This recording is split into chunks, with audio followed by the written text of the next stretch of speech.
What's going on, everybody? I hope everyone's having a fantastic evening, afternoon, pre-noon, no matter where you are in the world.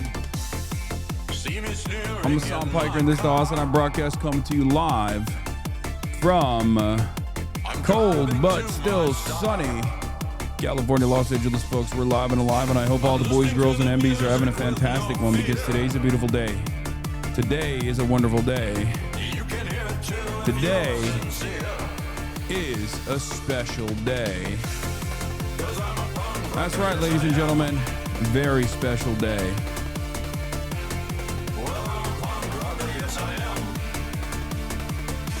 And I hope everyone's having a fantastic one. Yes, I'm dripped the frick up. Thank you for noticing. I'm also in a lot of pain. But you might be wondering, why is it a special day, Hasan? Is it because you actually went and worked out since your devastating ankle injury on Saturday, almost 1 week in? Is that the reason? You might be thinking to yourself, you finally went outside. Kaya went to the gym and hung out with her friends. Is that the reason? And all of those are valid reasons. Is it because it's 67 degrees and mostly sunny in California? Is it the ankle feeling a lot better today than it did yesterday? Are those the reasons? And you might be considering that those might be the reasons. And those are very good reasons. But the real reason is because it's always a very special day. Not because of the Epstein files release either. But because it's Friday, ladies and gentlemen, you already know what it is. That's right, it's freaking Friday. It's Friday. You already know what it is. It's Mufasa Friday, a day of celebration. Our forefathers fought long and hard to make sure that we could appreciate the weekend. And that is precisely the reason why we will celebrate with immaculate vibes, no matter what, on this beautiful day. And hopefully, this is going to be a spectacular day regardless, which is precisely the reason why the vibes will be immaculate. But that's right, ladies and gentlemen, it's flannel and leather time for you. Leather Daddy is back. Flannel is back. Shouts out to Will. He got me this as a Christmas gift, this Vivienne Westwood bolo that I'm wearing currently, that I'm sporting currently. Anyway, we got a lot of big stories happening today, but this is a part of the broadcast where I tell you about my personal news about what's going on in the world of HasanAbi Piker in between the time period where I press the stop streaming button and press the start streaming button. Watch the last episode of Pluribus with the family. And let me tell you, okay, things are both good and bad. Let me explain it to you. First of all, what's good? Ankle's getting better for sure. Okay? Ankle's getting better. This is the case. Okay? However, as God intended when, it's like the Full Metal Alchemist style situation. I'm not going to explain to you the Pluribus episode, okay? Don't worry. There's no spoilers. I'm not. But as Full Metal Alchemist intended, as God intended, when something is going good, other things have to fuck up. And for me, what is this? Your Stans and Glazers of Falling Behind Maya? Falling Behind Maya's? Okay, we'll look at that in a second. My back is fucked up. My neck is, my upper back is fucked up. Law of equivalent exchange. Okay, that's just how it is. Now that my ankle is healing, my upper back is so fucked up, and it's just getting worse and worse every day. And today I actually went and worked out, thinking that it would be better. It actually made it worse. So welcome to being 34 years old. I am. It's just it's even more. It's more nuisance. More nuisance after more nuisance. Welcome to the mid-30s. Whatever. Who would have thought? Yeah, 34. And it's really fucked up because there's not even anything I can do about it. And it's such a bad pain that all of the I mean, I take a bunch of stuff for my ankle, right? I take a bunch of stuff for my ankle, and it hasn't fixed the shit that I'm taking for my ankle. The mixture of Tylenol and Advil that I'm taking for my ankle does not actually help with my upper back at all. I don't know why. Try topical THC works like a charm. I don't think anything will work like a fucking charm. Okay? You just have to wait it out. I just have to keep moving. I just have to keep moving. The motion is the lotion, everybody. I'm just giving you my annoying nuisance pain update as an old man, okay? Hopefully this is going to go away. This used to happen way more frequently when I was going through the process of like losing weight and finally going back to the gym for the first time ever. I would injure myself regularly. I would be in pain regularly. I'm not currently. So this is new. Fucking sucks. The trick is to listen to chat for health advice. Yeah. Okay. Topical THC, fucking all of this shit, whatever. It's just, do you feel like you wake up and feel back pain from a day of grifting? Yeah, that's what it is.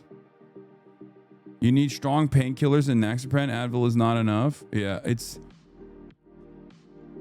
pain is just weakness leaving the body. Yeah. Needs to start taking steroids. I agree.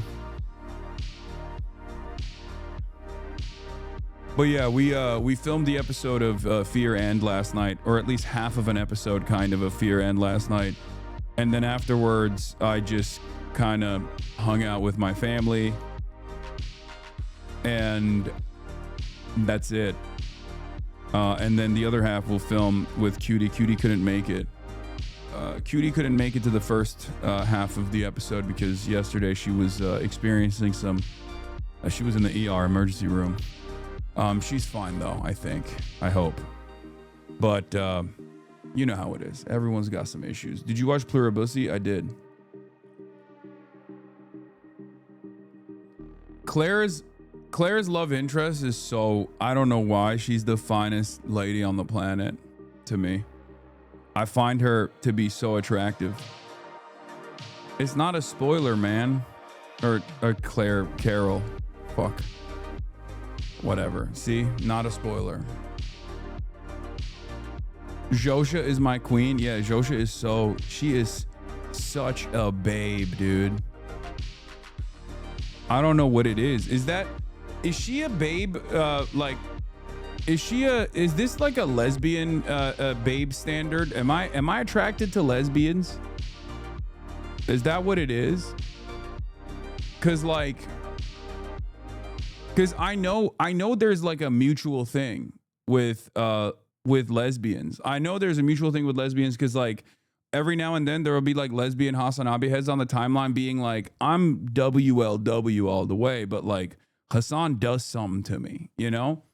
And I don't know what it is, but it's just like ally. No, I think, no, you're attracted to cartoon characters, lol, bro. Wait, what are you talking about? This is not a cartoon character. This is a live action TV show that I'm watching. Lesbian face is actually researched. Yeah, I don't know what it is. Nobody says that unless they get paid $20K. Yeah, true. Marxist, Leninism, Maoism, MLM, which is WLW upside down. True.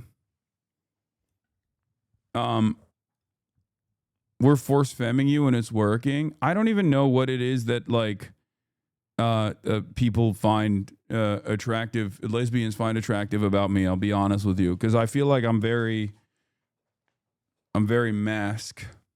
So, but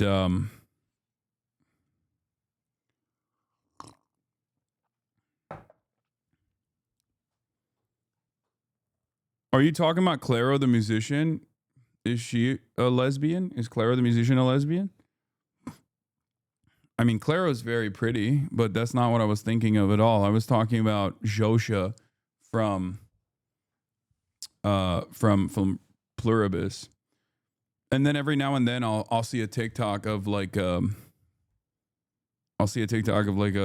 WLW person lesbian person talking about being a lesbian. And I'm like, damn, I don't know, just does something to me. Your empathy makes you attracted to femme attracted persons, maybe. Anyway, I don't know why we started here, and also me being attracted to Josha, or me finding Josha to be a beautiful dame, doesn't have anything to do with anything. I just thought it was interesting, because I don't know if the character is supposed to be designed for the female gaze, and it's me still finding something about that's very enticing, or I don't know what it is,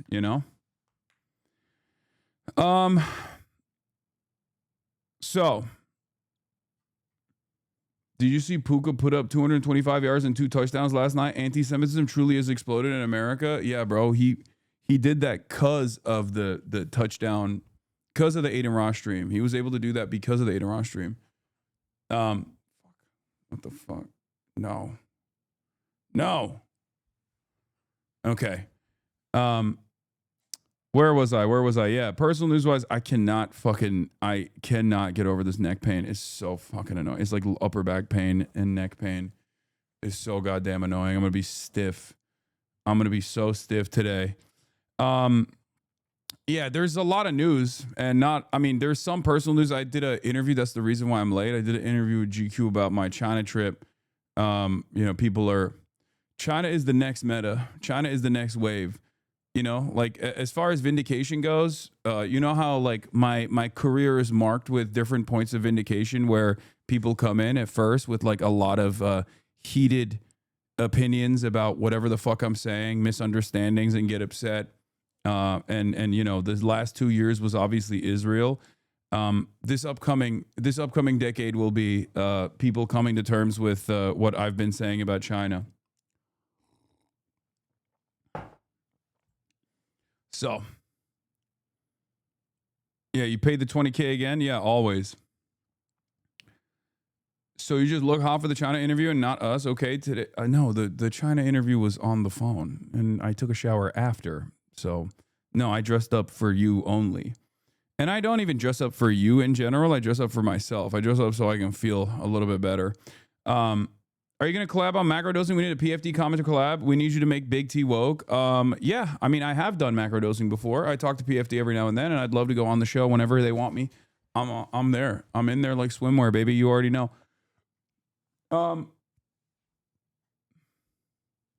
Obvious question: have you used your massager thing on your upper back? Yeah, it hasn't been working. Is Kaya growing? She looks bigger. I think so. That's what my dad said, at least. I think decade is too long term. People are already starting to get the impression that China is the new land of opportunity and fortune. I don't think it will be more than 3 years before it's mainstream. Yeah, no, I think so too. I just meant it'll take time for people. It won't be a decade. It'll take a couple years, maybe less than 3 even. Especially for Gen Z and Gen Alpha, they're already on the pro China tip.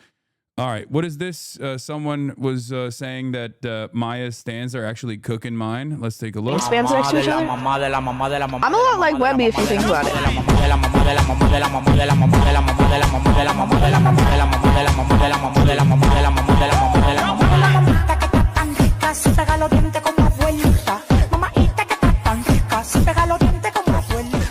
Yeah, both Maoists too. Wemby Maoist Yama and Maoist Higa. So yeah, they're both Maoists famously. Yeah, the countryside surrounds the cities type shit. You already know. I mean, she literally does. She does live in the countryside and does unironically surround the cities. So, yeah. So, yeah. How come my stands aren't making sick ass Mao edits or not Mao, sick ass Wemby Mao Yao Mao edits? Because you suck. Yeah, it's true. I do suck. We saw your game in China, bro. That's why. That's crazy. What is this? Why is Google trying to feed me this? Hassan Piker's trying to visit marshals the cliches of Western leftist Orientalism. What the fuck is New Bloom Mag? Radical perspectives on Taiwan and the Asia Pacific. Oh, come on, brother. Yeah. I happen to believe that Chinese people are cool and we should not wage war with China for no fucking reason whatsoever. And that is obviously unacceptable for people who do want America to wage war with China. Did you hear about the China EUV prototype? I haven't seen it on big news outlets other than Reuters, but they're going to be producing NVIDIA level chips in 2 years rather than 12. Yeah, I know. Would you go to Taiwan? I feel like you'd enjoy it a lot. Yes, I would. I have family from Taiwan. Like I have literal family members that are from Taiwan, some of which who live and work in Shenzhen. I've talked about this before. It's kind of funny that people are always confused. When I say I'm like white Chinese, I say it as a joke. But like I do have Chinese family members from Taiwan. And not only that, but also on my mother's side, like their last name is literally Uyghur. Okay.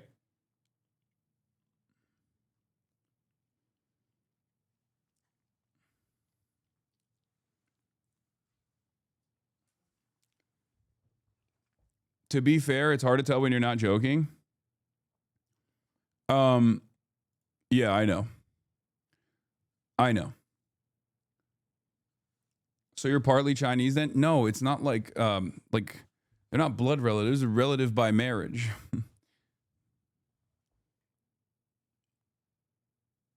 Marry someone from Taiwan and get Chinese citizenship before China incorporates Taiwan. Don't forget your Mexican side. Well, I'm Flexican by way of being Turkish because Turks are Mexican. All right. Anyway, we got a lot to talk about today, obviously. So with all due respect, not every chatter knows you like that. You do have casuals. I know. So I always will explain it. I always will explain it to the casuals out there. For those of you who don't know, what the fuck? Oh my God, Ethnic Santa stealing my thunder, stealing my focus every time. Was your last name also Uyghur? No idea how to spell that before your father changed it? No, on my mother's side. On my mother's side, my mother's family's last name is Uyghur. Cenk, my uncle, my mother's brother, his last name is Uyghur. Uyghur. Right? You know this already. But yeah, let's blast off. Let's get started because there's, like I said, so much going on. Obviously, we're going to cover the Brown University shooting. Brown Uni shooter found dead. Also connected to the after being connected to the MIT NUKE scientist shooting, very suspicious. MAGA Twitter lies and conspiracies addressed. Epstein files today, ? TPUSA MAGA infighting, HOGWATCH, and so much more. Get in now. But yeah, there's a lot to cover today. This is a huge news day, like a huge, massive news day. Even without the Epstein files, there is so much to cover.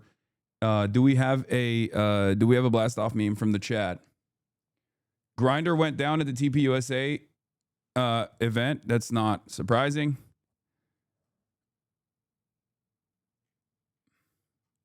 Brace coming on today? Yeah, I'm gonna hit him up right now. I'm gonna DM him I'm gonna text him right now and be like, see if he wants to come up.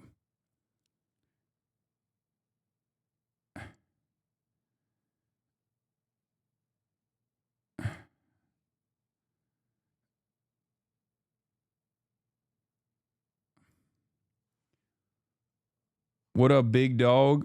You look very noir today. You're giving evil twin. Good.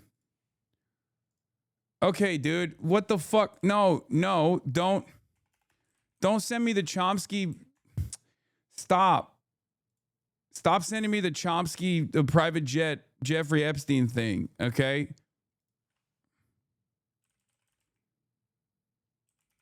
Okay, I'm just, Barry Weiss was involved in the infighting. Yeah, we'll cover all of that. Hold on. Stop sending me fucking, what the hell is this?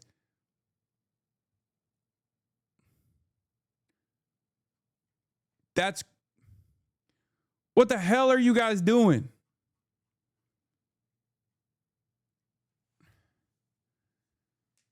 What is this, brother? What is happening? This is out of control. Stop it. Enough. AI needs to stop. Okay? AI needs to stop. Is that a leather blazer for indoor streaming? It's got leather patches on it, but it's not a leather blazer. It's like it's a Chinese blazer I got. I'm wearing my full Chinese fit today. This is like my comfort blanket, okay? Unedited images, brother.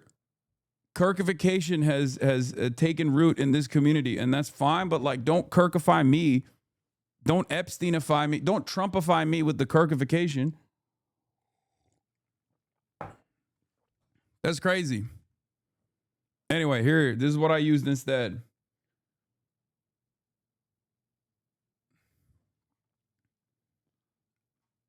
Yeah, your fans versus Maya fans. Why are you inviting a known Epstein associate on stream? Stop.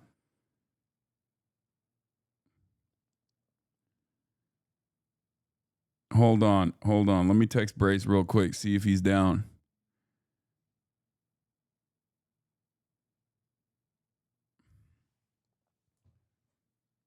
The shirt is very Mexican unk coated.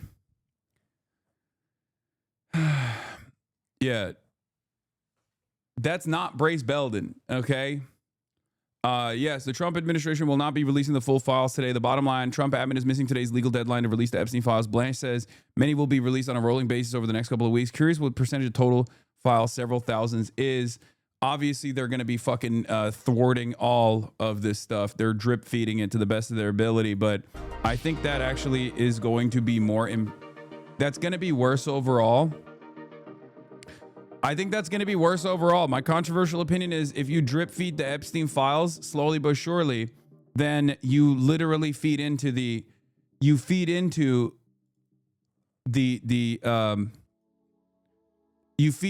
people's interest.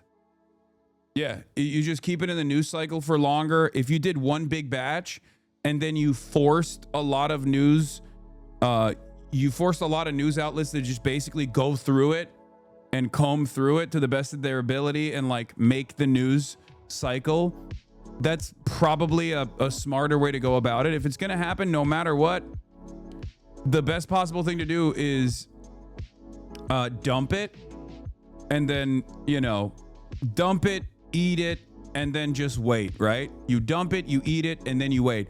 Except in this circumstance, I think the reason why they don't want to dump it, eat it, and then wait, I suspect it's because they couldn't comb through it fast enough. That's only true if there isn't a lethal bullet in the big batch, something truly obliterating the Trump or others. No, I think the reason why they're not doing that and the reason why they're taking their sweet ass time with it, even though it's actually not advantageous for their desire, for their highest priority being, have the Jeffrey Epstein thing go away, is because I suspect that there is a lot of stuff in there. Like it is tremendously damaging for Donald Trump, I think. And not just for Donald Trump, but for the entire system.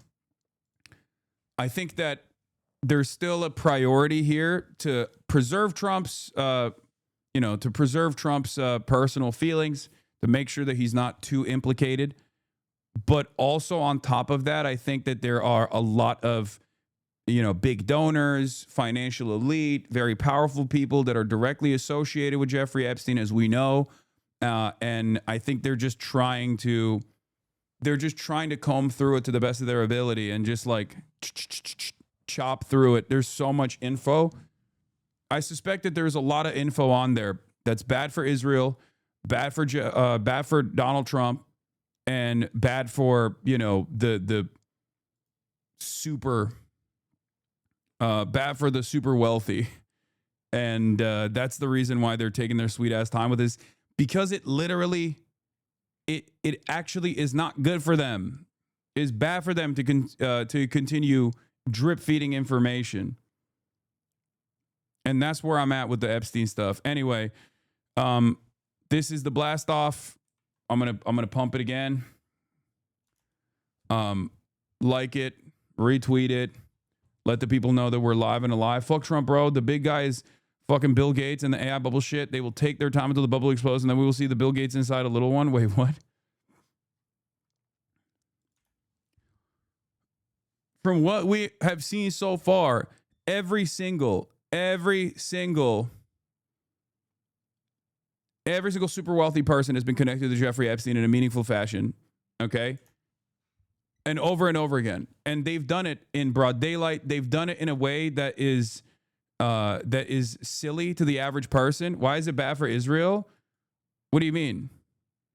Why would it be bad for Israel? Jeffrey Epstein was directly working with the nation state of Israel.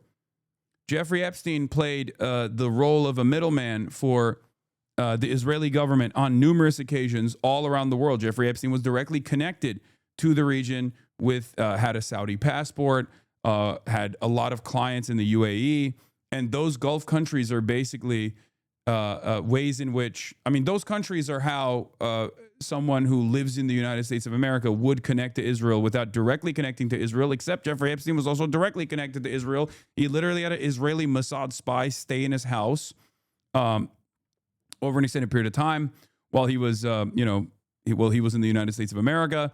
And also, last but not least, Jeffrey Epstein had Ehud Barak visit him frequently. Now, there's also more information that's come out here as well. This is basically this is, I mean, I don't know what more you need to see here. Unfortunately, you don't really get to hear about this. You don't get to hear about this too much in mainstream news, and there's a reason for it. Mainstream media rarely ever entertains this connection. Okay? Mainstream media rarely ever entertains this connection. Yeah, libs will call Trump a Russian agent. But they will never call Trump an Israeli agent, right? Libs will call Trump a Russian agent.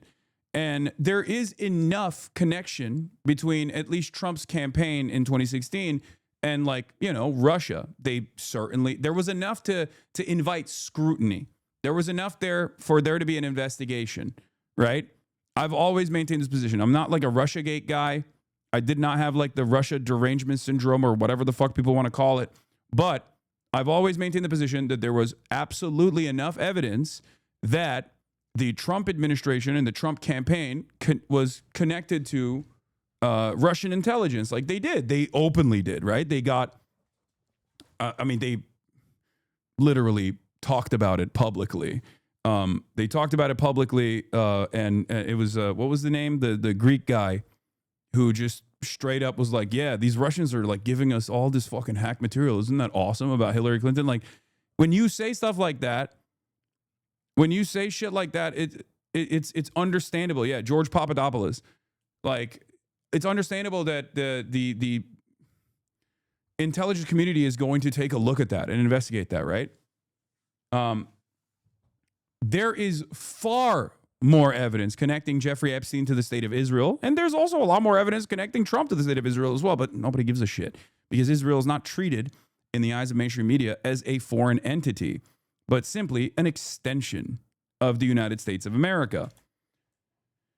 Even some of the Russiagate investigations that they actually, some of the stones that they turned over in the Russiagate investigation actually showed that there was a fuck ton of botting and influence peddling that was taking place in illicit ways by Israel as well.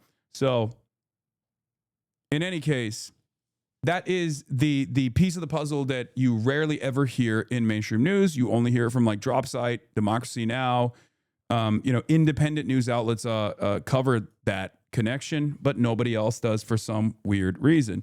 You rarely ever hear that from the New York fucking Times, for example. Very frustrating. But in any case,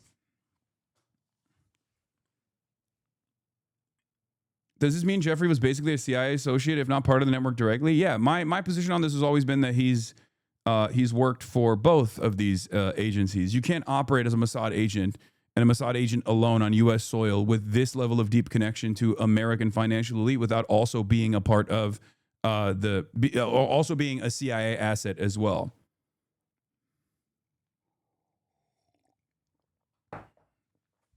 Also, there are plenty of people who have worked both for the CIA and also for Mossad. Benjamin Netanyahu comes to mind, right? You have no proof? Wait, what do you mean? Yes, I only have 7 million emails where Jeffrey Epstein and the former Prime Minister of Israel, Ehud Barak, are talking about selling Israeli surveillance technology to fucking Mongolia or some shit. You know? That's the only proof I have is Jeffrey Epstein being like, I love selling Israeli spyware to America's allies. It's my favorite thing to do. Prime Minister of Israel, don't you also love it when I do that? You know, just normal circumstantial evidence, a total coincidence. Hey, how did your meeting with Larry Ellison go or David Ellison go? Oh, it went great. I was actually vetting Marco Rubio to make sure he is sufficiently pro-Israel. And guess what? He's a major dick rider of the state of Israel, so he's good in our book. Now I'm going to give him $700 million. Just normal conversations, like stuff like that. There's just a thing that happens all the time. Yeah. Also, here is 68 photos that we took in our beautiful tea ceremony that we did together. Here's another 115 photos we took at this other event called the Super Wealthy Gala. Nothing to see here. Ghislaine Maxwell's dad was Mossad too, right? You just didn't mention that specifically? Yes. There was already a lot of evidence tying Jeffrey Epstein to Israel in very meaningful ways. But in this last year, all of those suspicions have basically turned into confirmations, except they don't really talk about it that much. But here, after the Iran-Contra scandal became public in 1986, following the downing of an aircraft in Nicaragua owned by a CIA front called Southern Air Transport, Jeffrey Epstein helped move Southern Air Transport aircraft to a new base in Columbus, Ohio, where they soon began servicing the retail clothing empire of Leslie Wexner, the billionaire fashion magnate who owned Victoria's Secret and Abercrombie & Fitch, and who made Epstein a power of attorney over his vast fortune in 1991. Epstein's inheritance and repurposing of the SAT planes was one of his many connections to actors and episodes in the Iran-Contra scandal. Epstein was also close to individuals heavily involved in the global arms trade like Adnan Khashoggi, Jamal Khashoggi's father, who was also assassinated. He was assassinated, right? Or he died under mysterious circumstances. Douglas Lee's, who were known or alleged to have been involved in Iran-Contra. A New York Times profile recently revealed that he also lived during the 80s with John Stanley Pottinger, a lawyer who, the Times did not mention, was involved at the same time in helping traffic weapons to Iran under the aegis of the CIA. Epstein took over the Wexner fortune shortly after Wexner came under scrutiny for the mafia-style murder of a lawyer connected with his company named Arthur Shapiro. The story of his connections to Iran-Contra is told here through the story of the SAT aircraft, suppressed police records from Columbus, Ohio, and private emails from Epstein's own leaked Yahoo Mail inbox. How the Iran-Contra planes landed at Les Wexner's base.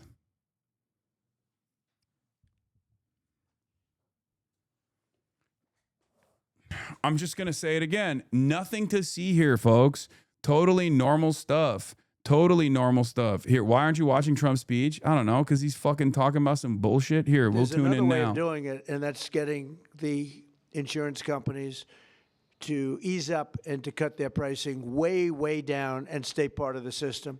So I'm going to call a meeting. It could be in Florida this coming week, or it could be back in the White House the first week, not the second or third week. I'm going to call a meeting of the big insurance companies that have gotten so rich by receiving money and really much, far, far more money than they're entitled to.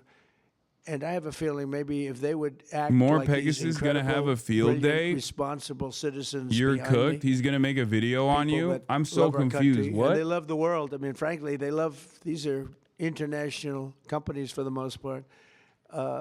I'm going to call a meeting of the insurance companies. I'm going to see if they get their price down, to put it very bluntly. I don't understand this stuff. And I think that is a very big statement. Like, do you think that dude is a political commentary person or something? Like, is that what you think this dude is? More Pegasus is pro Epstein? Oh, hell yeah. That's great. Like, I don't understand why people will openly say this kind of stuff. Like, you probably should be a little bit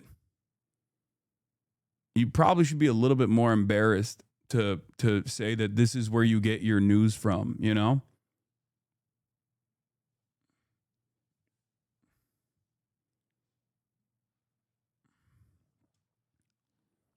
Bring back shame. Cut them out and let it all go awry. So we're going to be calling a meeting. It'll be either in Florida or it'll be here the first week. And I'd prefer not talking and asking questions, only for the reason that this is such a big announcement, meaning what these people have said and what the other 4 companies are going to say, which is exactly the same thing, that I really don't want to yeah, I'll be over here talking about, like, you know, a very famous international sex trafficker and his connections and his deep connections to foreign and domestic intelligence agencies, and how mainstream news is actually refusing to cover this connection for some weird reason. And then there'll be like a bunch of morons in the chat being like, dude, you're about to get so fucking owned by some drama slop tuber that I have no shame in admitting is my only form of news, is how I learn the news. Okay. Good luck. I don't know. I hope you're enjoying it, you know? Sector, and we've cut tremendous numbers of government jobs. And that's why, if you look at our numbers, they're so good. Also, more than, I don't know if you've read this, came out a week ago, more than 50% of our trade deficit was cut. Trump says no questions. Yeah. In a period of a few months.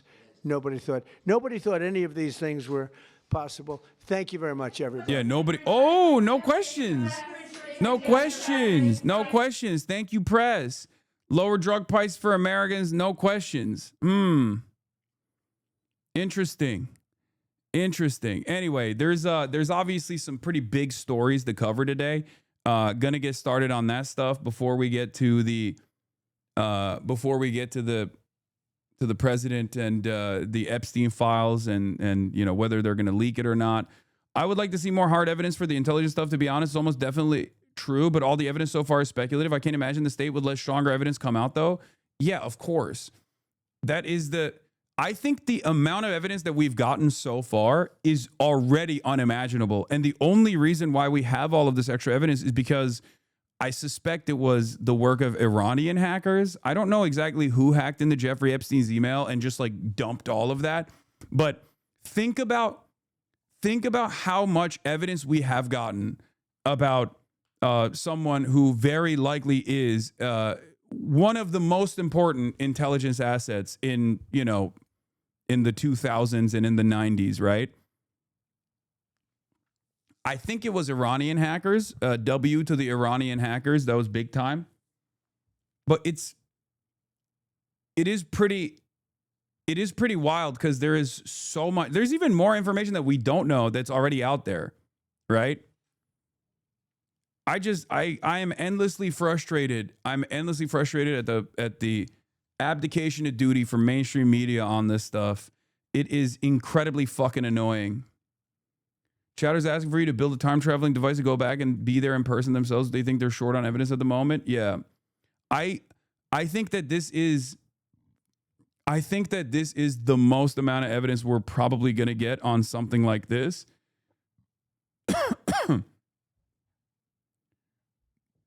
It's I've talked about this already. Like the coverage that you see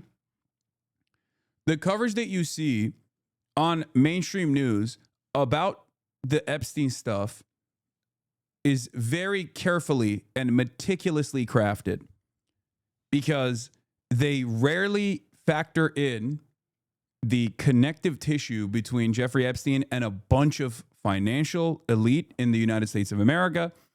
And they also very rarely, if at all, mention Epstein's deep connections to Israeli intelligence. Okay? And I think that's the reason why they hyper focus on all this other stuff, because it's such a target-rich environment. It's such a target-rich environment. There's so much there that you can focus on some of the more interesting stuff that's interesting to the American audience while omitting key details and even hand wave that away as though it's purely speculative, right? Even though it's not. At this point, we've moved beyond speculation. Like, you could have said maybe this kind of stuff is speculative because, you know, Ehud Barak was pictured going in and out of the Epstein Manor in New York in 2016, doing a very shitty job covering up his face, right? Because that kind of stuff was enough for many people to go, why the fuck is the former prime minister of Israel visiting an international sex trafficker who may or may not be connected to the Mossad at this point? Like, why the fuck's this happening? Like, that was already enough to invite scrutiny, right? That was already enough for people to go, that's weird. That's a strange thing, right? And even beyond that, very strange relationship, now we have a fuck ton of emails between the two. We now know what that relationship looked like. Okay? We now know what that relationship entailed. What was he doing? What was Israel getting out of it? What was Jeffrey Epstein getting out of these meetings? What were the goals? And it's crazy to me that this relationship is not scrutinized further or even brought up all that much. I think it's by design. And that's the reason why you hear about the Epstein stuff, but you rarely ever hear about the full scope of his relationships. Just as, a guy who conned a bunch of rich people. Like, I think that's the angle that you see from the New York Times. And it's somewhat frustrating to encounter. But the angle that the New York Times' coverage leans into is Jeffrey Epstein was a very wealthy, very connected super pedophile who conned his way into a network of super wealthy people, and he consistently leveled up his con, and that's how he was able to generate all this wealth, right? And I don't think that that's the full story. I think that's part of it, right? It's certainly part of it, but that's not the full story at all. Robert Maxwell wasn't just probably an asset. He was a super spy who worked for multiple countries before becoming an Israeli spy. Oh, yeah, no. Robert Maxwell's, Ghislaine Maxwell's dad, Robert Maxwell's association with Israel is firmly established. That's not speculative at all. Robert Maxwell, abso-fucking-lutely. I mean, he was OSS, and then he worked both for Mossad and the British intelligence and even the American intelligence as well. He had connections with the KGB. He was a super spy. He used all of his connections from the OSS, which is the earliest formation of these intelligence, like the foreign intelligence community, the foreign intelligence services during World War II, to have these very firmly established ties with every single one of these countries.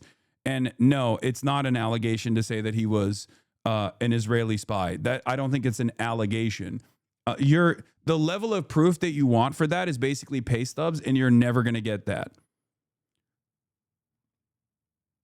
That's my point. Like, you're never going to see fucking literal pay stubs with declassified information from the Mossad being like, yes, he was a formative figure in arresting the guy who leaked the Israeli nuclear program, who's still kept in fucking house prison in Israel to this day, you know? Like that kind of stuff, that you're never like no, it's not Jonathan Pollard. No, I'm talking about the other guy, Mordechai Vanunu, who is Mordechai Vanunu is the guy I'm talking about, who is who leaked that Israel had nukes, basically, and nuked the Israeli or leaked the Israeli nuclear program, and then Robert Maxwell directly fucking got him arrested and apprehended and shipped to the state of Israel using his media empire at the time to set him up.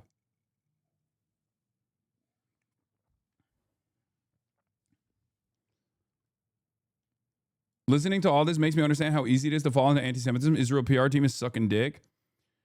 Yeah, but I think it would be different if NPR, for example, wasn't immediately hand-waving all this shit away and saying, this is an anti-Semitic conspiracy.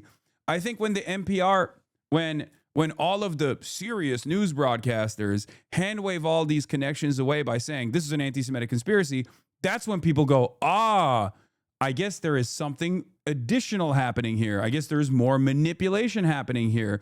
What is that manipulation happening at the behest of? The Israeli state or Jews? And that's usually when people go, oh, Jews do control the media. Do you see what I mean? I want to see Epstein talking with an established asset or about an operation in some way. I still believe is true, but it doesn't fully hold up yet. The media is scared of sounding like conspiracy theorists and anti-Semites. I don't think it's necessarily that. I think there's a lot of people in the media, especially in the lower levels, like enterprising journalists who actually want to do investigative reporting and contentious or adversarial journalism, are oftentimes shut out from being able to pursue these sorts of leads, and that is because all of the people at the higher levels in these media companies are a part of the same in-group, and they go to the same fucking meetings. They get photographed like David Brooks at the fucking billionaire summit sitting next to Jeffrey Epstein, or all of the New York Times reporters that were straight up feeding information to Jeffrey Epstein, as we know, feeding information to Jeffrey Epstein's private email about other investigations that were taking place. Even fucking Woodward, Bob Woodward, who was supposed to be cracking this Epstein case personally. He was supposed to be this profound investigative reporter, was literally giving Jeffrey Epstein leads about all of these other people that were looking into him so that he could do PR around it. So when you have a system that is designed like that, where everybody basically goes, well, this guy's pretty fucking famous, this guy's pretty fucking powerful, I don't want to upset him because I think he could be a very valuable asset for me down the line. Like, not saying that these guys are all in on the CIA conspiracy or anything like that, but it gets to a point where you're just like, well, isn't that strange that so many people in the media that are supposed to be investigating Epstein, some people who are directly investigating Epstein, okay, some people who are directly writing about Jeffrey Epstein, or it wasn't Bob Woodward, sorry, it was Michael Wolff. Did I fuck that up? I'm sorry. I always get the two confused. Apologies. It was Michael Wolff. I've done this so many fucking times. Okay? I have made this mistake a million times at this point. Yeah, it was Michael Wolff, the one who was talking about the one who was also the one who also did pieces on. Michael Wolff was doing the last daily beast drop that came out on Jeffrey Epstein. Okay, and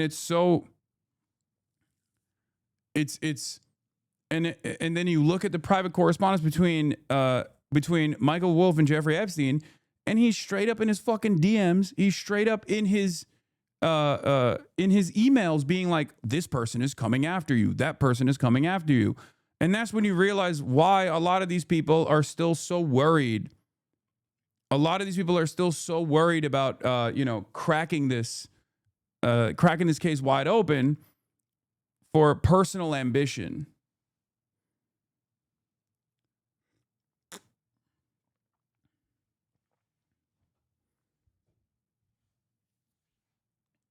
Michael Wolff is Jeffrey Epstein's Olivia Nuzzi. That's funny. Yeah, they were fucking. I don't think they were, but like there are a lot of high profile reporters that are straight up emailing Jeffrey Epstein with regular frequency, and I would say going far beyond the professional ethics standards that journalists are supposed to abide by. I know that like journalists will say, well, Jeffrey Epstein was a high profile person. And of course we had to establish contact with him. And he was a very important asset in a lot of stories or whatever. He was a connector. That's the reason why we were consistently in talks with one another. But when you look at the actual conversations, it's collaborative.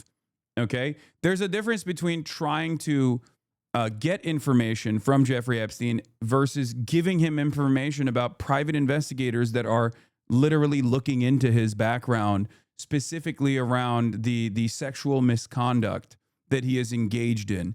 If you are a New York Times reporter, you should never be revealing other colleagues, even at competitive outlets, trying to look into your background like that. That's crazy. But that is where a lot of this stuff comes from, okay?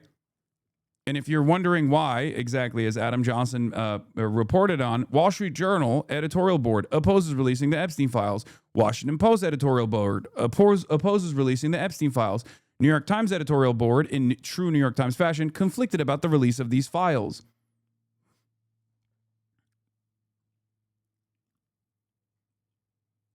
The very fact that, for example, as we talked about yesterday extensively, this new tranche of Jeffrey Epstein photos that was released, right? The new tranche of photos that were released showed that, some of y'all's faves were definitionally implicated, okay? Definitely implicated. The one that comes to mind, obviously, is fucking David Brooks. David Brooks straight up wrote an article about how you should not be, you shouldn't be focusing on the Jeffrey Epstein stuff. New York Times columnist exposing Epstein photos after bashing file dump. I mean, this is crazy. You didn't think to reveal that you had met him in the fucking op-ed that you were writing for the New York Times? Really? I think that's crazy.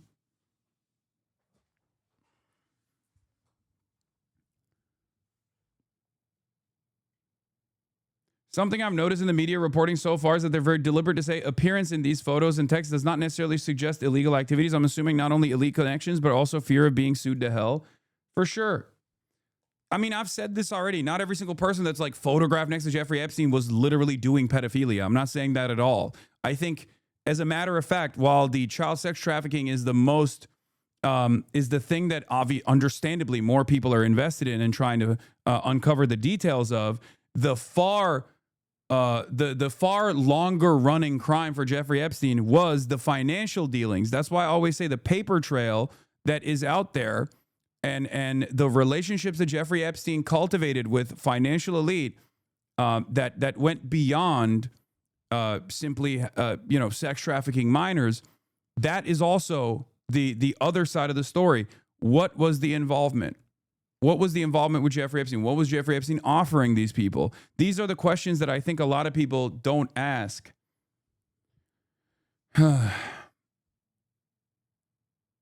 Anyway.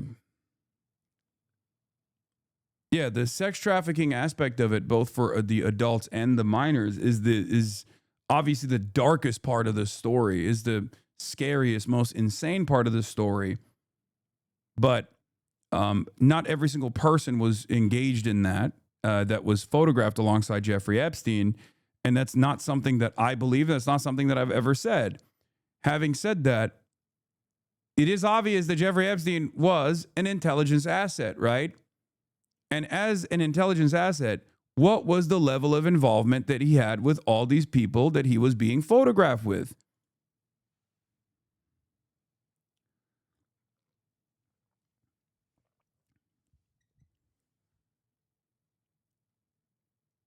It's crazy.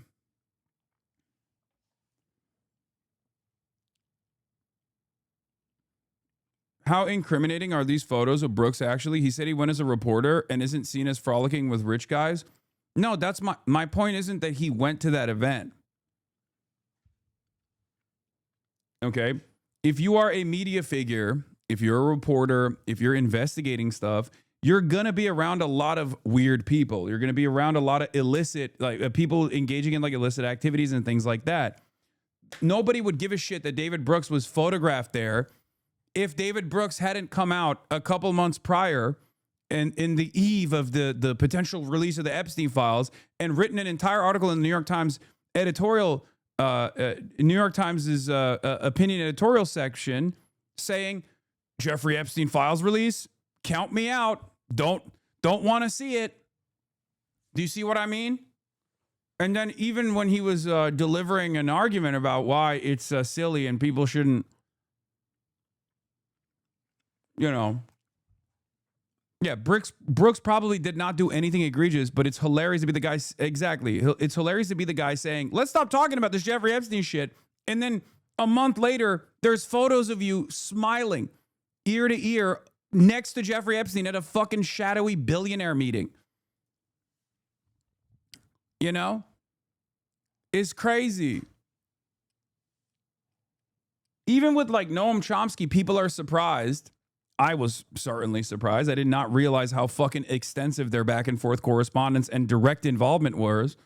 But at least Noam Chomsky isn't running around being like, nobody should talk about Jeffrey Epstein. Please, enough. You know?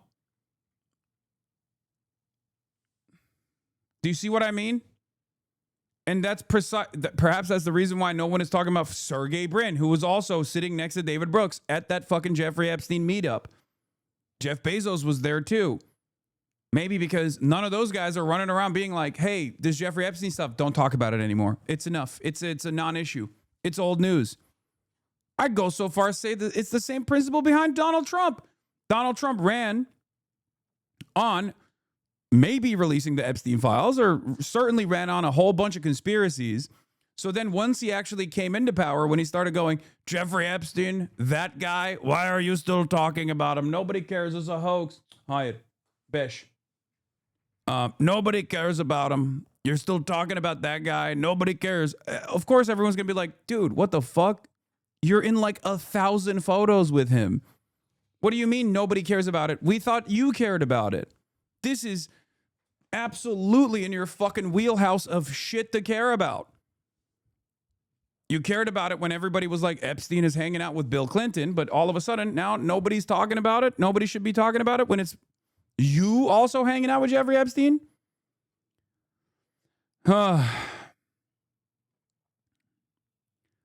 Anyway. So yeah, that's the Epstein stuff, which we obviously will be getting back to. But before we do that, there's another suspicious set of circumstances that took place. The Brown University shooting suspect was found dead. Now, for those of you who have been paying attention, this story obviously got a lot of scrutiny. I talked about it extensively for the past 2 days. There was a school shooting that took place in Brown University, and then shortly thereafter, there was another MIT professor that was shot and killed outside of his apartment. That was, like an hour away in Brookline. And it was odd that it happened in such close proximity, but I guess many people, myself included, thought these two things can't be connected because it's the United States of America. Shootings happen all the fucking time. Well, then the FBI first found a person of interest, okay, and then released the person of interest. The name of the person of interest got leaked in the process. So then there was a manhunt for like, some random white dude with a bunch of guns at a fucking hotel that had traveled from Wisconsin. That's already suspicious to me. I don't know what the fuck was going on there. Whatever, right? And then they were like, hey, by the way, we lied. We don't actually have a suspect at all. Please help us.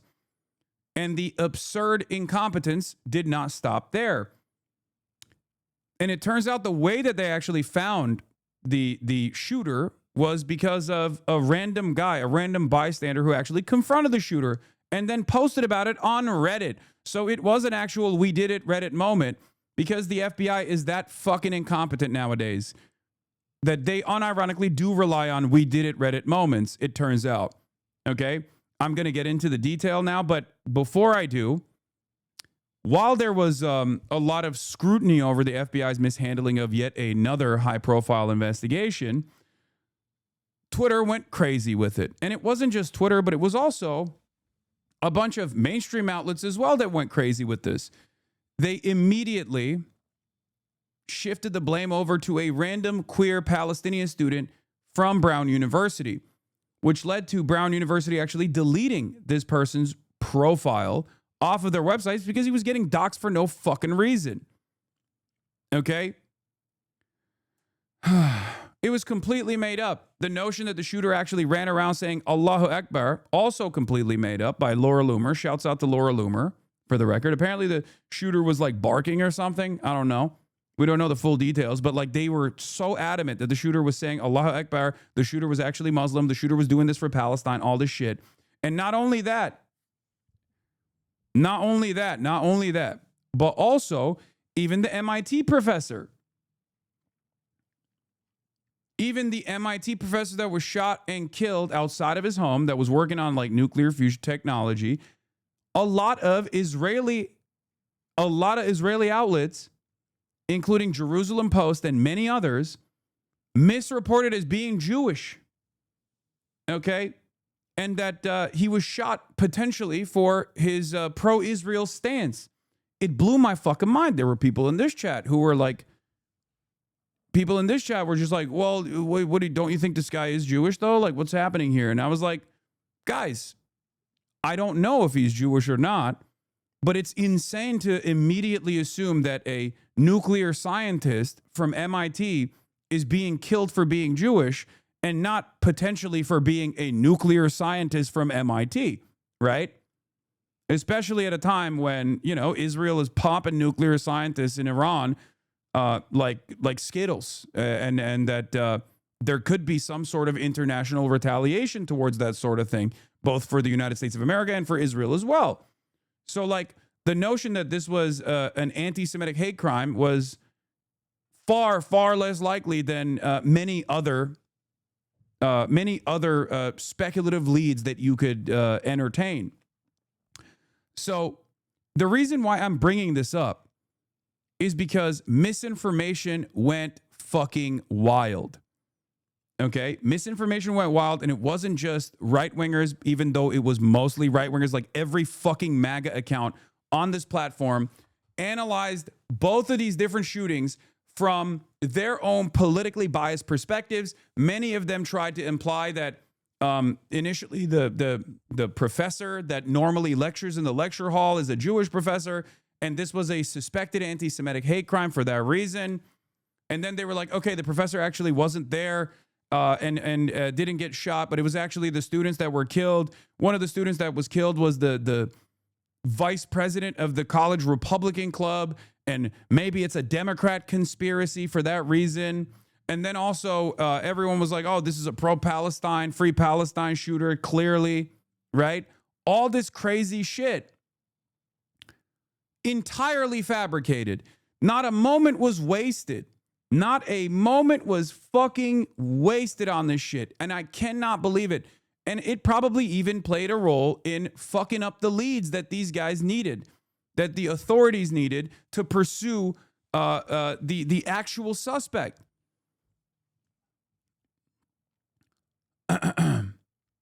People were asking Grok. Yes, exactly. It's that fucking stupid. People were asking Grok. There was deliberate misinformation being spread. I said, I cannot believe how much the Israeli media and virtually every single major MAGA account made shit up about both the Brown University and MIT nuclear scientist shooting. I know they lie a lot, but this fever pitch seemed new. Dylan Saba says, from now on, every single act of public violence will be interpreted or reinterpreted as a justification for why we need permanent genocide. NSEG mindset. And it's true. It's absolutely true. Like, what are we doing? How does this suit the benefit of justifying unlimited support to Israel should not be the first fucking consideration for a lot of these people. Even like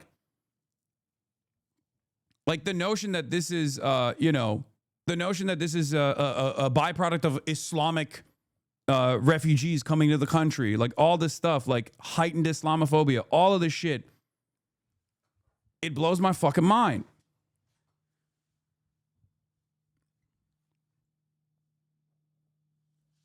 It is devastating. Did you see as soon as the guy's identity and background came out, Trump shut down the visa program that the guy benefited from, even though he benefited from it in 2017 under Trump? Yeah, I know. They're trying to do a anti-Portuguese slant now. Instead of they licked their wounds and they're back at it. Okay?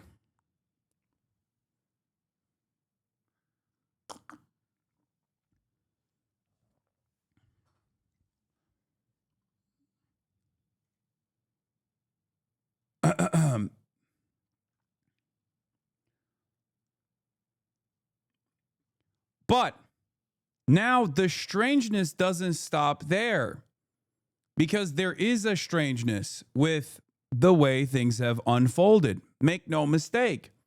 It's just not in the direction that these fucking charlatans were leaning into. Okay? So that's the other side of the story. Because while, Jerusalem Post and all these other people were like fucking running around and claiming that this was, an anti-Semitic hate crime potentially, or all this other shit, right? And then, Laura Loomer was saying this is a byproduct of like Islamic migration into the country and we need to put an end to it, all this stuff. This seemingly unconnected, these seemingly unconnected two different instances of violence was actually connected to one another, apparently, according to the officials confirming that the Brown University shooting and the MIT professor being shot and killed was actually conducted by the same person. They revealed this information yesterday, inviting even more scrutiny, inviting even more suspicion. And then they found him. Last night, they found the guy who apparently had died in a New Hampshire storage facility where he, according to the officials, had killed himself. Now that smells weird, okay? That is a very strange situation. It is crazy that these two seemingly unconnected shootings were actually connected to one another. And then also on top of that, it was the same guy that did it. And we can't even establish like a decent motive for why he did both, except for his background. It turns out that he wasn't, the shooter for both of these incidents wasn't actually an Islamic refugee, but seemingly a Portuguese former student of Brown University, a high achiever who was very resentful. That's the official narrative that they're giving right now. But let's take a look. We got him. This morning, the man who authorities said killed 2 Brown University students and then an MIT professor is dead after killing himself inside a storage unit where he may have hunkered down for days. Our Providence neighbors can finally breathe a little easier. The body of 48-year-old Claudio Neves Valente was found Thursday night in a storage unit he rented in November. Officials say he was born in Portugal, became a lawful permanent resident of the United States living in Miami, and for a time studied physics at Brown. He was admitted to Brown's graduate school to study in the Master's of Science PhD program in physics, beginning on September 1st, 2000. And he took a leave of absence effective April 2001 before formally withdrawing effective July 31st, 2003. Authorities say this is Neves. What connects this shooter to Brown is that he went there for a year and then dropped out. And what connects him to the other Portuguese nuclear scientists is that they went to undergrad together in Portugal. But that's from 20 fucking years ago, or even longer than 20 years ago. Why would this resentment carry over for 2 fucking decades plus, and then one day he just snaps and decides to conduct this fairly sophisticated operation? Because this wasn't like the Brown University shooting, with the exception of being able to get away, with the shooter being able to get away and like casing it ahead of time, knowing where the cameras are, knowing that the place where he was conducting the shooting was didn't have as many cameras in the specific part of the building that he did the shooting in, and then only to immediately leave and then go to Brookline to identify and target another Portuguese professor that he despised that was working on like nuclear fusion technology. It's insane. It just, I'm sorry. That seems so grand.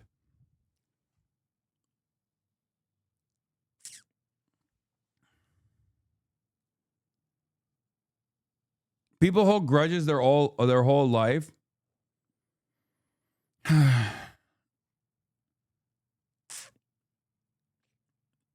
I just don't understand how this was what was the breaking point.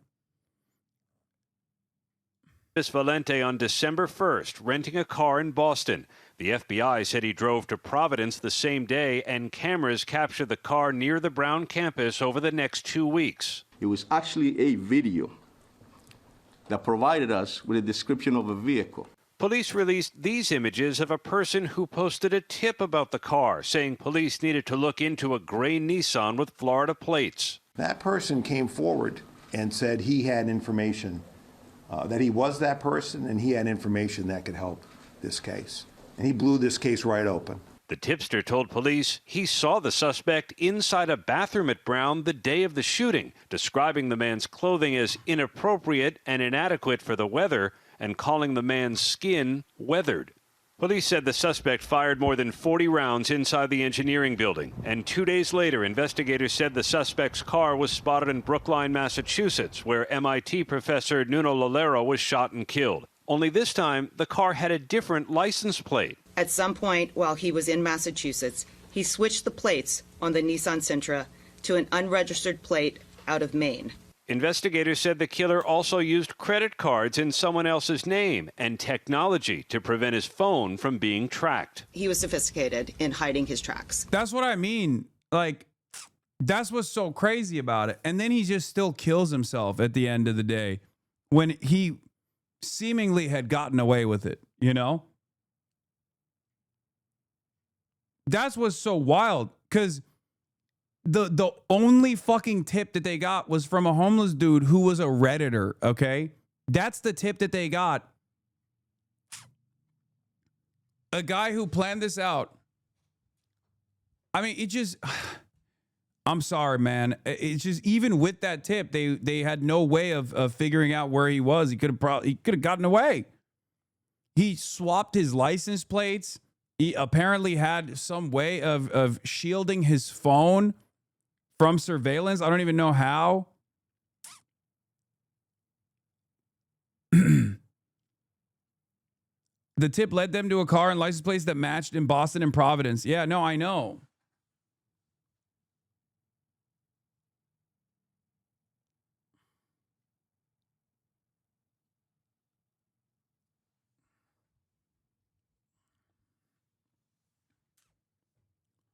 And before people say Faraday cage, a Faraday cage means you can't use your phone, chatters. Okay?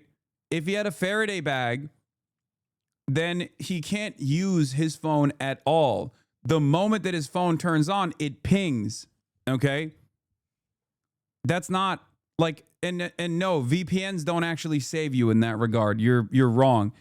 He must have just like I don't even know what it would be, for the record. Like, I don't know how you could actually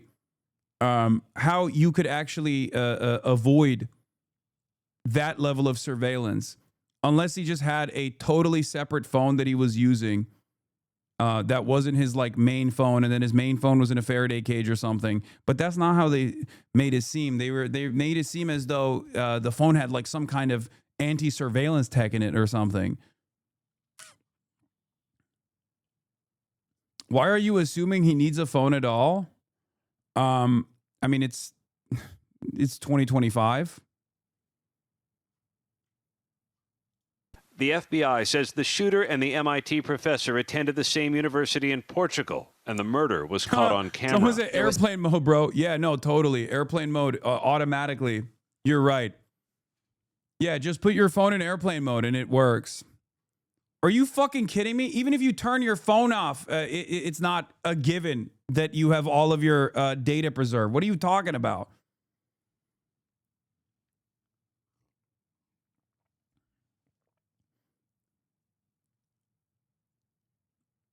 When your phone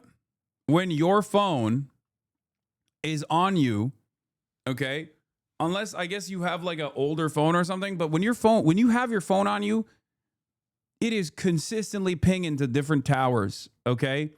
That's how they can track the shit. It pings even when it's off. So yes, the only valid response here is a Faraday bag, okay, which completely shuts off the phone from any sort of like 5G waves or anything like that. Having said that, if you were to take your phone out of your Faraday bag, it would automatically ping to the nearest tower.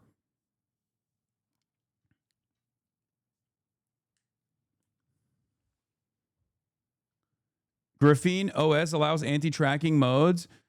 That is what the Faraday bag is for. It's not to be pinging the locations you are at while you're out engaging in the shootings, that you can simply remove it when you're at a separate location. No doubt that he was the intended target.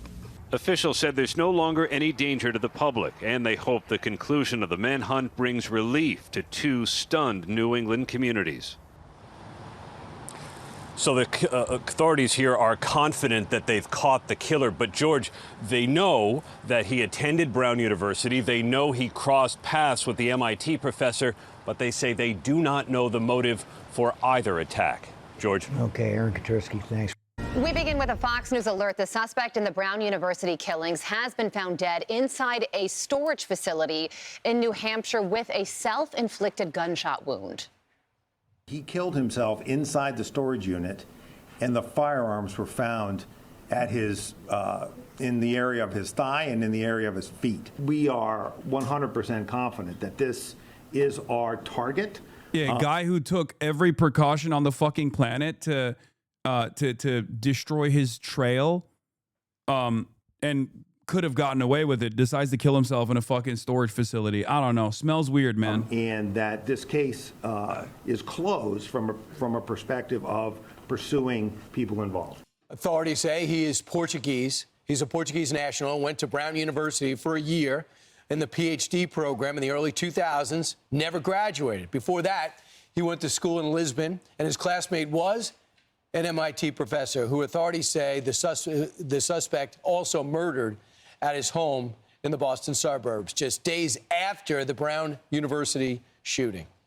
The suspect's car was towed away from this storage facility last night, and authorities say they found evidence related to two shootings inside the vehicle.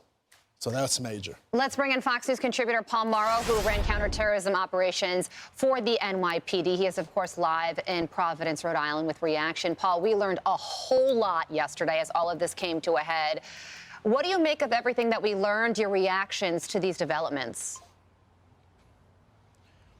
So I think one of the things that we can sort of set upon here with some confidence is that the motive is going to be a lot less specific than a lot of the speculation had it. The commonality between the two crime events seems to be tenuous at best.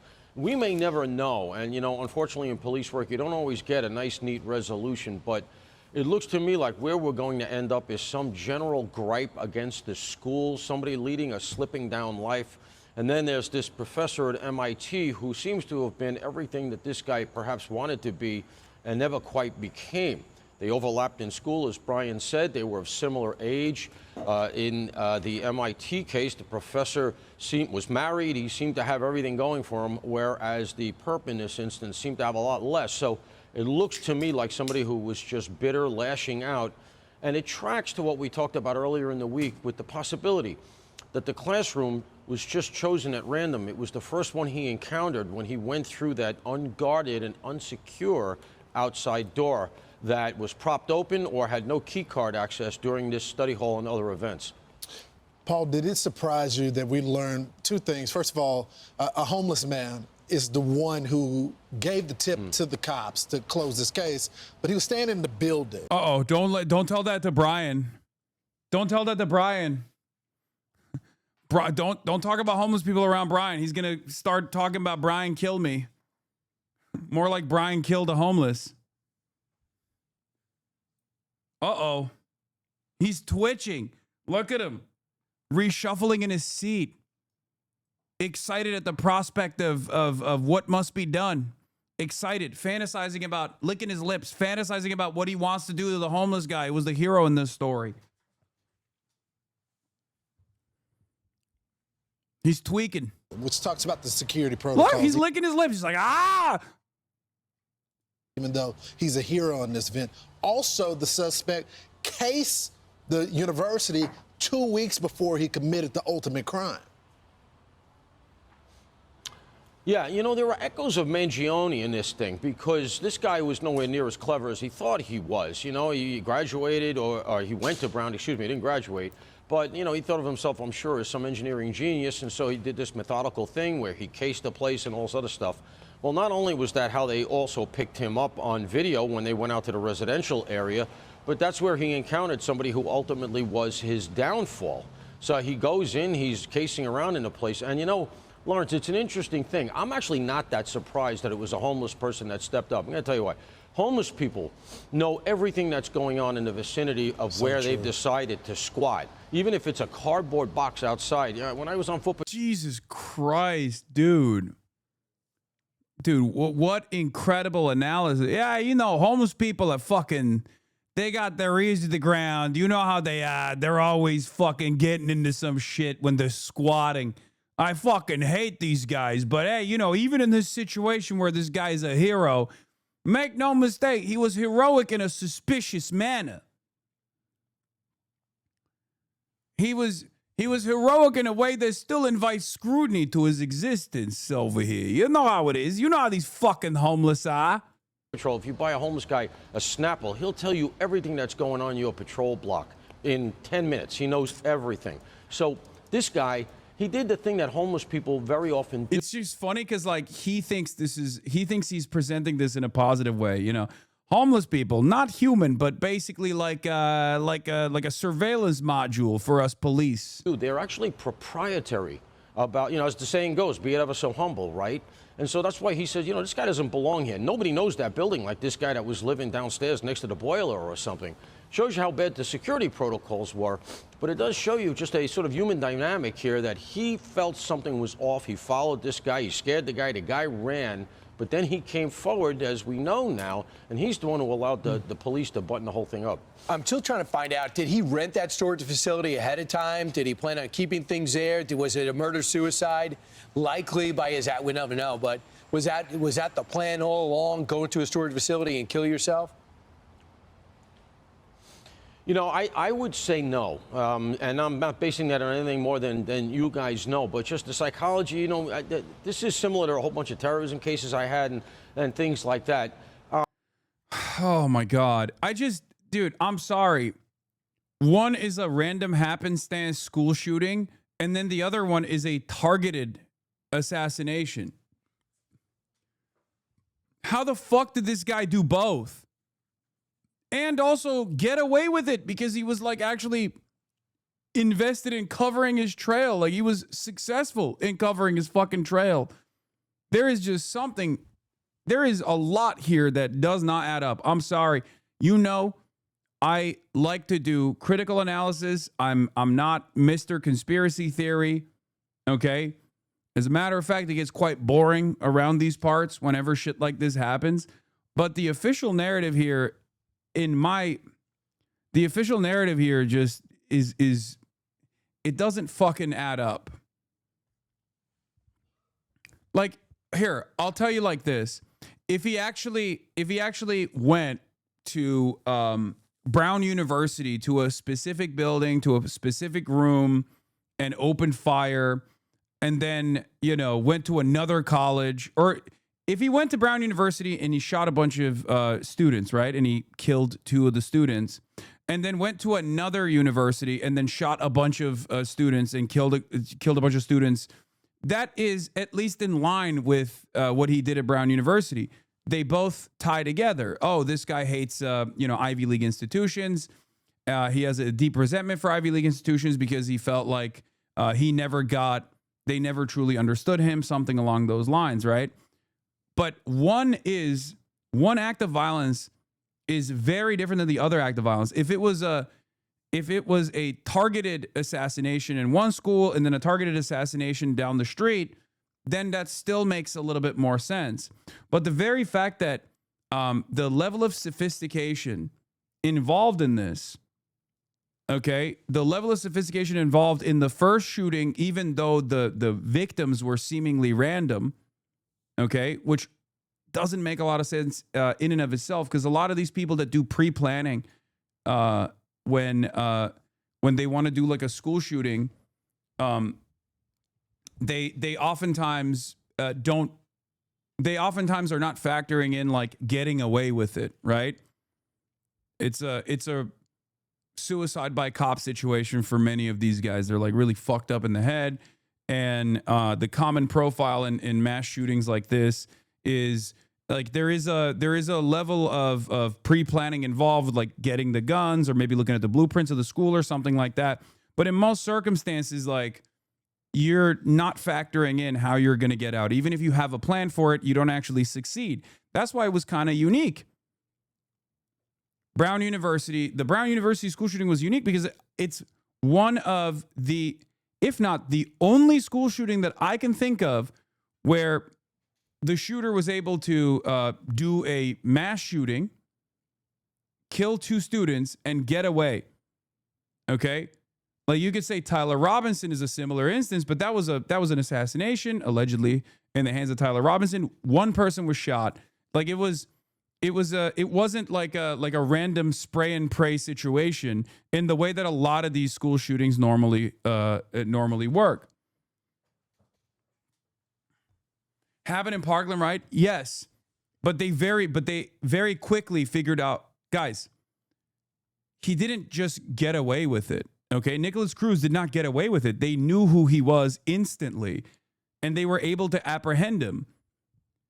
We did not have any fucking clue who this guy was, and we still wouldn't know who this guy is if it wasn't for a homeless guy who like was suspicious about him casing the area, and talked about it on Reddit about like connecting his car to the scene of the crime. Do you not understand how different that is than like the Nicholas Cruz incident?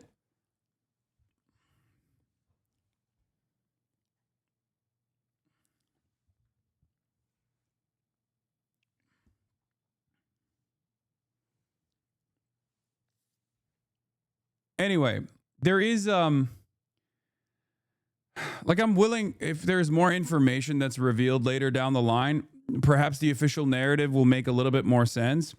But the difference in the difference in matching this to previous school shootings, random acts of violence versus the pre-planning, and also the fact that he was able to get away with the crime and then go and conduct another one, that is different. That's different than most school shootings that take place, and that's also certainly different than like even assassinations, high-profile assassinations that take place.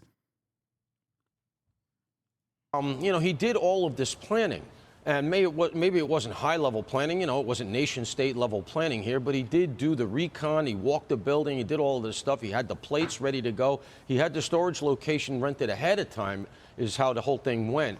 And so I think he thought that he had outsmarted everybody and that he was going to be able to toy with Brown specifically, with MIT, and probably with society in America at large. I think he had elevated himself to that position. He probably was monitoring a lot of the reporting and getting a kick out of it. But I think he also realized they're closing in on me. And when it was clear to him he wasn't going to get away, he did what he did.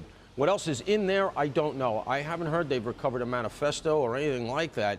So as I said, we may never really get a good answer as to what his motivations here were. Paul, how long does it... No shit, but it's just a little weird. He was at the right place at the right time and on Reddit. The homeless guy was on Reddit. Yeah, homeless people are on Reddit. There's homeless people in my chat right now. What do you mean? Yes, homeless people have phones and have access to the internet. Usually take a coroner to determine when somebody died, and then by that determination we'll learn when he shot himself, if he even knew that police were hot on his heels. An experienced coroner will know now. You know, not my area of expertise, but he's got a pretty good idea now. They can tell from the lividity in the body, where the body was lying, how much blood pooled, without being too graphic here. They can look at the eyes. There are these... I think you're going down a bit of a dangerous path here and trying to make this a larger conspiracy than it is. This is America. People shoot others in the personal network all the time. No, I agree.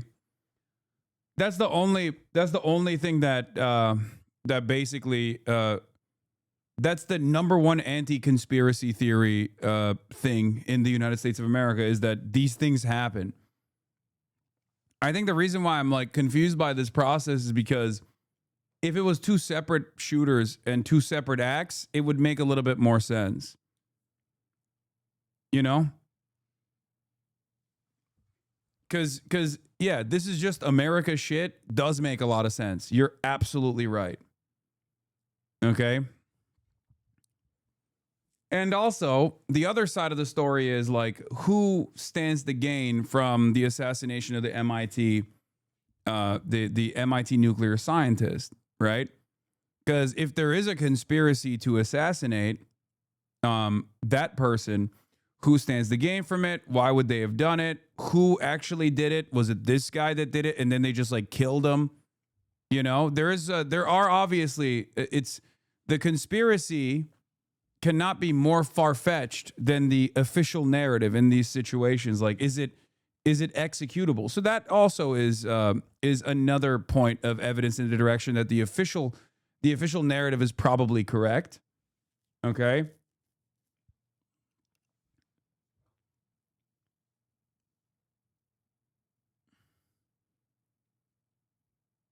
The one critique I have of your analysis so far is that he was very clearly disturbed enough to do two shootings, one very publicly, but you can't understand why he would then kill himself. Yeah, no, I don't think it makes sense. That aspect of it actually is the most suspicious part of it, in my opinion, because a person who took that kind of meticulous care to shelter their movement, to basically be able to do this kind of stuff in a way that is so sophisticated that he was able to evade law enforcement scrutiny with the exception of like one random encounter with a homeless person, that is a person who wants to survive. That's a person who wasn't actively trying to die in the process. Like, he literally got away. He got away and then he killed himself.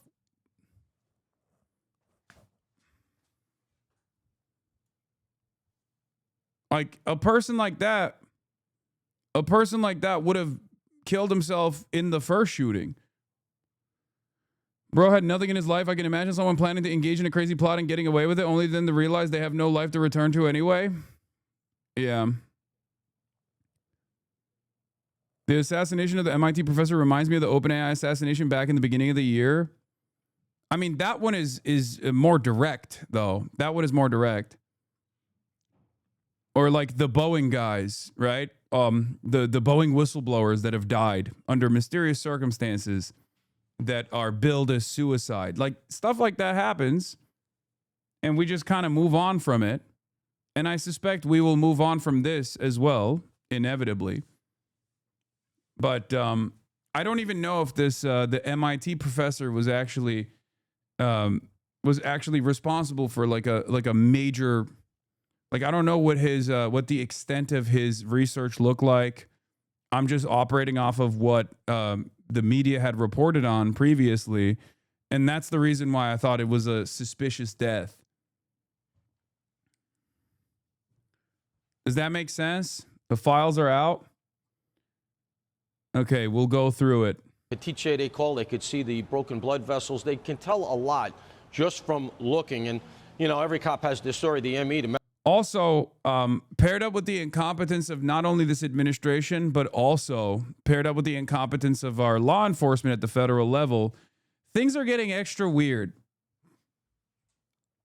Things are getting extra fucking weird. There are a lot of oddballs in academic STEM research. I can 100% believe this guy had imagined grudges exacerbated by deteriorating mental health. To commit the second shooting, wouldn't he have gotten away with the first? Okay, why didn't he just do the first shooting then?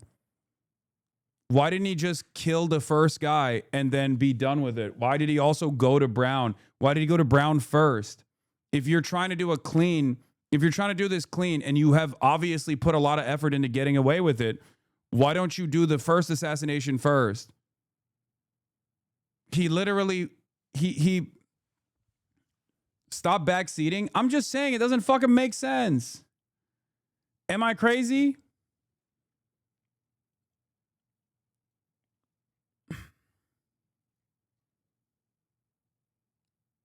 Anyway, we can't access the files yet, so we'll look at the media covering around the media coverage around the files as it trickles in. Medical examiner, shows up at the scene and has to pronounce. And that very often is who makes the determination as to, in a lot of towns around the country, sometimes without even being a doctor, whether or not it is. You're trying to rationalize the actions of an irrational man? No, you guys are falling into the trap of the insanity plea trap, as I like to call it, okay? Premeditated. Okay, listen. Not only was this premeditated, but it was also very clearly mapped out, okay? There is a tremendous amount of rationality here. This wasn't an irrational person snapping, okay? Or having like an extended fucking, extended like psychotic episode or something. The fuck are you talking about? That's not, that is what, this was deliberate, targeted, meticulously executed.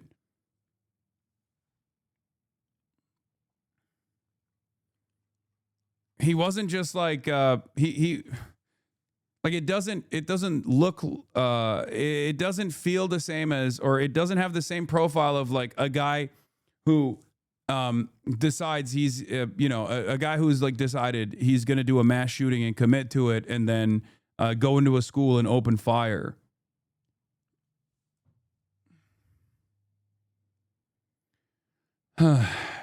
Inside one PDF, 15 pages out of 23 are redacted fully. Suspicious or not, there's a lot of slippage there, but I can guarantee you that's not going to happen in this case. By now, they have a pretty good idea of when he did it. They know how he did it, obviously.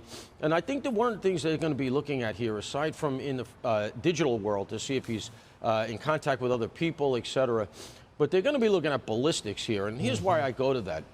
I don't see how, if he used the same gun in both instances, they didn't connect the ballistics from MIT to Brown instantaneously. Now, the task force was competent. I don't care what anybody says. Once they got rolling after that false lead by Monday, they were moving good. So they would have done that. This guy is right, by the way. Either he used one gun one place and one in the other, or he had other guns we don't know about. I would be curious to see how the ballistics come back. But at the end of the day, what I'm getting, and I don't mean to be too graphic, I'm getting a bitter loner loser. Slipping down life. We used to call it in the terrorism world, loser to lion, because he wanted to make his mark in the world. He wanted to be somebody. ISIS knows how to play on that. I'm not suggesting he was in touch with ISIS, but that's the same phenomenon. And so, I think that he just came up here to lash out at something he felt failed him. Yeah. So, Paul, do you, I was going back and forth with some friends, some buddies that's still on the job, and they had the theory that this guy was going to continue, but he felt the cops closing in. Have you heard anything from your sources about that?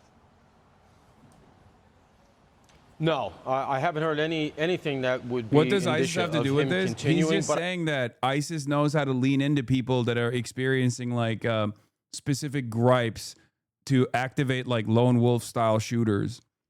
That's what he's saying. He even admits that ISIS seemingly had nothing to do with this.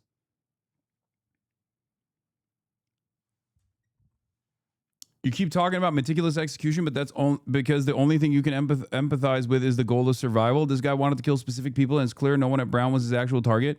Yeah, I know, which is that's the reason why I'm saying it's just like confusing.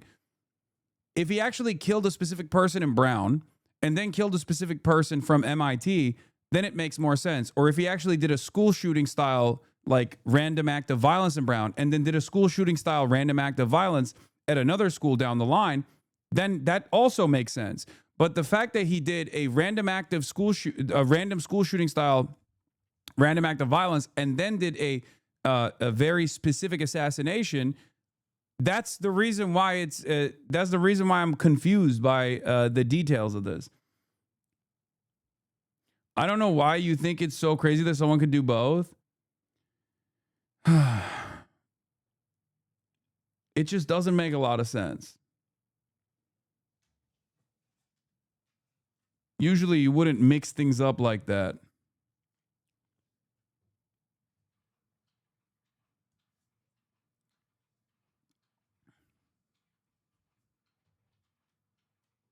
I don't think that is at all an outlandish supposition. In light of the fact that, as I said, he did all of this planning. He had at least 2 guns. He moved up here. Remember, he was in Miami. He moves up here to New England in the winter. It's kind of a reverse migration, right? Mm-hmm. And he does all of this stuff. He gets the apartment. He gets the storage location. He's got the 2 guns, which they're going to look at where and how he got them. He does the casing at a location for upwards of 2 weeks, according to what we're hearing. He went in and out of the building. You know, all of this stuff tells me that he wanted to get away with it. This guy this was not a suicide mission, let's be clear.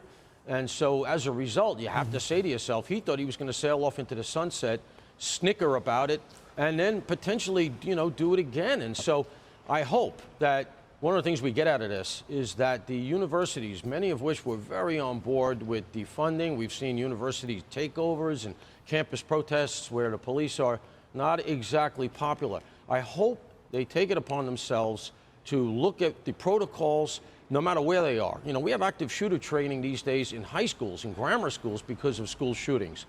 The faculty and the students in these Ivy League schools, they're not immune to this no matter how much they think they are. And so if there's anything that comes out of this that's good, they got to do a hot wash here and say to themselves, are we in the same position? Because this was just a target waiting to happen. Yeah, and lastly, I would flood Miami. If you want the facts, that's where he was. Do you think the investigators are there now, being that he's dead and this has been solved? How aggressive will they be in trying to reestablish motive? Or to establish motive by maybe going back to find out where he lived before he came there? I mean, yeah, they have to. They have to look into his background. Anyway, we're going to move on to the Epstein files data dump that just came out. The Department of Justice releases a trove of Epstein files. Let's take a look at what some of the pouring over these documents as what some of the high-level notes are. I've heard that there's a lot of redacted stuff in there. I don't think we're prepared yet to show them to our audiences. We're working on that, but please do tell us what you've learned. I don't even know if I can get to that website. About describing what's you have in to the click on I am not a robot. Your estimated wait time is less than a minute. Sensitivities, so many sensitivities around this issue. But what I can say here is, in the data sets that are being put out by the Justice Department, there are many photos. And they are stripped of context. They are just images. Many of them do show Jeffrey Epstein, of course. They would be from the files around him. There are also images of Ghislaine Maxwell. What the fuck? But this is the sort of thing that people will be clicking on, seeing, that you'll see around as people go photo by photo. I mean, some of these, there's clearly hundreds of them. They're posted in dozens of pages of data on the Justice Department website, and they don't say where they're from, why they were taken, where the location of the photos are. So a lot of those context clues, that's the sort of reporting and questions that we'll need to follow up on in understanding looking at the website. What the meaning of these photos might be. But after a thorough investigation, FBI investigators concluded that Jeffrey Epstein committed suicide in his cell at the Metropolitan Correctional Center in New York City on the 10th of August 2019. This conclusion is consistent with previous findings, including the 2019 Stefanik autopsy leaving Congress and findings dropping out of the New Hochul York race? City Office of the Chief. Dude, we'll get to that, okay? Are you fucking kidding me? You think that's the biggest story right now? Chatter? Chatter coming in here being like, at least Stefanik is dropping out. Okay, sick. Like, is she connected to Jeffrey Epstein? If not, forget about it, okay? I don't give a shit. The fuck? We'll talk about it later. Yeah, she was going to get destroyed in the gubernatorial race regardless. Okay? Oh my God, you just sent me a Ghislaine cleavage photo. That is crazy. That is crazy with the feet and everything. I've seen a photo similar to this on the Epstein flight before. Some of the content we're seeing from these documents. And I'm looking at video footage now of the common area just outside Jeffrey Epstein's cell. We've seen that before. Yes. And indeed, that video, there's a break in the video which has given rise to suspicion that Epstein may not have committed suicide. So conspiracy theory around that, or doubts about the suicide theory, certainly. This video I'm looking at, it shows a common area just outside Jeffrey Epstein's cell. We've seen that before. That has been made public, but that relates to Jeffrey Epstein. It relates to investigations into Jeffrey Epstein. Therefore, it's being released as part of these documents today. And that's what these documents relate to. I found one that is an affidavit with Epstein and a 14-year-old. Yikes. And pretty much every interaction that the law enforcement, the FBI and others had with Epstein, and in terms of their investigations into his activities. That's why there are so many names in the frame, so many images of Epstein associates in his company, and so many connections made to a range of people. As I mentioned, not all by any stretch guilty of criminality. Indeed, they are due the presumption of innocence until proved otherwise. But it gives you a sense of the connections that Jeffrey Epstein had across high society. Many of the names who have featured in these files are from the rich and famous. It's not just Donald Trump. It wasn't just the former Prince Andrew. Files, man. Yesterday we saw pictures. The U.S. Department of Justice begun to release all files related to the case Allen, against convicted sex offender trafficker Jeffrey Epstein. The comedian, U.S. TV personalities, and so on. We're seeing from this publication today, Matt, many pictures. Bill Clinton with a redacted person in the pool. Oh my God! You'll remember that Jeffrey Epstein was an owner of many properties, not just the island in the. Oh my fucking Lord. That is.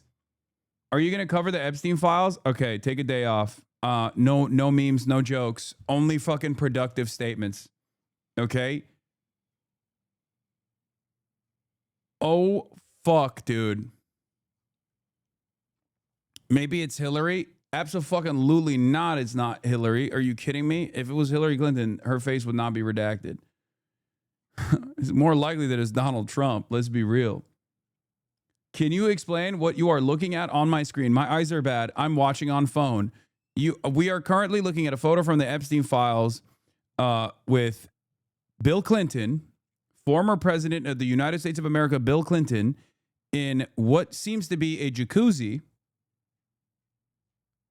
in a bathing suit, with his hands behind his head, leaning on the corner, with a censored photo of someone who is not affiliated or potentially a victim of Jeffrey Epstein's.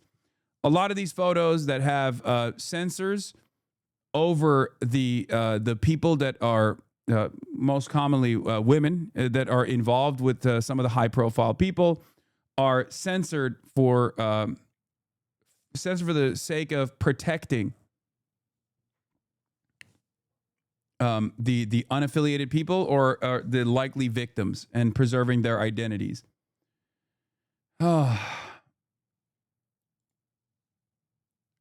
There are, oh my God, there are so many, oh God, there's going to be so many fucking photos with Bill Clinton and Jeffrey Epstein. This is the other side of this story, okay?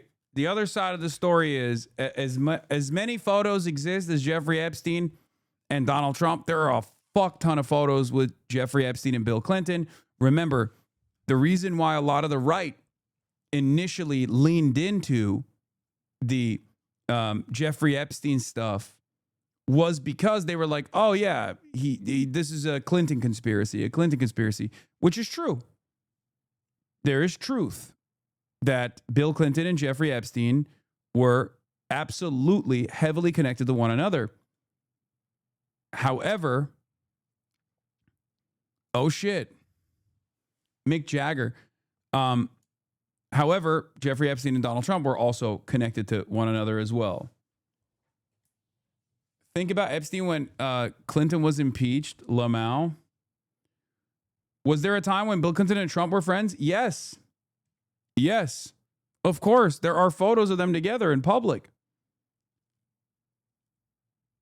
This shit is so bad it deserves an apolitical revolution. Like, even if we're just going to preserve liberal capitalism, this requires a replacement of our system.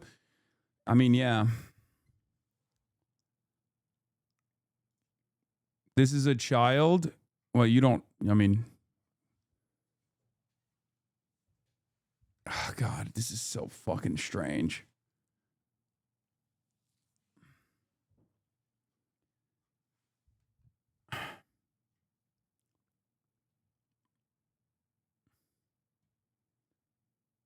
Don't you think this is from inside the temple? Is this a photo from inside the temple?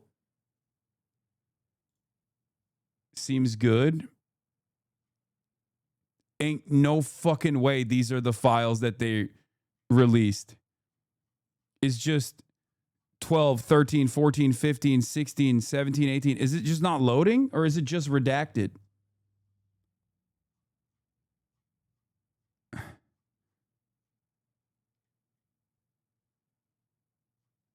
Is it just not loading? I don't understand.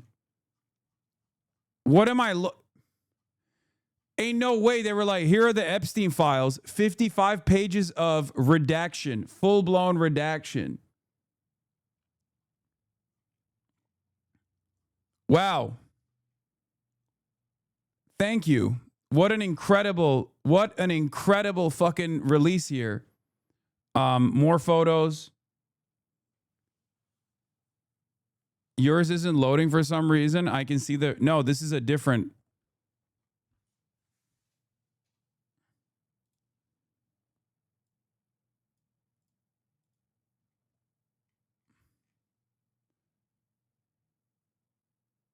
They're Polaroids. Give them a minute.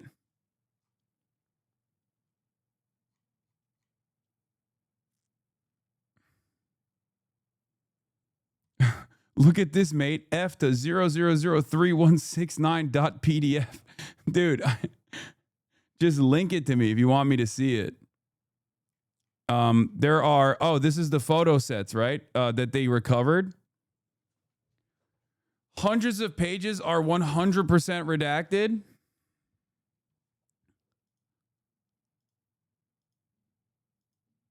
Obviously, some of the redactions are made because they are, they have victims, the faces of victims, and that's the reason why they don't show that stuff, right? But then there's also going to be redactions because, there are probably high-profile people that they don't want to fucking involve in this, and maybe even Donald Trump. Like, there's information, not just photos, but like information that they're redacting. And I think not all of these. Wait, what? Photo from Epstein's home in New York City has Bill, MBS, and Trump? Oh, yeah, we've seen that. I mean, I've seen these photos before, but this is a clearer picture. Creepy photos from What the fuck? Epstein's bedroom in New York City? Jesus Christ, this guy had so many strange artifacts in his fucking house.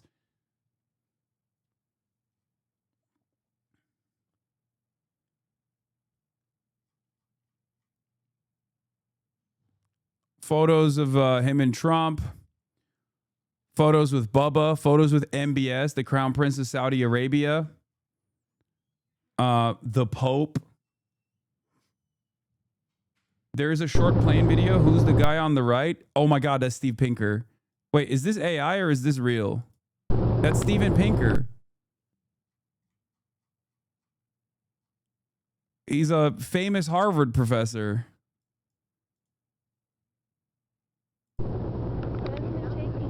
I mean, there is a photo of them together for the record. Yeah, Pinker is a known associate of Jeffrey Epstein for the record. It's not even like a new thing. But I don't think there is I don't think we've ever seen a video from the video of them together.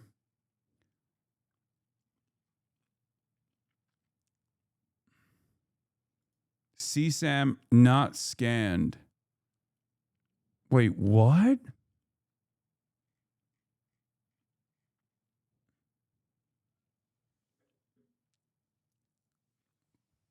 Okay, that means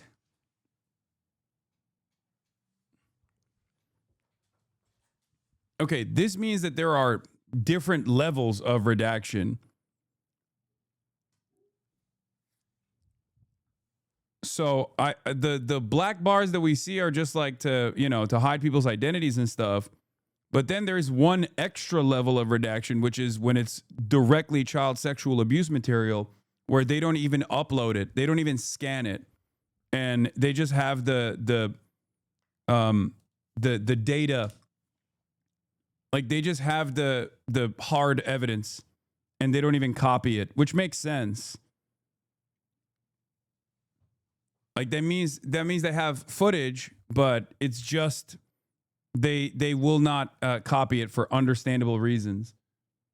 I don't know if live photos on iOS were a thing before Epstein died. We'll have to check, but the short videos may be those. Live photos consist of one photo and one short video before or after the shot.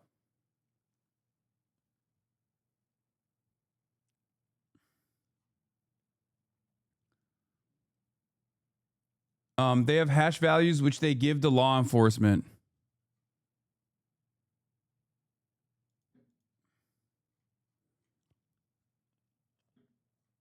Photos provided by interview of redacted. This is what, like evidence filing, right?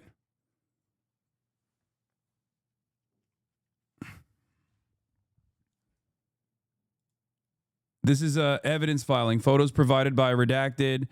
Might be LNU, may have moved to Florida. LNU used to be roommate, moved back to Brazil, still in New York. Younger than. Friends of Bleep Friends, big Brazilian group, Dominican darker skin, looks Amazonian, brought towards end, desperate time, maybe 1 to 2 years older, not sure, desperate time, running out of girls. Friends with Bleep's boyfriend's friends. Didn't want Spanish or dark girl. Go in, wait in room. Wait in. Roommate doesn't know if took her. Says, I don't know what happened. Jeffrey Epstein, what doing? Why bringing me dark girl? Bringing young girl. Yeah, but not dark. Told her he just wasn't into her. Doesn't remember if he paid Bleep because he wasn't happy. Jeffrey Epstein paid her. Bathroom. One torso pink, vaginas and boobs near bathtub. He got in shower and told her, can't just bring girls he doesn't like. Told her, keep looking for girls. At one point, redacted witnessed them asking for ID to girl. Wanted make sure under 18 because he wasn't believing them, because redacted messed up by bringing more older girls. Holy fuck.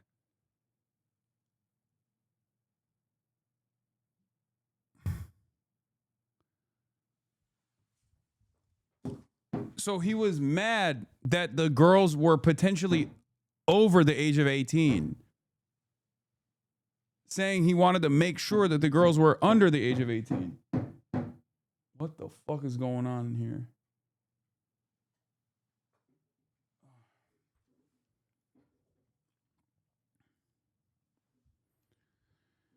Oh.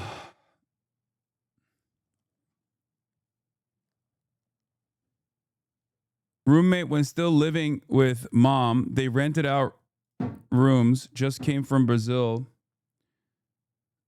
was model older than. What is happening? It's not a doors open situation.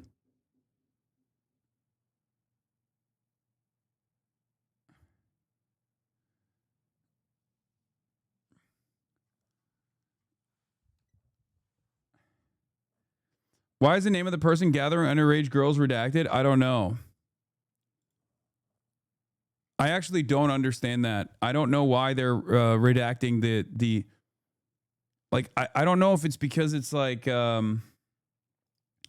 don't know if it's because the information, 119-page grand jury document entirely redacted according to MS Now. The reason why might be because they got immunity from the previous deal. Because, like, remember, the first time Jeffrey Epstein was caught sex trafficking minors across state lines, there was a second deal that was conducted. Not only did he get a fucking sweetheart plea deal, unlike anything anyone has ever gotten, and the person who offered him that was Alexander Acosta, who then became Donald Trump's labor secretary, who actually resigned as Donald Trump's labor secretary because the second investigation into Jeffrey Epstein was being conducted. And people were like, dude, what the fuck? You're responsible for giving Jeffrey Epstein this incredible sweetheart plea deal. And part of that process was that they actually were able to, they actually gave full immunity to every other known affiliate. This could be the reason. Or it could be that some of the co-conspirators were also underage as well. Or some of the co-conspirators were victims as well. Because it is known that Jeffrey Epstein would routinely use some of his own victims to then go out and get new victims as well. So that's part of the reason why it could be redacted. But I don't think these people are victims. I think that this is a co-conspirator that got some kind of immunity. And that's the reason why their identity is their identity might be redacted here.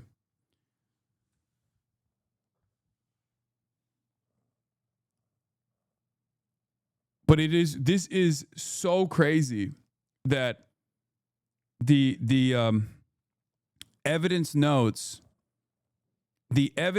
here very clearly show a profile, Jeffrey Epstein straight up demanding underage girls and even applying scrutiny to the person that was helping him traffic underage girls, saying, I need to see some identification because last time you fucked up and you gave me overage girls.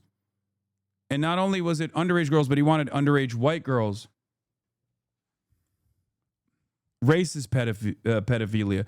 Thomas Massey says if 20 to 25 men are not named as sex offenders today in the release, this is a cover-up. We're working with victims to ensure the offenders don't omit evidence under the pretense of redacts due to this. Oh, shit.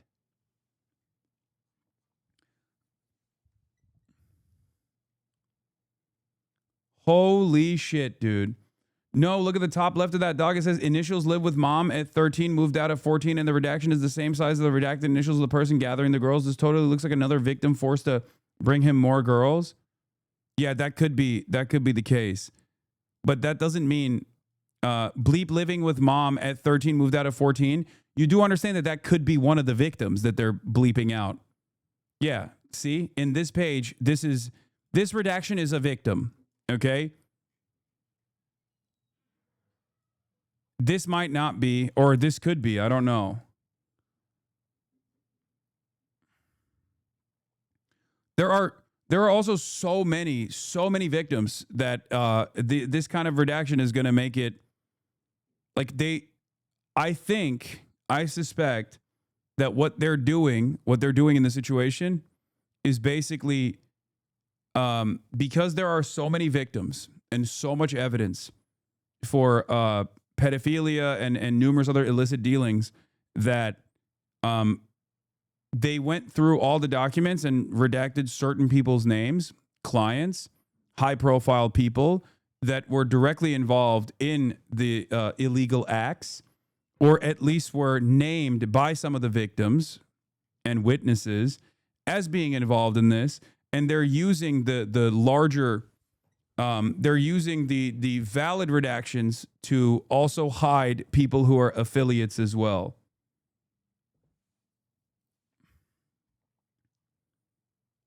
I can't have Brace on. I already asked him, and Brace said he is.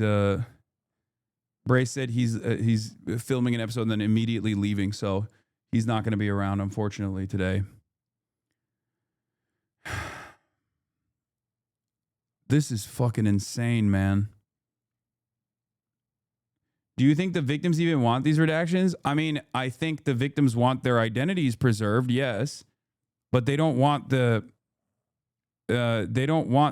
affiliates to be able to shelter their names, and that's what Thomas Massey is presenting as well. There's a crazy painting of Bubba. No, this is a famous one. We've seen this before. Yeah, it's Bill Clinton in a blue dress. Yeah, this was known from before. It's just another angle of the same painting that we've seen before. Yeah, this is a famous one.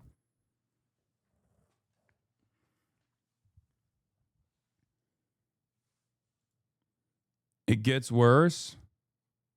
What? No. Hold on. Living the Good Life, Part 5, Massage for Everybody. And it's a baby massage training.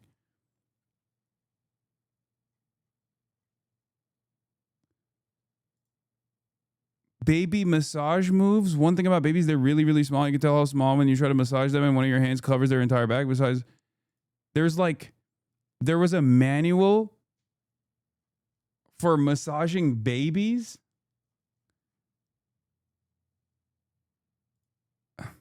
I mean, that's also the least surprising. IDF sweatshirt.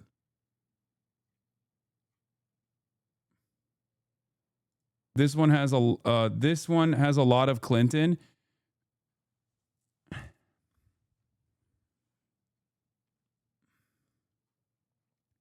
Yeah, I think it was in the files. It was a Massaging for Dummies book or something that they found.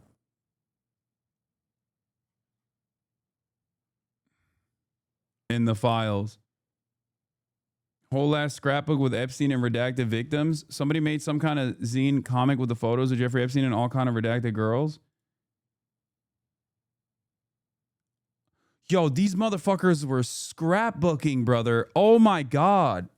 That's the other fucking boomer angle, is that they loved scrapbooking. This is a thing that's part of the reason why they were like constantly fucking what do you call it? Constantly in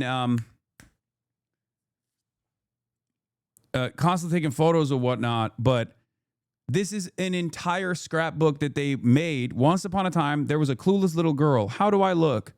Then, what is he doing? He wouldn't. Elastic. Can I even show this? This is like this is a pedophile mood board. Those eyes are blue. And the little teeth. I met you.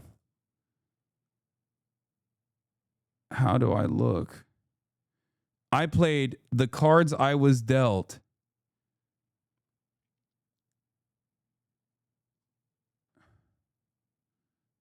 First Christmas. Oh my goodness. I will be the first. Is my cover blown? What could this be? I learned and grew. I beautified. Took care of you. Before and after. Brazil, Dubai, Prague, Czech Milk, We Traveled, Berlin, St. Bart's. You're the best. Oh, really? You're so sweet to me. I like Prague. I know. I am working on number 3. Paris. We fought. Then hugged. We laughed. One ham. Bleep, please, no mustard. I will get you. Now you drive. 2007, September 17th. And then it's just it's a photo of him and one of the victims. This looks fake as fuck. Brother, this is literally from the government files. What are you talking about? This looks fake as fuck. Really? This is the zine was a birthday card. Yeah. This looks like Prince Andrew's. Item was not scanned. Let's look at this one. Description photo frame. Oh, it is. It is Prince Andrew with a bunch of victims. This I think that's the one of the pilots, right? Here's Ghislaine Maxwell in Russia. This is a redacted photo. Epstein on a horse with a victim. I don't even know what the fuck's going on here with some fancy people. This is oh my God, Jeffrey Epstein with Michael Jackson. Wait, what is this? Special day in England? Who is this person? I wonder.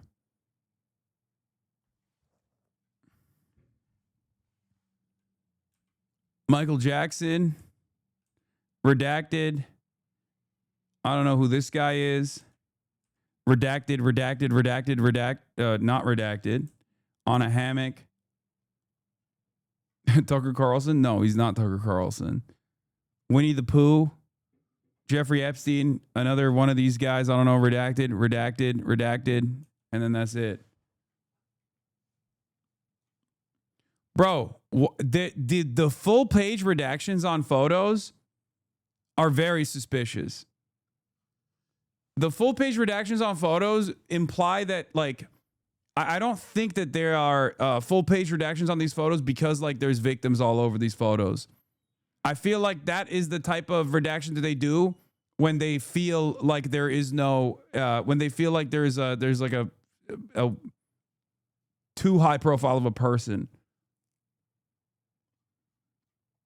Or maybe it's like a location or something. Yeah, identifiable location, something like that. MJ with Clinton on Lolita. Yeah. Yeah, Michael Jackson.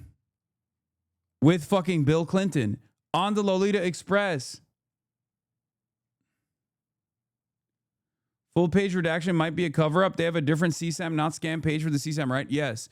If it's a full page redaction, see, look.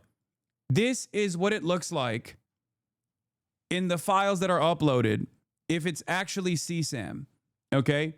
There's a different way of handling child sexual abuse material where they understandably don't scan child sexual abuse material. If they redact a face, that's most likely a non-affiliated, oftentimes a victim that is not affiliated or not implicated in any crime, okay? If it's a full page redaction, though, like if it's fully black, then that's a little bit suspicious. Because if it's a full blown full page redaction, I feel like there is a different reason as to why they're engaging in that, and I don't know what it is, but it definitely is very suspicious, very weird. I will, however, say, even with all the redactions so far, there is a shit ton of data here. There is a shit ton of new evidence here, new connections here, things that we previously did not know about that many of these people did know about. Okay? Like a lot of people in positions of power did know about this shit. And remember, including Donald Trump, for example, Donald Trump's DOJ, all of the people that told us that there was nothing there, nothing that you didn't know about previously.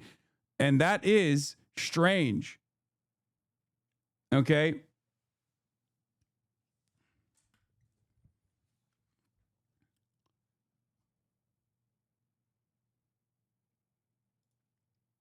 What is this? Go to 1201. Go to 1201. Wait, what is this? This is not 12 hours long. What are you talking about? 1201:30. No one went into his cell after 10:30 p.m.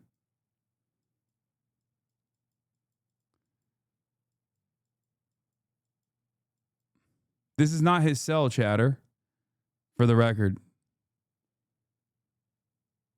Many of the photo folders are named Clinton Place. Some others are redacted place, so they are likely redacting the names of people. Yeah.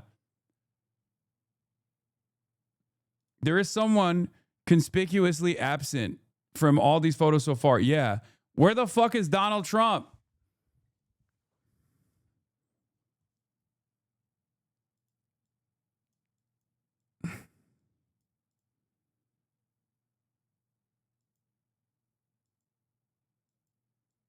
$10:25, 10:28, 10:30 p.m., 10:29.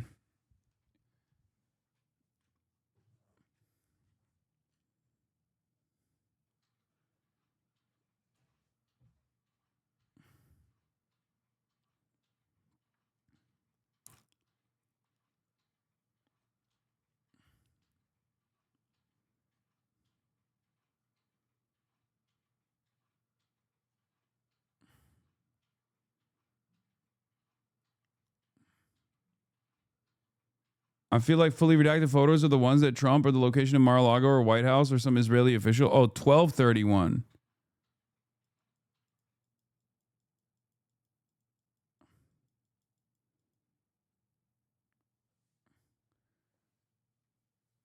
Go to 12:01 on the clock. 12:01, not 31. Why are you guys doing this? Okay, here. 12.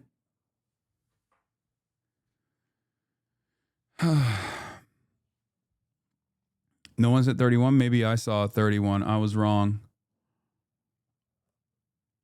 I have to pee so fucking bad, dude. Wait, hold on. You know what? I'm gonna go to CNN for now, and then I'm gonna pee, and I'll be back, and then we'll look at the 12. To go through the documents they've had for years from the Epstein files and the FBI investigation. There's also incoming to the Justice Department from other parts of the government that they're going to be going through and that we may not even be seeing for several days. Casey?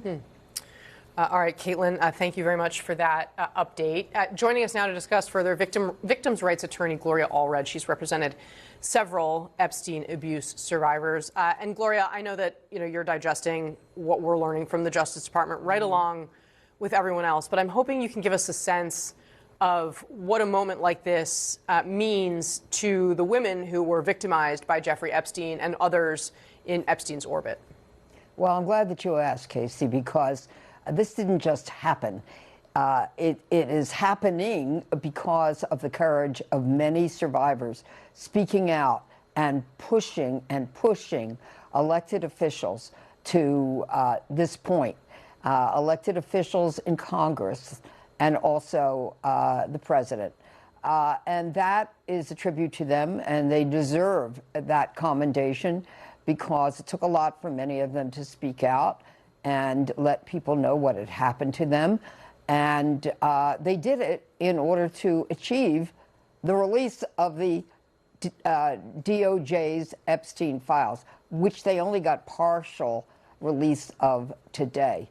Of course, the Deputy Attorney General, Mr. Blanche, has also indicated that part of his reasoning for not giving everything that the law requires today is that he wants to be sure that the victims' identities are protected and also their names. And in addition, any... Bro, I'm sorry, but Gloria Allred is not exactly a credible person. Okay, so here, let's get back to this. at the 1201, you said there's like someone that walks in. Except the Jeffrey Epstein cell is actually on the opposite side of this. So this camera angle does not even show Jeffrey Epstein's cell, just so you guys know. So when people say, all right, 1201, what happened? 1206, not 1201?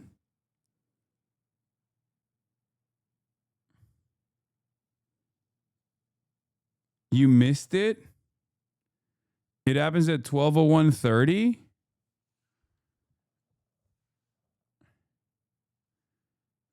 On the top left corner, you missed it? Oh, you're talking about near the stairs at 1201? Oh, this.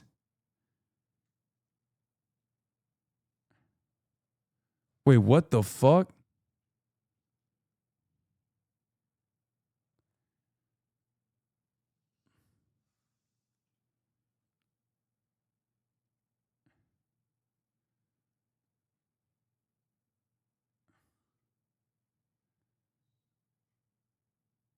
This isn't even his room. Yeah.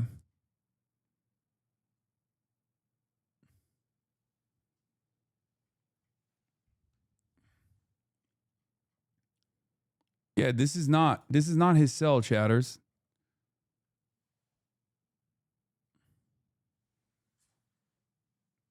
I know I don't think you guys understand. That's not his cell.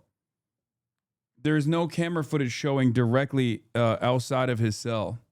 That was a big problem because the cameras suspiciously were busted. But even in this situation, even in this footage, there's like cut parts as well, which people thought was also strange. This is edited footage. But what if that was his cell? Hypothetically, that'd be suspicious. Okay. We're getting stupid. We're getting stupid right now. All right. Anyway, one of the only things that someone could find, I think, is like so far.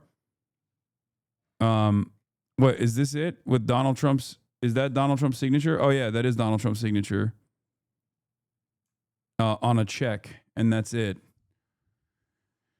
Very few new information that's come out of this that I clipped it. Rick Astley, dude, you're funny, dude. Take a week off, okay?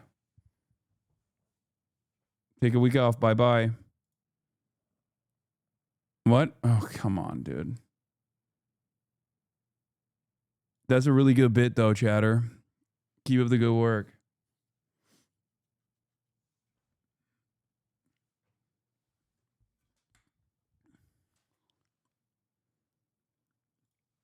What is this? CCP? Okay, calm down.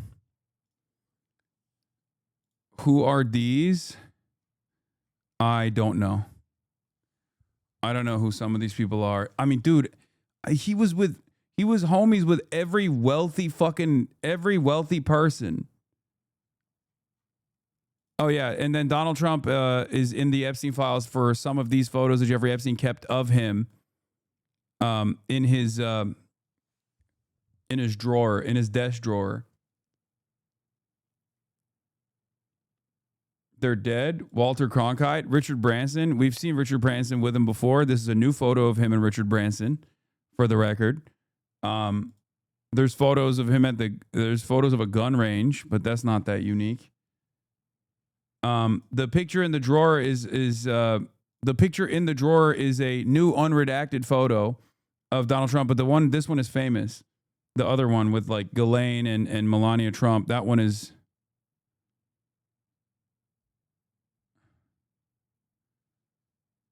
You know, all these photos and evidence, and Epstein is never working his big finance job.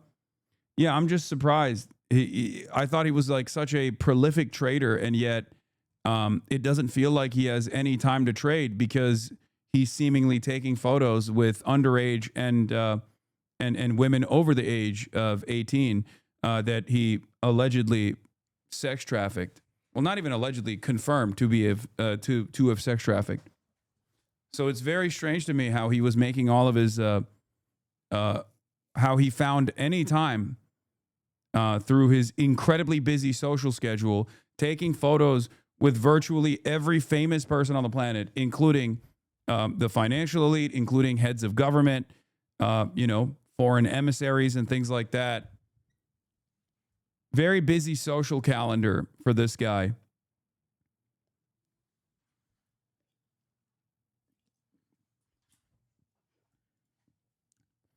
Another one of Clinton. I mean, the craziest one of Clinton is in the fucking hot tub, dude.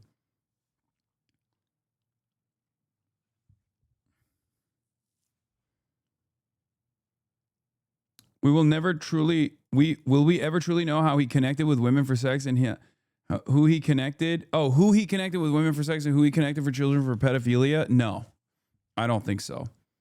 I think at best, the best you're going to get is maybe some of the alive victims who who know who some of the clients were. But even then, it's what the fuck? Former President Bill Clinton swims with unknown woman and Ghislaine Maxwell, convicted sex offender and close associate of Jeffrey Epstein. Jesus Christ. This stuff is new.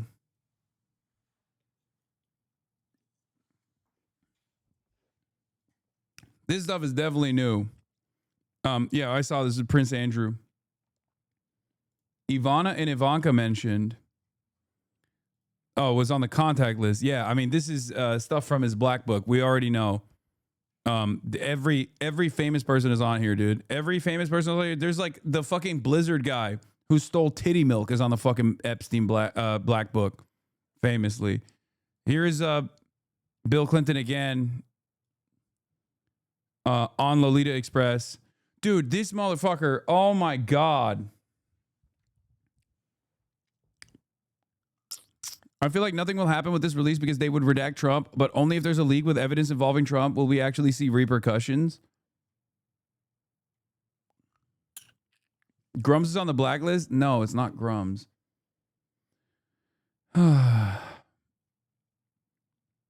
Is Hillary going to talk about how social media is warping the minds of the youth instead of addressing why her husband is with every junior high schooler in Florida? Yeah, no, that's before TikTok, so that's different.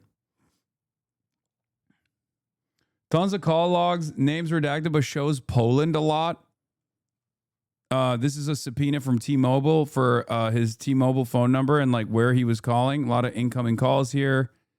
A lot of phone numbers that were redacted. Mostly call destination, Miami, Florida, incoming. There's one North Dakota in here. North Dakota, or no, not North Dakota. North Dade, Florida. Never mind. North Dade, Florida mentioned. Why do we never see photos of people at the island? There are plenty of photos of people at the island. All I'm going to say is that boomers are so fucking dense. They really complain about Gen Z documenting everything online. Meanwhile, these motherfuckers are just recording themselves committing crime thinking no one's going to know. I mean, true. So I guess it's the same. And there is no generational divide there. Everyone is constantly recording themselves doing crimes all the time, whether it's on Snapchat or whether it's in a scrapbook that you made for your favorite pedophile, your favorite close personal pedophile besties. Doesn't change that dynamic all that much, does it? Where it's just still a thing that fucking boomers are doing. You know? Like these guys would be streaming this shit on Kick. That is like the modern meta, you know? Epstein files. We are combing through all of these details, and we're going to try to bring it to you as coherently as possible as it Richard comes Branson. in the meantime, Billionaire. our panel is here. And of course, Elliot Williams, one of the things that people are really interested in is the list or a list, any list of names of powerful men Hey, Hasan, you need to see who this. were involved here. Right? This is a list that the Attorney General, Pam Bondi, had said when the Trump administration came into office the second time. She said, it's sitting on my desk. Right? Then, of course, we have not seen it. Susie Wiles, the White House Chief of Staff, said this week that yes, dude, Timothy Chalamet is SD kid on this matter entirely. Okay. But I want to play what Congressman I would Thomas say that's Massey, like that's not even the 10th most important conspiracy theory right now that we're talking about today. Come on now. What he said about what might be in them. Let's watch.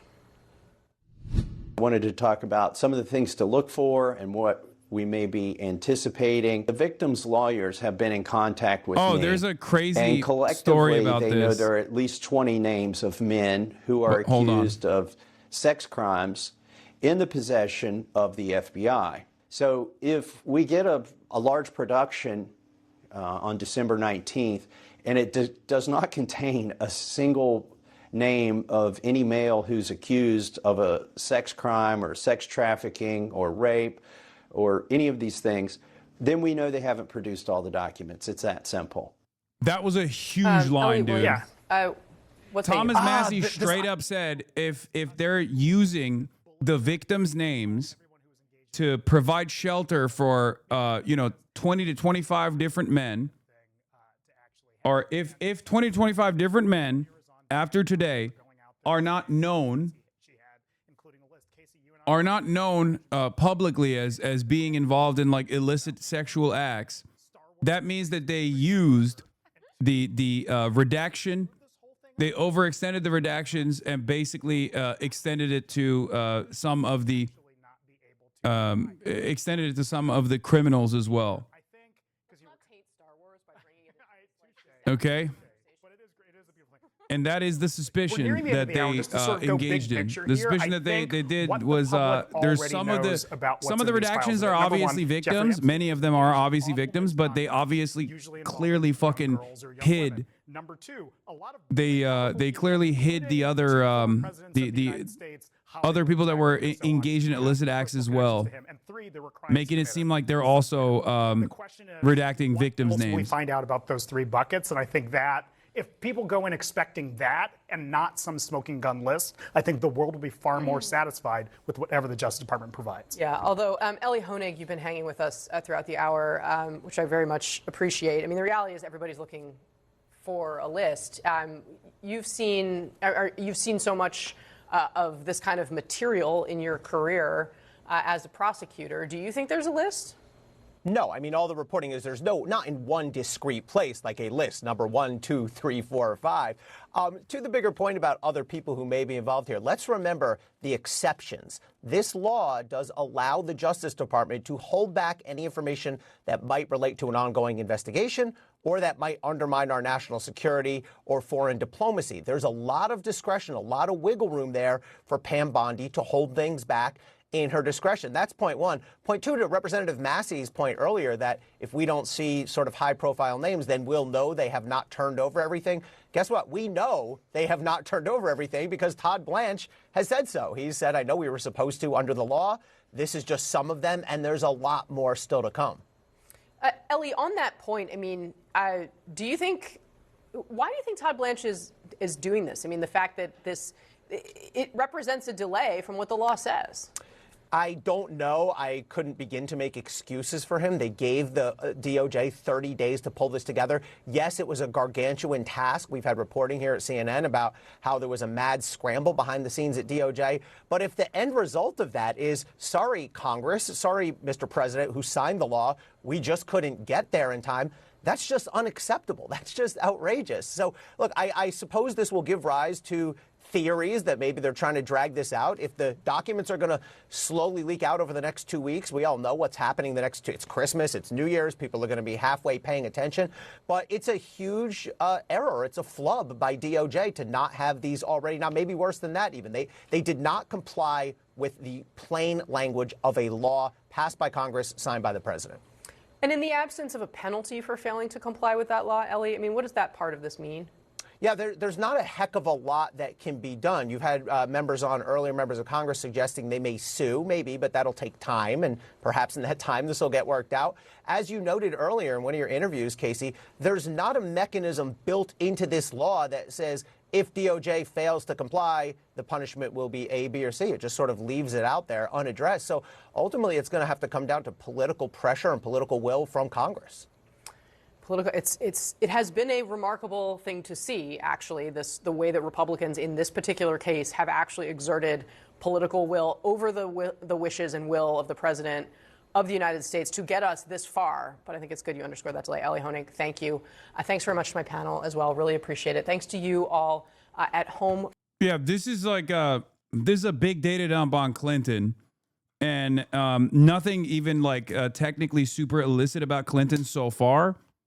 But that's it. Like the most high profile, like new shit that we found out is just Bill Clinton. And that to me is somewhat suspicious. And I don't even mean that like there was going to be more Trump stuff, even though Trump basically made it seem like there was more Trump stuff in there. And that's the reason why he was trying to delay the release or just refuse to release it altogether. But there are obviously very clearly other people that are either close to Trump or just like bipartisan elites, you know, that the administration is protecting, the DOJ is currently protecting. Here is Deputy Attorney General Todd Blanche this morning saying that all of the files are not going to be released today. I expect that we're going to release more documents over the next couple of weeks. So today, several 100,000. And then over the next couple of weeks, I expect several 100,000 more. There's a lot of eyes looking at these, and we want to make sure that when we do produce the materials we're producing, that we're protecting every single victim. Okay, let's check in with the actual law that has required this release of the documents. It's called the Epstein Files Transparency Act. It passed 30 days ago with the support of every member of Congress except for one, Republican Congressman Clay Higgins. The law requires of the Justice Department and FBI, quote, not later than 30 days after the date of the enactment of this act, the Attorney General shall, subject to subsection B, make publicly available in a searchable and downloadable format all unclassified records, documents, communications, and investigative materials, unquote, that pertain to Jeffrey Epstein, Ghislaine Maxwell, and other people or entities named in connection to them and the sex trafficking ring that they are alleged to have run.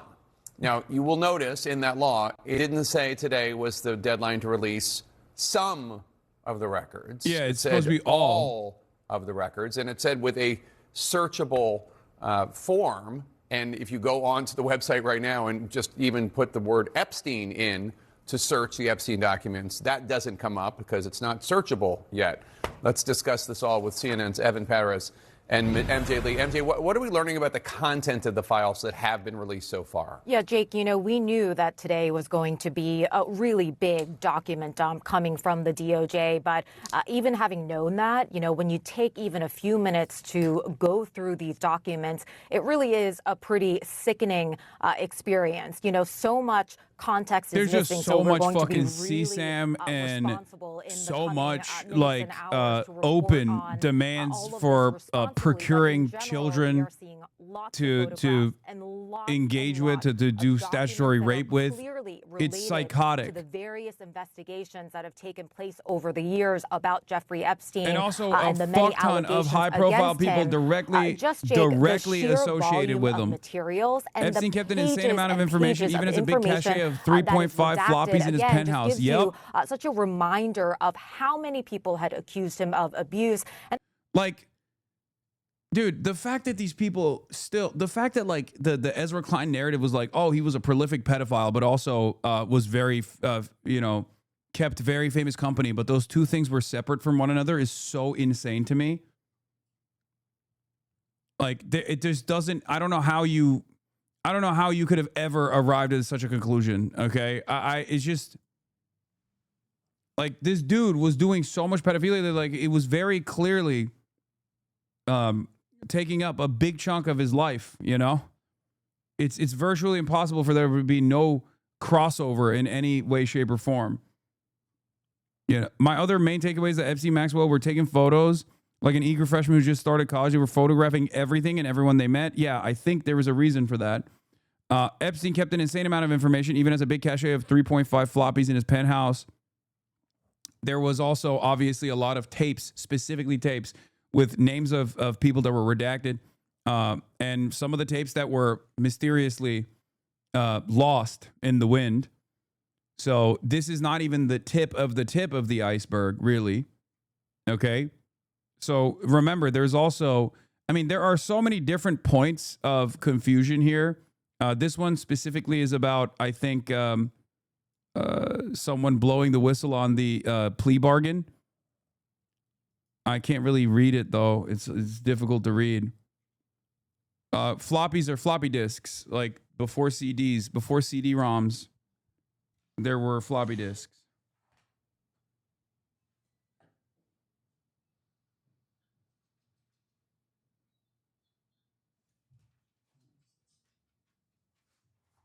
Who's this? Okay, doors open.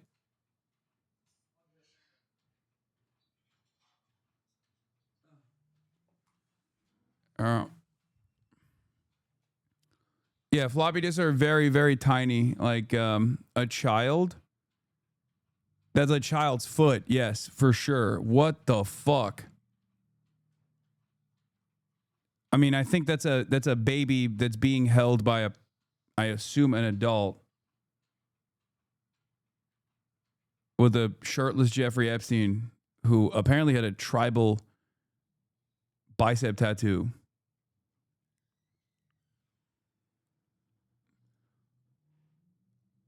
Rokana says Pam Bondi will be prosecuted if she doesn't release the full Epstein files by today's deadline. Let me be very clear. We need a full release. 9 p.m. on Friday, the Epstein files will finally be released because of my Epstein Transparency Act. We will see thousands of documents that we should have seen decades ago. 3 federal judges have ordered the release. One of the craziest aspects of this, by the way, is the fact that like these people were sheltered. And they were able to just like operate in polite society and potentially in positions of prominence long after law enforcement authorities, investigators knew the depths of their illicit activity. So that's what's so crazy about it too. It's like justice delayed is justice denied. This is an endless delaying of justice in this situation. And the Department of Justice is telling Congress that the release is incomplete. The DOJ acknowledges to Congress that Epstein files release is incomplete, expects additional disclosures by end of year. Yeah, they are. I think there were far too many documents. I'm not even kidding. I think there were far too many documents where they had to basically take an L on drip feeding shit because they refuse. They refuse to release it without like redacting everything. And I suspect that's the reason why they're saying like, sorry, we can't release it yet. Even though there was so much fucking time, even though there was a 30-day period, and I guess the 30-day period was not enough.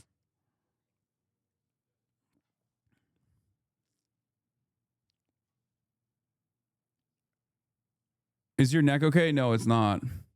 Is it a less than 110% chance that they just redact all mentions of Trump? And if no is more than 0% chance, normies think he's sus that is not mentioned at all?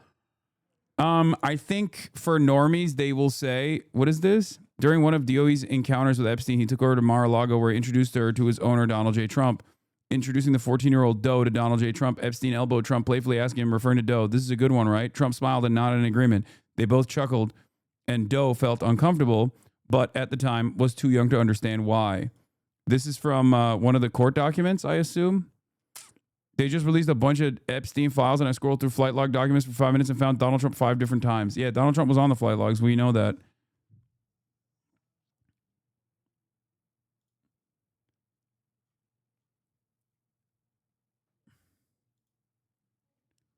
Oh, this letter is admitting basically why Epstein was protected, potentially. What is this? Let's see. Dear Mr. Jeffrey Epstein, I hate that you got into this mess with the girls over the years. These girls knew what they were doing. You didn't put a... What is this? To their hand, but you have to water it? You didn't put a gun to their hand, but you have to water it to all rich people are targets in this world. People are going to come at you to get $1. Women are really stinking, I assume, really sticking it to the men on every level. It seems a lot is justified in some cases. In your case, you really need to water or watch, not water, watch yourself. You are a target and you never should got yourself caught up in this bullshit in the first place. You knew these girls would come at you in the long run and mess up your reputation, you should have knew that and go after your pockets. L reader, Haas dyslexia, chatter. Not only is this person dyslexic, but this cursive is ass. I mean, this is a random person who sent a letter to a random misogyny tourist, I think, that sent a letter to Jeffrey Epstein from prison. Okay? I don't think this is like I don't think this has anything to do with any HasanAbi can't read. Yeah, this is remember when I told you guys like there's a concept such as misogyny tourists, like people who just look to instances of men doing sexual impropriety or illicit acts and whatever, and then they just like they lend unlimited support to those men for some fucking weird reason. This is one of those men, I think.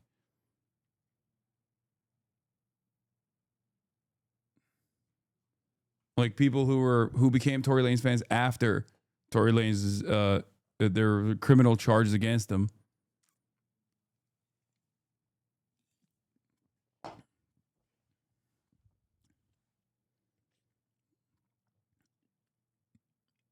There are redacted pictures of Ivanka Trump in the files. Does this imply she was a victim?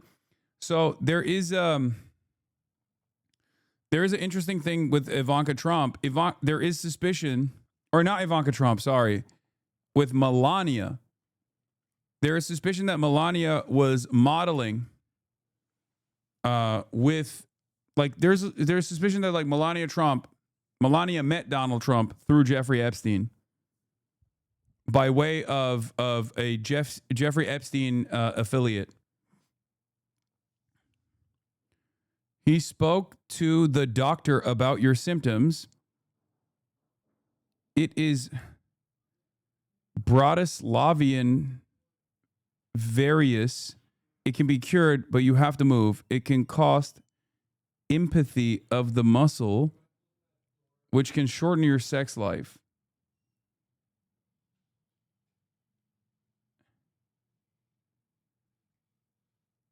What? I think they meant impotency, or no, atrophy, but they wrote empathy. Atrophy, you suck at autocomplete? Bitch, what are you talking about? I'm trying to read the fucking words that they wrote. Are you kidding me? This is IMPOTHY. Y'all are fucking making it my fault that none of these super wealthy dumb fucks could actually write anything correctly because they were all dyslexic as shit. How the fuck is this my fault? God damn. And it's not a one guy situation at all. Suck my dick. There was a hella guys in the chat. It was 1,000 guy situation. As I'm speaking, dozens of lawyers on the national security team at the Department of Justice are preparing the documents for release. Let me be very clear. We need a full release. Anyone who tampers with these documents or conceals documents or engages in excessive redaction will be prosecuted because of obstruction of justice. We will prosecute individuals regardless of whether they're the Attorney General or a career or political appointee. We need full transparency and justice for the survivors. Tomorrow, finally, rich and powerful men who raped underage girls or who covered up for this abuse will be held accountable. Nope. That's not, that's what we thought could potentially happen, but seemingly no.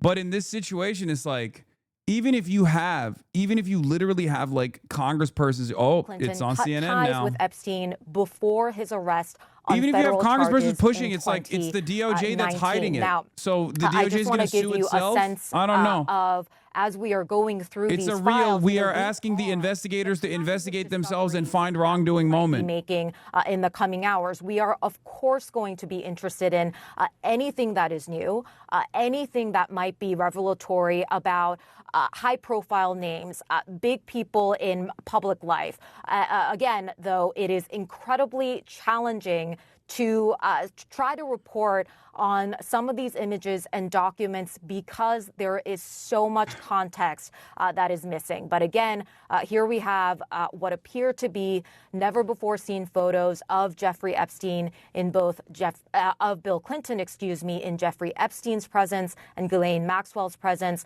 Again, we don't know the context around these photos when they were even taken. All right, MJ, thanks so much. Please flag us down when you have more. Let's bring back Julie K. Brown of the Miami Herald. U.S. launches missiles what's your take on these Clinton photos that have been released?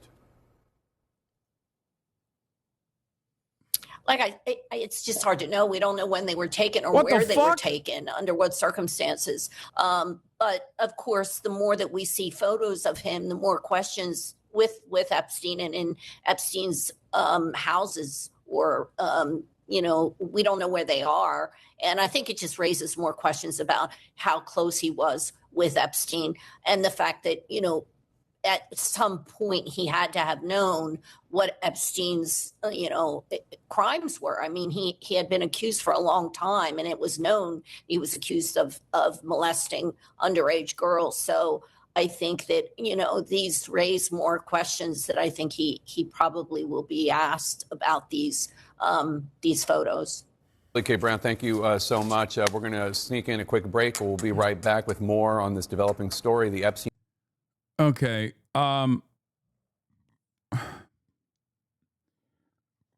Apparently, while we were having this conversation, or while the dumps were coming in, earlier today, U.S. forces commenced Operation Hawkeye Strike in Syria to eliminate ISIS fighters' infrastructure and weapon sites in direct response to the attack on U.S. forces that occurred on December 13th in Palmyra, Syria. As you recall, 2 U.S. troops in Syria were killed by ISIS fighters.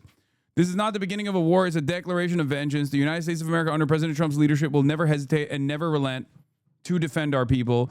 As we said directly following the savage attack, if you target Americans anywhere in the world, you will spend the rest of your brief, anxious life knowing the United States will haunt you, find you, and ruthlessly kill you. Today, we hunted and killed our enemies, lots of them. We will continue. Yeah, except, of course, if you are an international pedophile hurting American girls alongside very famous, financial criminals and whatnot, then we won't do anything about it. Why didn't they do this when Israel killed American soldiers? I mean, I think you know why. This one looks strange. What? I don't even understand. This is doodles from Epstein? Is that what it is? Seems like a bunch of Epstein doodles.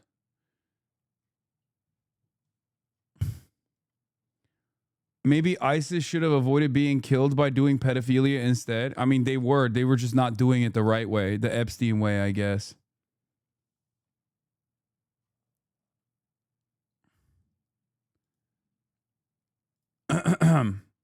Picture 991 box of hard drives. Yes, we saw, chatter. I saw. God damn, I saw it, dude. I don't know why you want me to look at a fucking box of hard drives. Yes, I know. He documented everything extensively. There are photos of him with fucking floppy disks and shit, too. Also, Kevin Spacey and Bill Clinton here.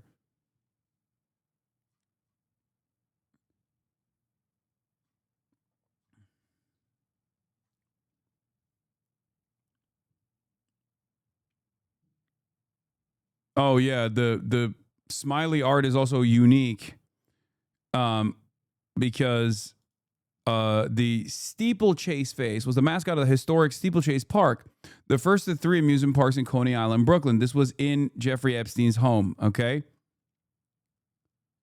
This was in Jeffrey Epstein's home in one of the photos. This weird face that you see every now and then. An exaggerated smile, which has 44 visible teeth. The image conveys simple fun, but it was also observed by cultural critics to have an undercurrent of Victorian-era repressed sexuality. There's a veneer of hidden sexuality. Okay. Now, the reason why this is crazy is because in 1966, real estate developer Fred Trump, Donald Trump's father, destroyed the park in an unsuccessful attempt to create condos on the site.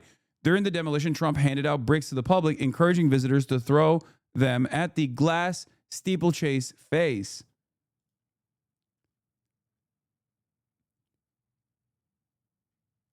And I think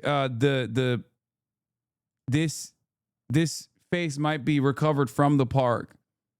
So maybe Donald Trump gave the steeplechase face to Jeffrey Epstein as a gift from the time when his dad actually demolished the park.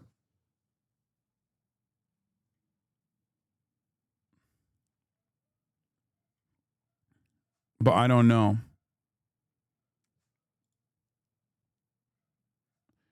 Epstein threatening to burn someone's house down if they revealed the stolen photos of young girls and sold them and had other photos taken. Click alt text if you can't read. How do you click alt text on desktop? I don't know how to do that. Complainant staged that she is a professional artist and took pictures of her sisters 12 and 14 years for her own personal artwork. Epstein stole the photos and negatives and is believed to have sold the pictures to potential buyers. Epstein at one time requested Bleep to take pictures of young girls at swimming pools. Epstein is now threatening Bleep that if she tells anyone about the photos, he will burn her house down.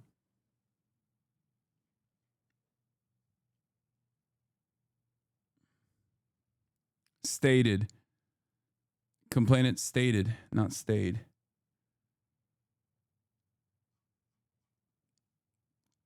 Yeah, this is Jeffrey Epstein, character of cases, child pornography. Oh, this is how you... Okay, well, I already read it. Oh, fuck. This is from 1996, by the way. Yeah, this is from the first... this is information that was also compiled, I think, in the first investigation. And for the record, they knew all this shit, and he still got away with it. They knew all this shit, and they let him out on work release. This has never happened, okay? There's a photo of Ivanka in the Epstein files. Wait, what? Really?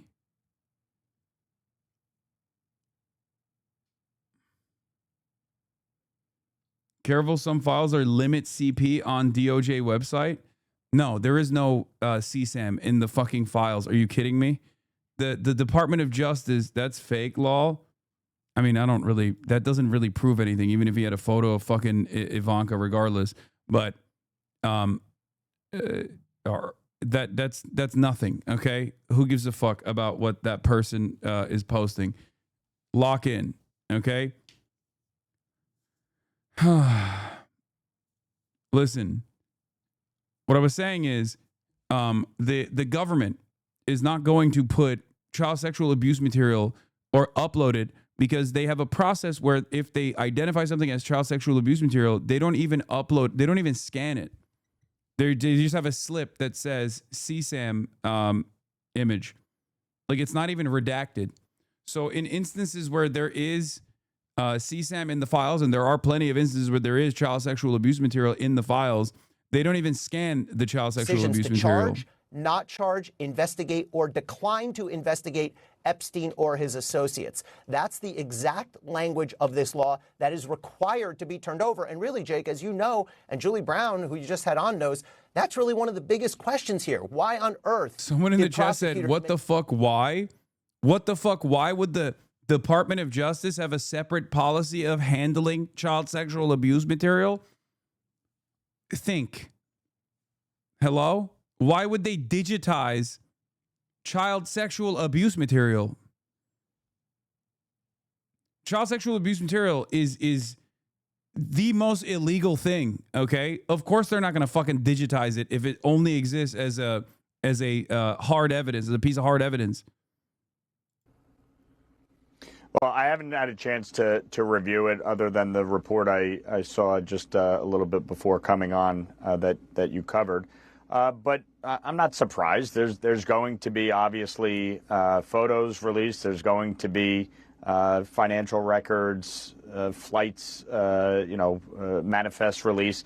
So we're going to obviously dig into the details here. As I've said from the very beginning, anyone who was involved in the crimes of Jeffrey Epstein. Digitizing child sexual abuse material that was like photographed would also be illegal in and of itself. You would be procuring child sexual abuse material, which is a crime. If there is evidence that comes out through this release of anyone, whether they be in government or entertainment or Hasan, this proves you wrong. It's the financial redacted. World, they should be prosecuted. So, we will this see means that what, they're not. what obviously. No, this means they're adults, chatter. Searchable database with hundreds. Jeffrey Epstein had adult victims and child victims. This implies that the victims photographed here are adults whose identities were protected. Okay? If it was a child in a similar situation like that, in a photo like that, it would literally just say, it would have a slip that said CSAM.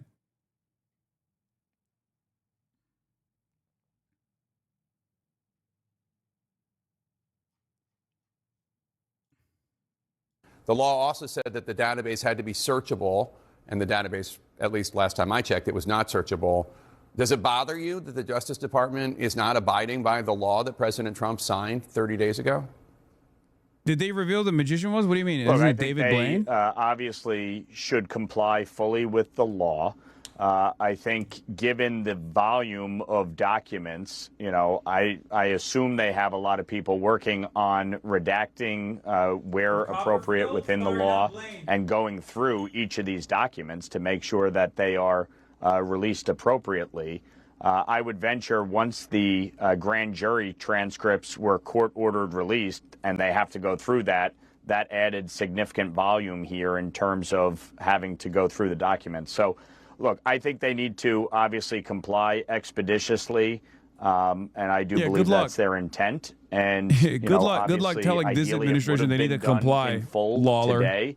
But given the volume, I'm not sure how realistic that really was within 30 days of the law being signed. Your fellow New York Republican, Congresswoman Elise Stefanik, just announced that not only is she bowing out of the race for governor of New York, which you were going to do House as Manager's well. report from David Copperfield's show, noting that patrons found the show sophomoric, amateurish, and the same as last year's. A woman also complained that she couldn't find her husband after Copperfield made him disappear. Into the ring and run for governor?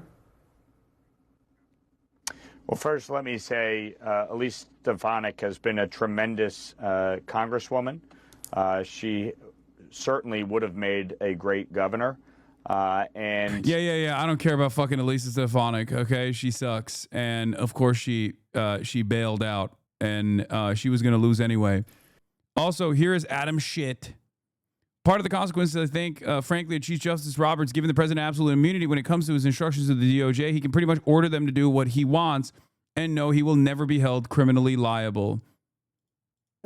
Are you at all surprised by the lack of production today? I'm surprised by the magnitude of it. I'm not surprised that they're withholding information. Part of this is a consequence, I think, frankly, of Chief Justice Roberts giving the president absolute immunity when it comes to his instructions to the Justice Department. So he can pretty much order them to do what he wants and knows that he will never be held at least criminally liable. So I'm not surprised that they're withholding. I am surprised at the magnitude of it. Yeah, they are straight up in violation of the law as of later tonight. Section 1, short title, this act may be cited as the Epstein Files Transparency Act. Remember, Donald Trump signed this. It's his own law that he signed, okay? That said that the DOJ would release all unclassified, not later than 30 days after the date of enactment of this act, the Attorney General shall, subject to subsection B, make publicly available in a searchable and downloadable format all unclassified records, documents, communications, and investigative materials in the possession of the Department of Justice, including the Federal Bureau of Investigation and United States Attorney's Office that relate to the Epstein files. Okay? So that's where we're at. Obviously we know how these things work. It's, the law is irrelevant here. Whatever Donald Trump wants to do was what's more important. Under Trump mentioned in the second and sixth line under remarks.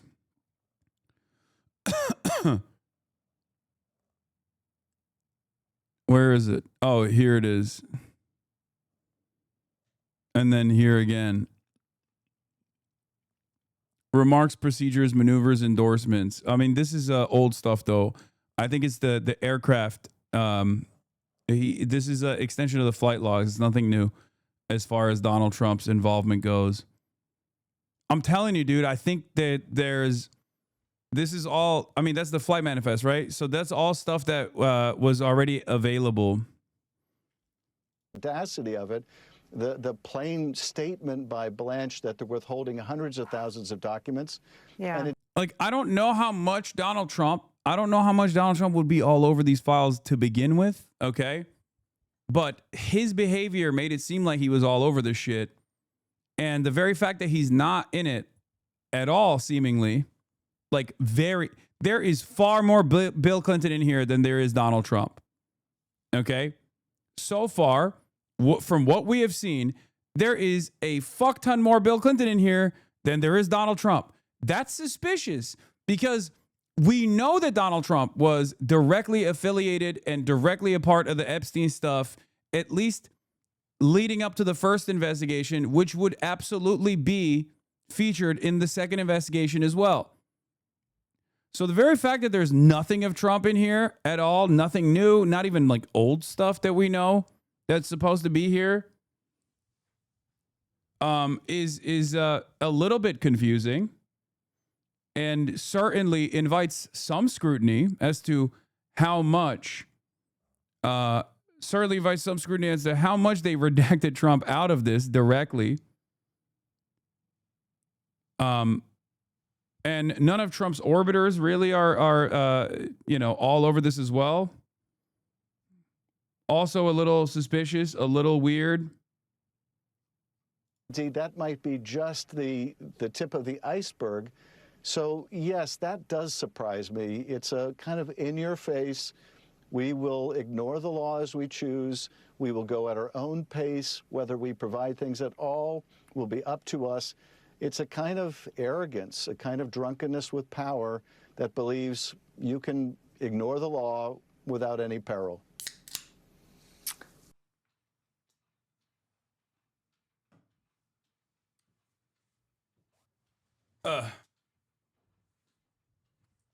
Some slipped through. Yeah, I know. I saw that. Maybe Trump's DOJ missed these photos of him in a desk drawer at Epstein's townhouse. Trump with Melania and Ghislaine. Trump with what looks like 4 scantily clad ladies. Yeah, that's what's so... That's interesting, too, because, like, the only new Trump photos that we have seen were literally in Jeffrey Epstein's drawer. And it almost feels like they just forgot to redact that because it wasn't the primary focus of the photo at all.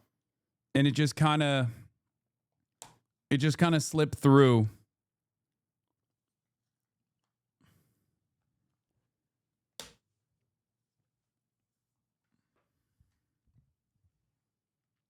Bill Clinton was just closer to Epstein than Trump from everything we know. No. I know.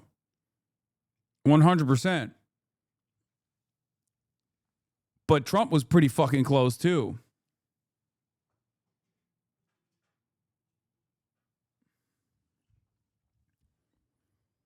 The expectation here is that, yes, of course there is going to be a shit ton of Bill Clinton here. And what is surprising to me is that there isn't more direct evidence of people who entertain the company of sex trafficked adults and sex trafficked minors, okay, who are criminals themselves. Nothing that ties them together. Back to Jeffrey Epstein. That's odd. And then also a lot less Trump all over these files than one would expect, given that he was still a close associate. Especially in the first half, especially leading up to the first investigation. Remember, this is the second Jeffrey Epstein investigation, which will feature a fuck ton of information from the first investigation that we never actually saw as well, considering that they're just like releasing the files in its entirety. So the notion that there isn't any Trump at all or very little Trump in this tranche of data is strange. Now, Thomas Massey might be able to speak on that. And maybe he'll say, no, Trump wasn't that involved here. It's not that big of a deal. He has so far criticized the release. The reason why I say this is because his claim was, after cooperating with the witnesses and cooperating with the victims, talking to the victims specifically, if all of the data is released from the Epstein investigation, as is supposed to be by law, there would be 20 to 25 new people that would be outed as sex criminals. 20 to 25 men that would be outed as sex criminals. So if 20 to 25 men are not outed as sex criminals in the aftermath of the release of all these files, that means that means that they redacted their names. That's what he said. Okay?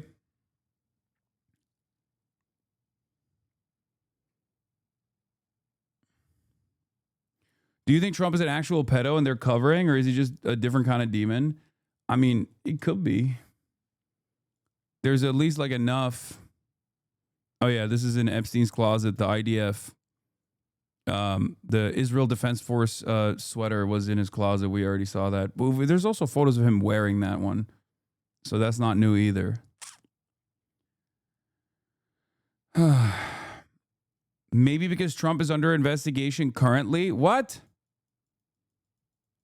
No, dude. What? No, Trump's DOJ is not going to be the DOJ that investigates Trump, okay? What leads you to believe that they would ever fucking investigate Donald Trump? There's tickets here.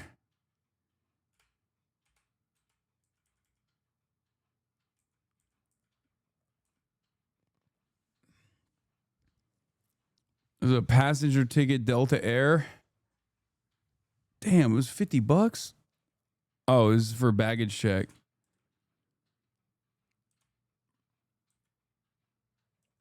Ghislaine called out Larry.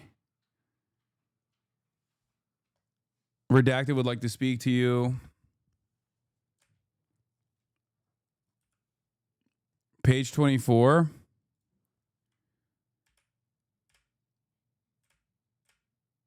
Oh, for Mr. Wexner, Les Wexner, from Mr. Epstein, 2 pages, including cover. Fax sent. Result jammed. They don't have it in stock. 10 to 12 week wait. Manager will be in tomorrow. So you can call her in the morning and see if they will give us the one from the floor. 2 ottomans, 2 chairs, sofa. P.S. I gave them shipping address with your name on it. No, it's just, I mean, this is probably furniture chat. Judging by the way that these guys communicated with one another when they were actually doing pedophilia and sex trafficking, I don't suspect that this is actually code for pedophilia and sex trafficking. Because if it was, he would just straight up say it. He would just literally write, I'm sending, young girls under the age of 18 to your home. Okay? If there's one thing we found out from all of the email correspondence and also now the uncovered Jeffrey Epstein, the uncovered Jeffrey Epstein shit. Yeah, look, I have a female for him. I have 2 females for him, or I have a female for him. He does not. These guys did not try to do OPSEC at all. Okay? They did not try to do OPSEC at all on this stuff. Turns out all the 4chan QAnon shit was bullshit. Who would have thought that they were not even trying to remotely cover their tracks? They were very open about the pedophilia that they were engaging in. They would just straight up say, like, young girl sending your way, or even in certain instances say stuff like, this girl is not young. You lied to me. You know?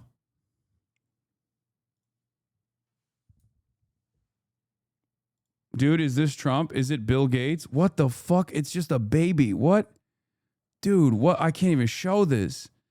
There's just a photo of a baby.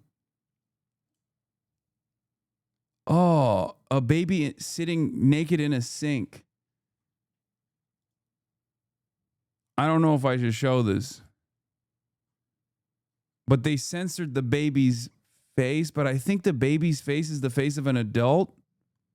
Because I can't tell, but all right, whatever. I'm going to look away from this. That looks insane. But clearly the censors didn't consider that to be CSAM or something, so they just...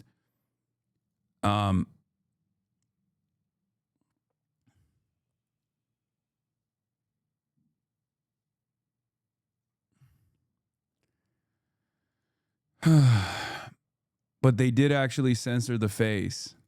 So that's strange. Okay.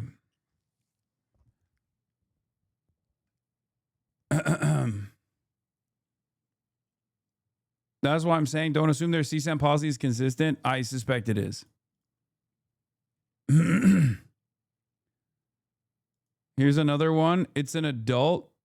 Open off screen. No, this is not an adult. That's a baby's body sitting in the sink. You just sent it to me. I don't know why you keep saying it's an adult.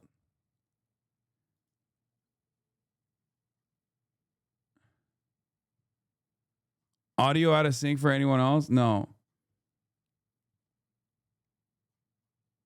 What the fuck? Anyway, but also the Michael Sky News is Jacksons, still the diving Mick into Jaggers, it. all of these figures. Also, before I forget, this is a good time to remind people, the Piker Broadcasting Service is sponsored by you, the viewers, for you, the viewers. Your subscriptions in the form of a $6 a month subscription or a free one in the form of Twitch Prime is the only way to support the Piker Broadcasting Service. Twitch Primes are free, and you can use it here. Okay, Candace. Okay, give me a break. You can also gift subs to others if you would like. Ow. Piker Broadcasting Service is sponsored by you, for you. Thank you. There's videos in the files. You should show them. I showed one video with Pinker, Steven Pinker, but that's it. Mary Socialistmas? Yeah, I saw this. Legal Heretic. Jesus Christ. Tinsid, thank you for the 10. Legal Heretic, thank you for the 25. Caked Up Bot, thank you for the 10. Thelonious Funk, thank you for the 10 gifted. Dread2 Max, thank you for the 5 gifted. Meth Surfy, thank you for the 10 gifted as well. God damn.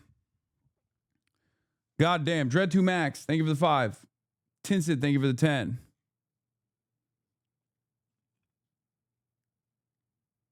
I just cannot believe that the Democrats really had Bill Clinton fly out to Michigan to explain to voters why they should vote for Kamala. Yeah, while also simultaneously lecturing them about how it's actually called Judea and Samaria, for the record, which is so insane. Oh, yeah, it's Judea and Samaria, by the way. And for the record, that is part of the reason why they didn't even fucking attack Trump on his Epstein association. They could have hit Trump on the Epstein affiliation. There was a story that came out. There was literally a fucking story that came out from Michael Wolff, who was talking about was talking about how, like, Jeffrey Epstein was constantly chirping about how much him and Trump were still in contact with one another, and everybody kept asking, like, why are the Democrats not using this? Why are the Democrats not using this as a line of attack against Donald Trump? The Democrats are going to get pummeled if they don't actually fucking the Democrats are going to get pummeled if they don't actually use this as a line of attack against Donald Trump. Well, we know why. It's because they thought they would, if they thought that they, invited any sort of scrutiny around Jeffrey Epstein to the fucking conversation, they were worried that the Trump team would just go, no, you guys, you're besties with Bill Clinton. You're way more connected to Jeffrey Epstein than we are. What the fuck are you talking about? Except Bill Clinton wasn't running for office. Donald Trump was.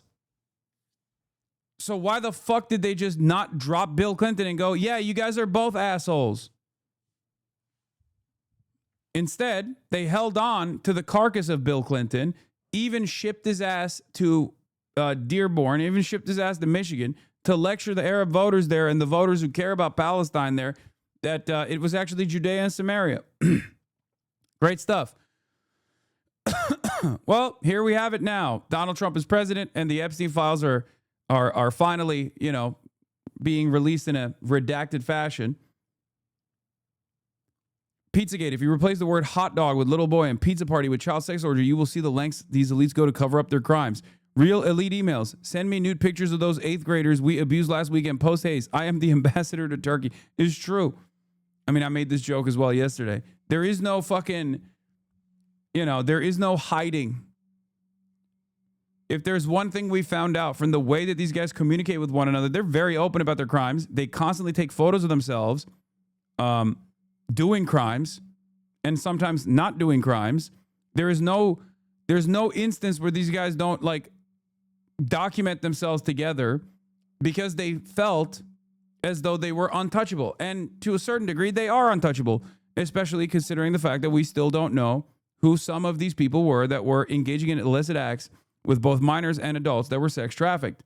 So obviously, they are low-key kind of untouchable still to this day, to this moment, to this very moment. The very fact that this evidence has been in the hands of law enforcement for decades at this point, and they've just allowed these fucking people to roam free and do whatever they want, potentially do more of the same style of crimes that they engaged in with Jeffrey Epstein, is evidence that they are untouchable. So the feeling wasn't crazy.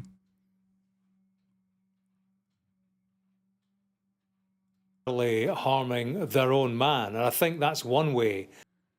I want to see how the Fox strategy. And this one, I will say this much. I want to see how Fox is covering this, but to get the focus, this has been quite the advantageous data drop so far. So I assume as far as Fox News will probably cover this with glee. He looms large. Never mind, they're not even talking about it. They're talking about Coldplay canoodling, woman from Kiss Camp Scandal who will feature, speaks out. I don't doubt, on the front pages tomorrow. On the day of the Epstein file release, where Donald Trump's War Department bombed Syria with, unprecedented disapproval over the economy and whatnot. In the aftermath of the Brown shooter being found dead, this is what they are choosing to cover: the canoodling, the Coldplay canoodling. That's awesome. I guess they have to do the bidding of Donald Trump, even though the tranche that was revealed is noticeably taking the attention away from Trump's potential involvement with Jeffrey Epstein.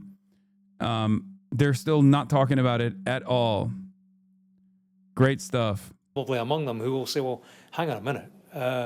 Yeah, I knew the guy, but so did everybody. Mick Jagger knew him. Diana Ross knew him. Michael Jackson knew him. All these national treasures kept the company of Jeffrey Epstein. I did merely as an innocent. I can see that being the White House line come publication number 2. But right now, what we have is the story about... They talked about it earlier. You just have to use your desktop rewind feature. No, the desktop rewind feature only works if you subscribe to the HasanAbi broadcast at twitch.tv/HasanAbi, the Piker Broadcasting Service. Unfortunately, I do not have a desktop rewind feature for Fox News on this website that restreams Fox News. Is your phone vibrating, dude? No, there's noise coming from the outside chatters. Obviously, it's not my fucking phone vibrating. You can hear the street. It's through the noise gate because it's very fucking loud. James Comer, this is what Congress overwhelmingly voted for, and I applaud the Trump administration for complying with this request and getting these documents so everyone can lay eyes on them and judge themselves on who the bad guys are. Yep. Homer, Congressman, I understand that you have already seen much of what is being... Yeah, bro, they're doing a victory lap. They're doing a fucking victory lap because they're like, oh, yep, there's all this evidence that we did not want you to see for the longest time. It turns out the redacted files show that the Republicans are noticeably absent from this. Jeffrey Epstein, just a Democrat ploy. Being released today. Is that correct? And what have you seen? Well, we've seen a lot of documents. What I think's not been accurately understood by most Americans is the Trump Department of Justice. They have released several thousand pages of documents. Now, what they've released in the last 30 minutes is another several 100,000 pages, some of which we may have already had, but we're going through them as we speak. It'll take several days to go through all of these documents, but this is what the American people wanted. This is what Congress overwhelmingly voted for, and I applaud. No, I don't think this was what Congress overwhelmingly voted for. Congress voted, and the American people wanted the unredacted files. You know, all the files, not some of the files, not the files after they went through and just potentially deleted some of the criminals and Donald Trump. The Trump administration for complying with this request and getting these documents so that everyone can lay eyes on them and judge for themselves who the bad guys are in this whole disastrous. I don't think this is going to work. I mean, I think maybe it's good enough. I think maybe it's good enough for some of the dumbest people. Kaya, no. Place. Kaya. Place. Ow. My neck. Good girl. Sorry, she's like, there's a bunch of stuff over here to the left side that she's like about to fucking boulder over.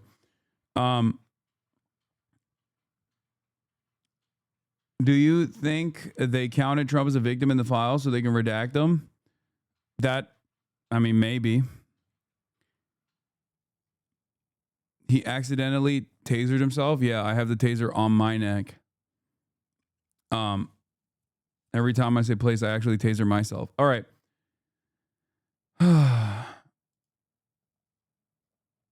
So the Epstein files are not complete, comically redacted, not in the searchable format. The Trump-Vance administration had months to recover from the embarrassing influencer Biden photo op, and this is what they came up with. This is what they think of you. Exactly. You and Kirk for real twinning today? Yeah, we are. My Kirk is fucked up, dude.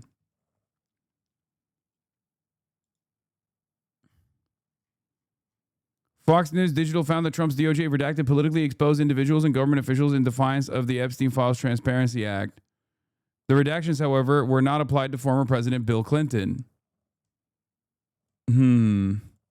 Epstein files explode open as DOJ details discovery of powerful figures of more than 1,200 victims.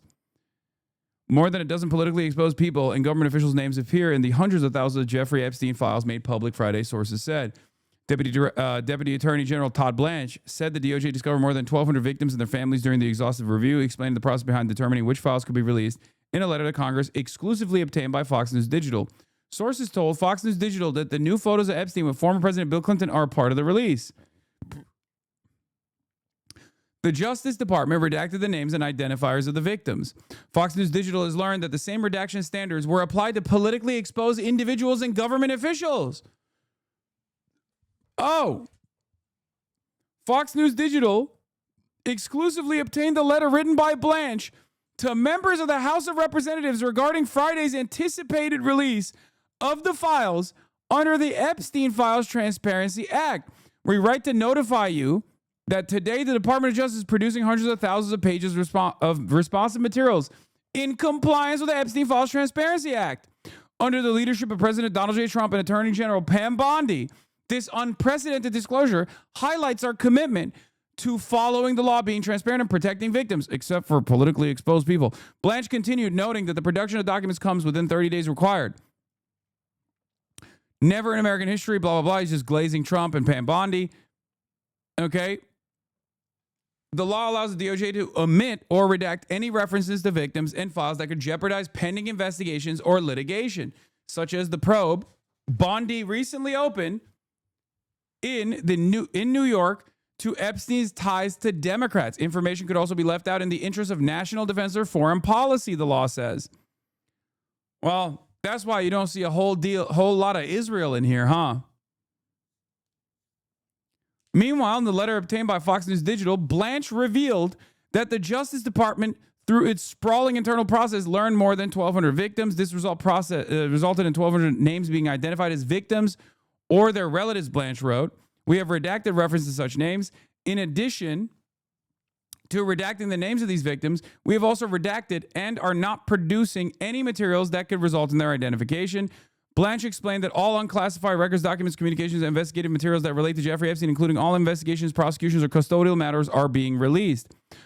Also being released are records relating to Ghislaine Maxwell, flight logs, or travel records. The DOJ is releasing any records or documents with individuals, including government officials named or referenced in connection with Epstein's criminal activities, civil statements, immunity or plea agreements, or investigatory proceedings. The documents would also reference any immunity deals, non-prosecution agreements, plea bargains, or sealed settlements involving Epstein or his associates, except no, it's not. As long as those people are connected to the administration or profiles connected to the administration or I guess people that are of national importance. Blanche said the DOJ is continuing to review additional documents and other items for potential responsiveness. Blanche pointed to a ruling in the Southern District of New York requiring additional layers of review to minimize the risk of inadvertent production of protected victim information. We anticipate this ongoing review being completed over the next several weeks. Blanche explained that prior to the passage of the new Epstein law, the DOJ conducted a thorough review, including digital searches of databases, hard drives, and network drives, as well as searches of real and personal properties. This review did not reveal credible evidence that Epstein blackmailed prominent individuals. We investigated ourselves and found no wrongdoing again. They found no evidence, no credible evidence that Epstein blackmailed prominent individuals, nor did it uncover evidence that could predicate an investigation against uncharged third parties. He added that judges in the Southern District of Florida and the Southern District of New York have authorized the DOJ to produce materials previously prohibited from production by protective orders and grand jury secrecy laws. Blanche explained that the review protocol instructed attorneys to redact or withhold any material that contained personally identifiable information of victims, depicted or contained child sexual abuse materials, would jeopardize an active investigation or prosecution, depicted images of death, physical abuse, or injury, and properly classified national defense or foreign policy information. Protecting victims is the highest priority for President Trump, the Attorney General, the Federal Bureau of Investigation, and the Department of Justice, Blanche wrote. Yeah, I don't think so. As a part of the review and production, the department solicited counsel for any victims of Jeffrey Epstein and invited counsel to provide us with names of victims, whether previously identified or not.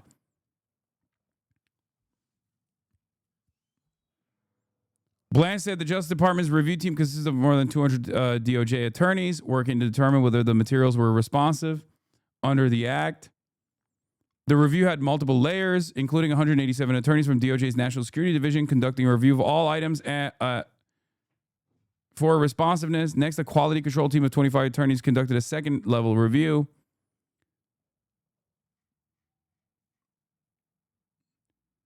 Yeah, national defense and foreign policy related people are not being identified in this and are being redacted, I guess.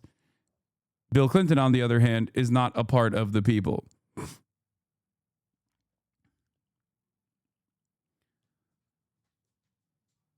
I'm dumb. What does this all mean? It's pretty obvious.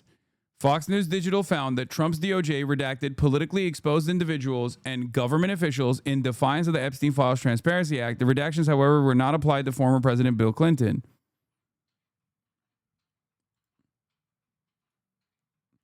Yeah.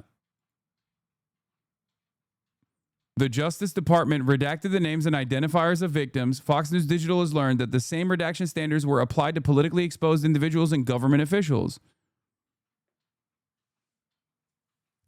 What's confusing to me is why Fox News Digital is actually releasing this information or revealing this information. Okay?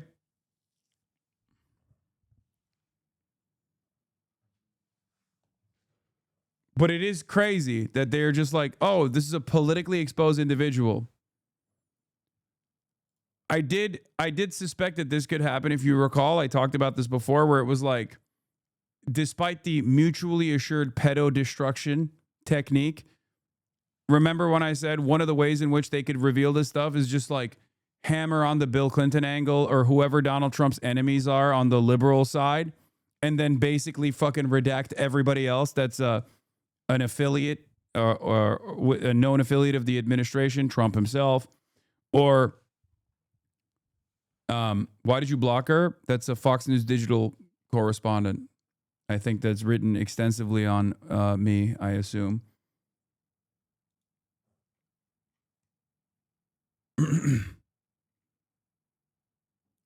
Wait, what the fuck? Wait, hold on. Is this one of the redacted photos of a politically exposed individual? I mean, we don't know if it's Trump or not.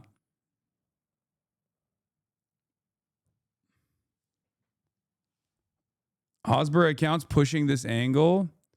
Epstein in Qatar. Yesterday, House Dems released a new batch of photos from Jeffrey Epstein's estate. In the least surprising development ever, 2 images show Qatari royal family Sheikh Jabor Al Thani alongside the villain. What's Qatar doing there? Okay.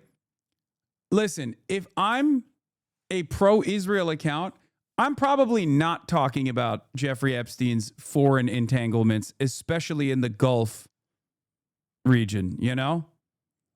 Kind of, you really want to do that? You really want to do that? That's what you want to do?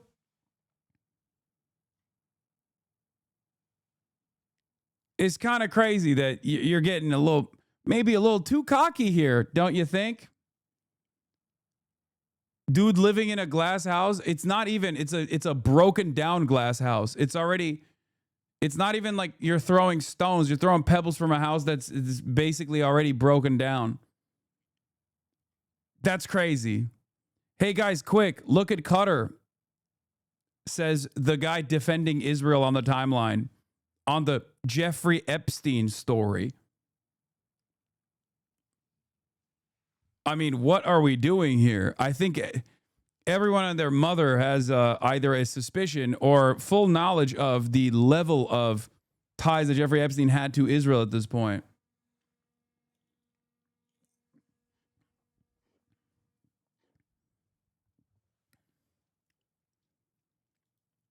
Anyway, yeah, Ro Khanna said he's going to sue. Oh, this is new, I guess? Oh, yeah, this just came out. So Ro Khanna is pissed. Let's see what he had to say. Department's document dump this afternoon does not comply with Thomas Massie and my Epstein Transparency Act. They released one document from a New York grand jury of 119 pages, totally blacked out. This despite a federal judge ordering them to release that document. And our law requires them to explain redactions. There's not a single explanation for why that entire document was redacted. We have not seen the draft indictment that implicates other rich and powerful men. Yes, they are lumping. No, they're not lumping blackmailed individuals into victims. They are very openly, according to the letter that Fox News Digital got from Todd Blanche, the deputy attorney general, also former Trump attorney. They're very clearly saying, no, we're not releasing profiles. We're also redacting. We're also redacting people who have close ties to the administration or nationally significant profiles in the exact same way that they redacted the names of the victims.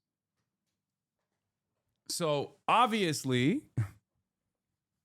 they 100% are chopping up all the Republicans and people who are close to Trump and financial elite perverts that are affiliates of Donald Trump. I could go so far as to assume that maybe even some people who weren't previously very close to Donald Trump making a couple phone calls to be like, Mr. Trump, I am your servant. Get me out of this. This could be a, art of the deal moment for Donald Trump even, where he could just be like, oh, yeah, well, in the past, you've talked a lot of shit. In the future, you won't be talking a lot of shit. I'll get you out of there, for example. And the sacrificial lamb in this circumstance is basically Bill Clinton.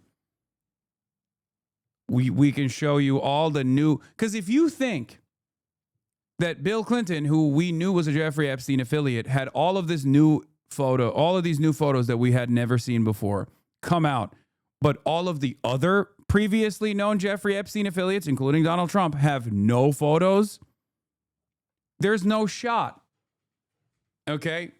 There is 0% chance that if there are new photos that are coming out in these dumps and new mentions coming out in these dumps of Bill Clinton, but no new photos of Trump, that seems a bit suspicious. Who were on Epstein's rape island, who either watched the abuse of young girls or participated in the abuse of young girls and the sex trafficking. The reality is Pam Bondi has obfuscated for months. She first said there were no more documents to be seen. Now she's admitting and releasing hundreds of thousands of documents, but it is an incomplete release with too many redactions. Thomas Massie and I are exploring all options. It can be the impeachment of people at justice, inherent contempt, or referring for prosecution those who are obstructing justice. We will work with the survivors to demand the full release of these files, to demand justice for the Epstein class and accountability. Is this the guy who was just on Fox News? I don't know who this guy is. Holy fuck, what did Aaron Sorkin know? Oh, yeah, Mitt Romney is woke now. Epstein Maxwell Clinton Foundation. Leaked emails from Epstein's inbox show close ties with him and Maxwell with senior Clinton Foundation officials, including buying expensive watches for foundation officials. It was later feared that Hillary's 2008 run would bring heat to the issue. Ready to the bottom. I think he wants me to get a secondhand one. Tell me what to do. More concerned about lunch. Why do you ask? If it's for you, I'll tell you. It's because he wants to buy me one. Then no one can. No. Then no can do. Any Audemars.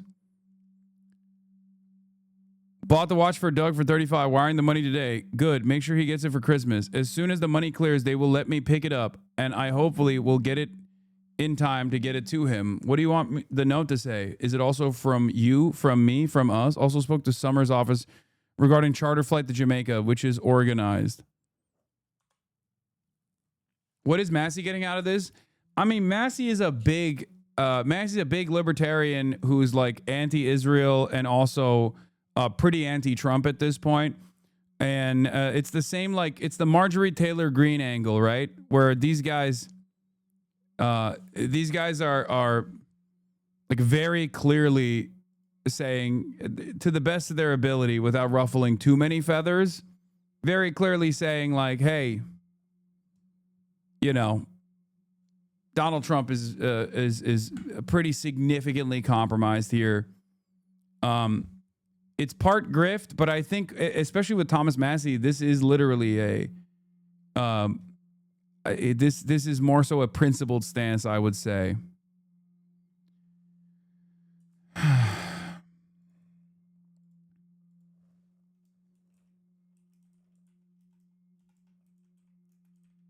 They, of course,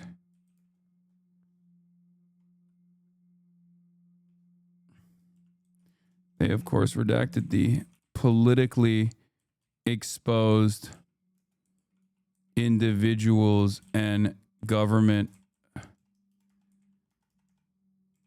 officials except Bill Clinton.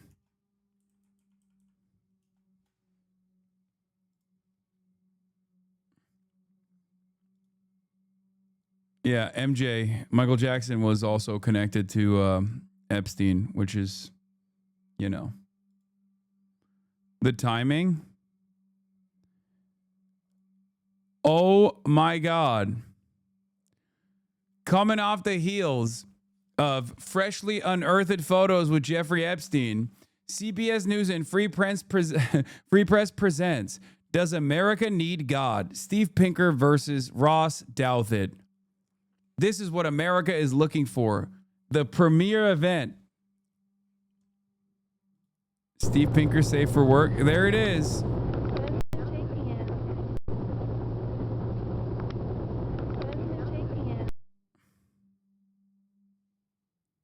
Yeah, we need when Barry Weiss said America needs more Alan Dershowitz on the airwaves and we all laughed at her. Turns out she was She was on to something. She's like, no, America needs to see more Jeffrey Epstein affiliates. America needs more Jeffrey Epstein affiliates on television, okay? That's what it was. Why are you sending me this document that's all redacted, chatter? This one is insane, okay? There's a couple of these where it's just like the entire thing is black. And also, apparently, when they actually do this kind of redaction, like they were supposed to explain why they're redacting it. And they never did. I'm so mad. I've used Pinker and Chomsky as linguistic resources. Why they got to be pedos, man? I mean, their work in the field is irrelevant, I would say. And the reason why I say that is because, I mean, Steven Pinker was already a dipshit. They were trying to farm a reaction clip. What do you mean?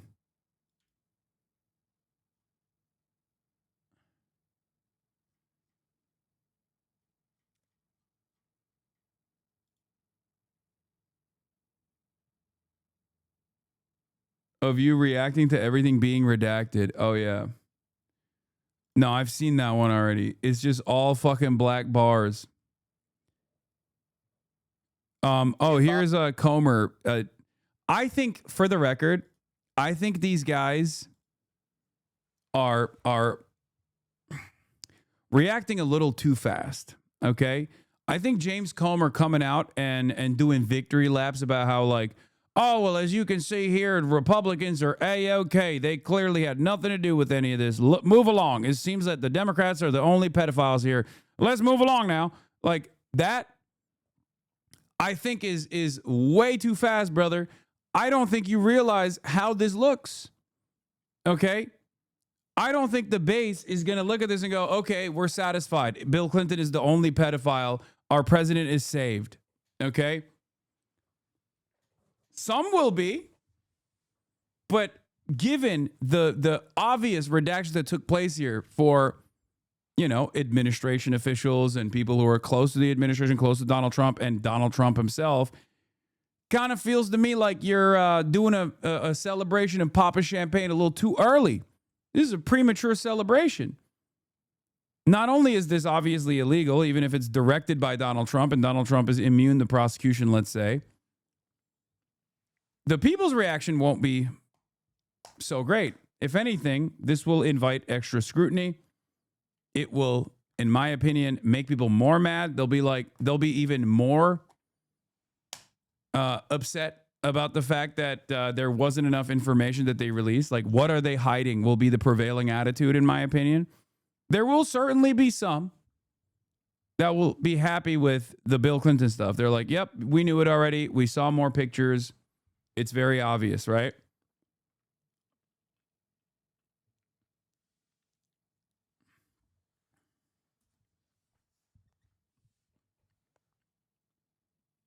For months, I said,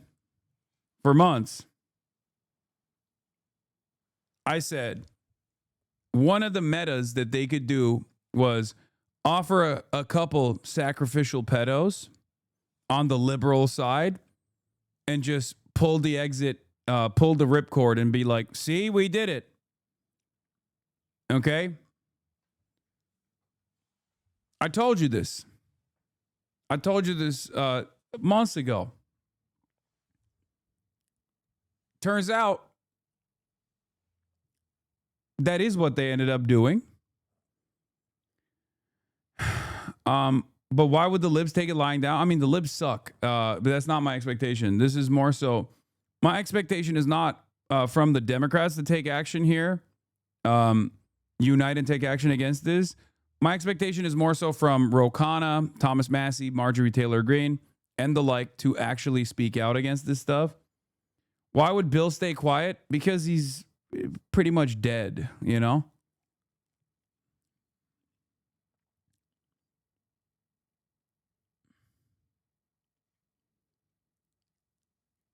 But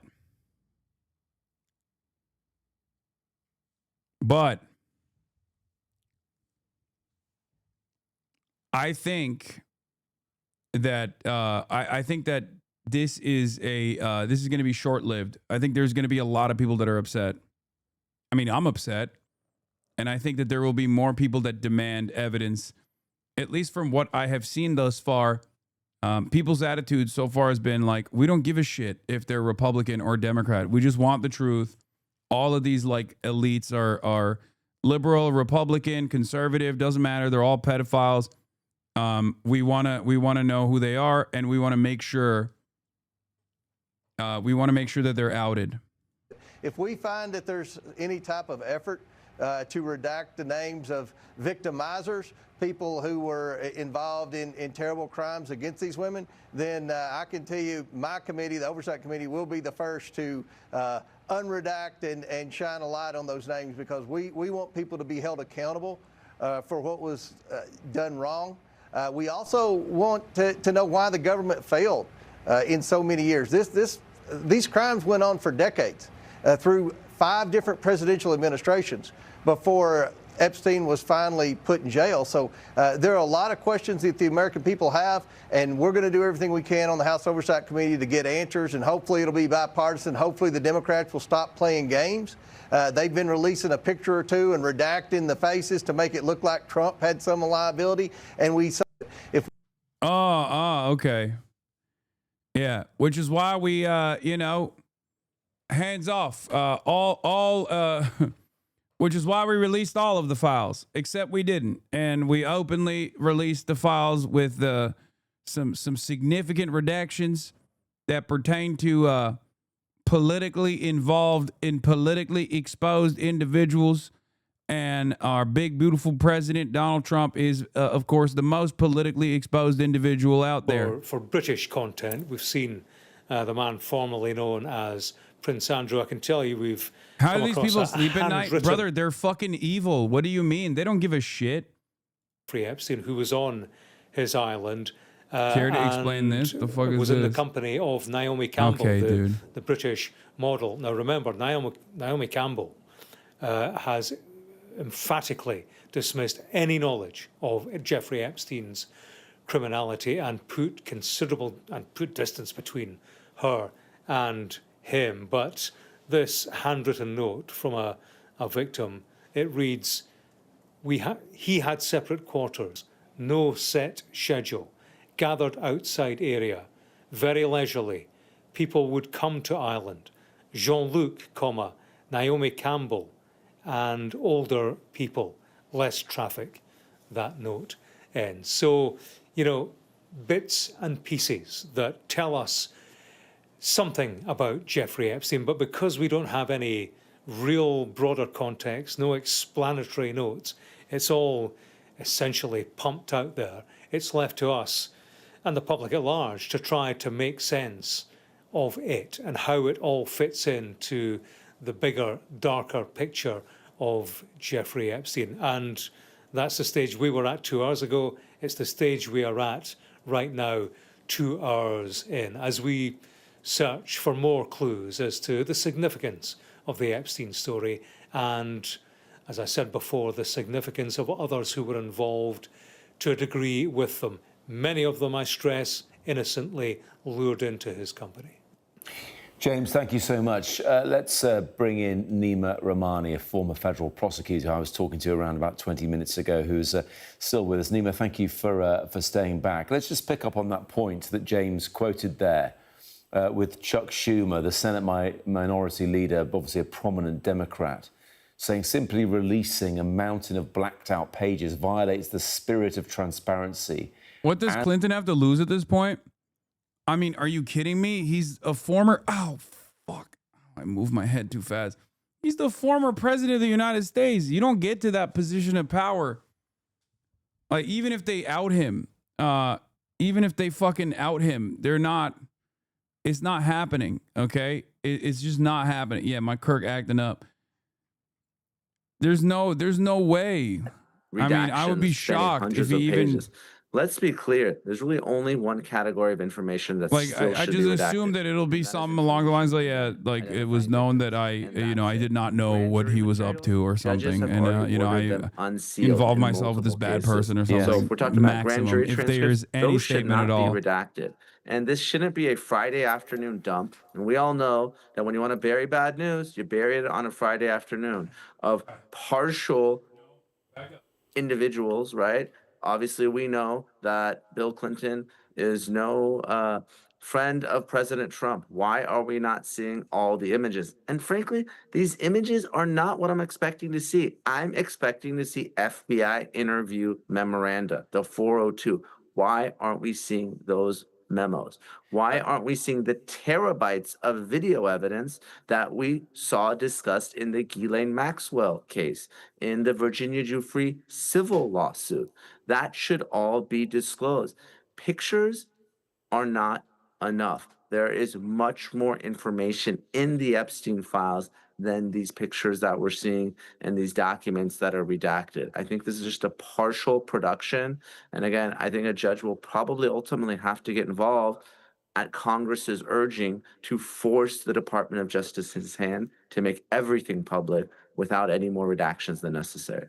Because let me just finish off, Nima, by asking you about the privacy notice that greets you when you go onto the Department of Justice website to search through the Epstein library. They're covering themselves by saying, because of the volume of information involved, this website may nevertheless contain information that inadvertently includes non-public, personally identifiable information or other sensitive content. What they're really saying there is, we've tried to redact this, and we might not have redacted the right things. But they've redacted a lot, and they said there's 1,200 victims and family members. So, yeah, obviously, I'm sensitive to victims of sex abuse. I don't want them outed or identified if they don't want to be. But I find it hard to believe that hundreds and hundreds and thousands of pages that are fully redacted all contain information about victims and only information about victims. It defies logic and common sense. You know, I participated as a young lawyer in these types of document reviews and discovery, and I've redacted information that's confidential, that's privileged. This level of redaction is very significant. Again, you're talking about images, some of which only have a picture of Jeffrey Epstein. Yes. Again, it's possible that these are all victims of sex abuse or child pornography. I accept that. But this level of redaction, with the production not being complete, with so far me seeing nothing about the president, and I don't necessarily think the president had anything to do with any of this sex abuse. He may not have even had knowledge of this, but at a minimum, I think we can all accept that he was a friend of Jeffrey Epstein. So, Nima Rahmani, appreciate your time this evening. We're going to bring in Yasmin Maya the now, craziest thing is if they actually are able to successfully unredact some of this stuff, and it's just all Trump. It's like Trump, Steve Bannon, Trump, Steve Bannon, Trump. That would be fucking insane. That would destroy him, okay? Like, that is, if they just so brazenly took out just Donald Trump and just Steve Bannon, and we somehow, by way of whistleblower or by something along those lines, like, it would be fucking insane. Efendim baba. Evet.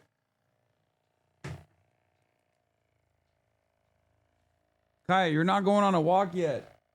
Missing that deadline is it's unfortunately in line with what the expectation was. Well, let me just come back on that, because are you saying then they've been rushing to redact this? No, it wouldn't. It's a call. No, dude, come on. This shit's already pissing people off. The more they play this slow roll bullshit, the worse it gets, I think. That's certainly what it looks like it may be. And the very text of the Epstein Files Transparency Act provided those sorts of loopholes. You're forgetting something. I think this is Trump's least popular thing, okay? I think it's like, what, 57% of Republicans disapprove of Trump's handling of the Epstein files. 57% of Republicans, okay? There is no There is nothing that comes close to this level of discontent. I know you're like, oh, only 57%. We're talking Republicans only. There is nothing that's like sub 80 approval for Donald Trump amongst Republicans. You understand that, right? These are his cult supporters.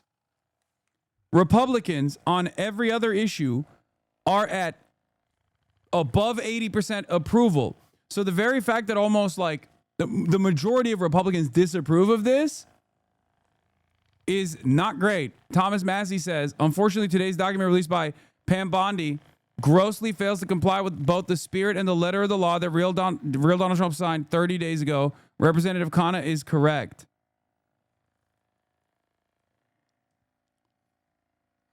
This is a major point of weakness for the Trump administration.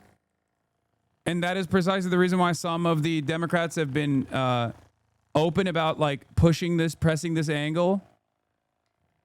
Yeah, imagine Matt Gaetz was in charge right now. Yeah, imagine Attorney General Matt Gaetz in charge of redacting. He would have loved to look through this documentation, though, especially the CSAM, I assume. You know?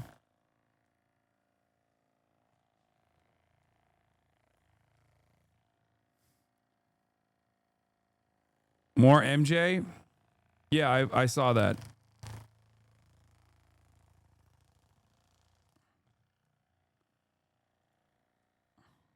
It's possible there would need to likely be some bipartisan support for something like that, and absolutely, if there isn't, which there was for the law in the first place, right? So the act in the first place had bipartisan support.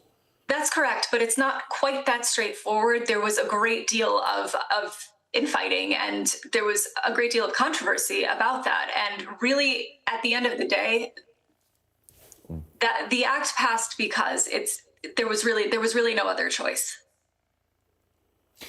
Just coming back on this, though, look, we're discussing the legalities of this. We're discussing Democrats calling out a Republican White House, a Department of Justice that operates under that administration as well.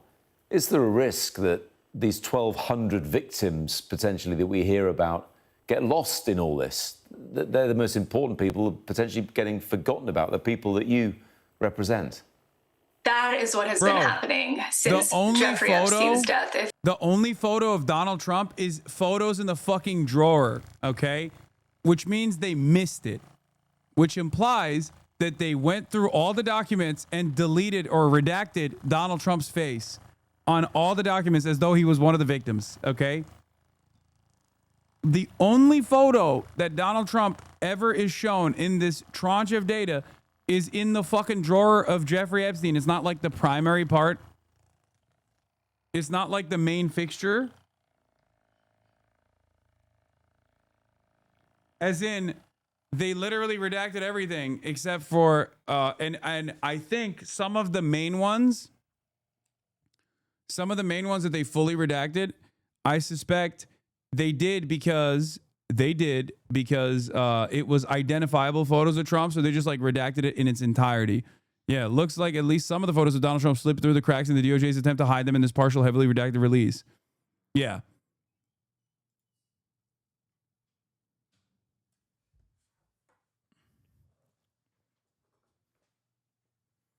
There's a photo with Trump's name on a check. I know.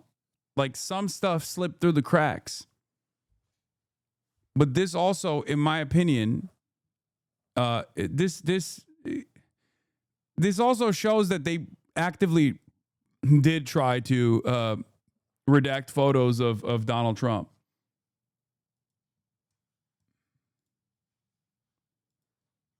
New perspective. Donald Trump is a victim. Yeah, he was a victim of Jeffrey Epstein. As a white hat pedophile, he was actually just a victim, simply.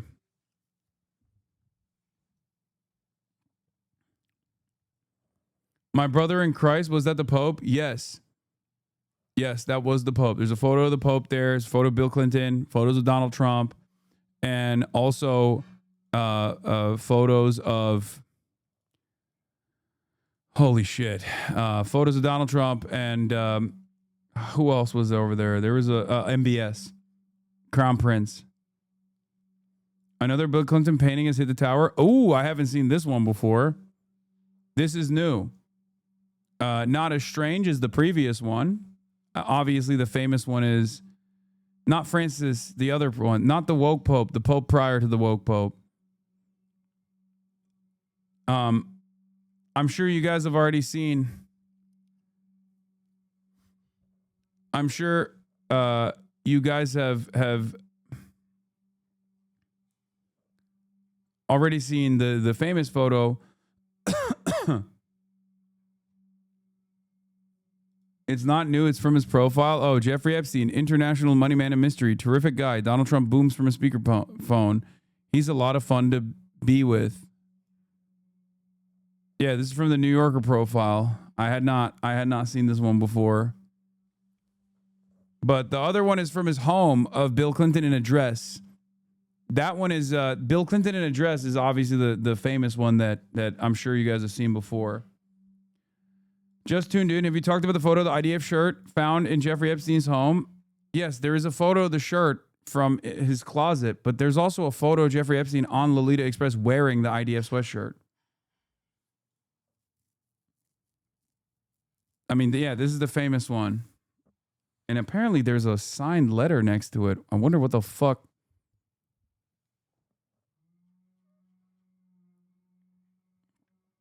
From the new Epstein file dump, what appears to be a framed caricature of Epstein and Bill Clinton hanging from the bathroom in his townhouse. That's from the profile that they did on Jeffrey Epstein. Lots of creepy art. We've seen some of this stuff already. I had not seen this one before. The infamous painting of Bill Clinton in a blue dress has some kind of signed letter hanging next to it. Can't quite make it out. Yeah, that's interesting. Why the fuck wouldn't they zoom in on that, dude? There's no way to read that, brother. Oh my God. Why didn't they take a special? They take a. Why did they not take a photo of just the thing? AOC calls on Attorney General Pam Bondi to resign. Now the cover-up is out in the open. This is far from over. Everyone involved will have to answer for this. Pam Bondi, Cash Patel, whole admin. Protecting a bunch of rapists and pedophiles because they have money, power, and connections. Bondi should resign tonight. Oh my God. Oh my God. Leaking the Epstein files, thinking you finally got Trump, exposes their own party instead. Okay, so there are definitely dumbass bots on the Republican side that think like this is good enough for us, close enough.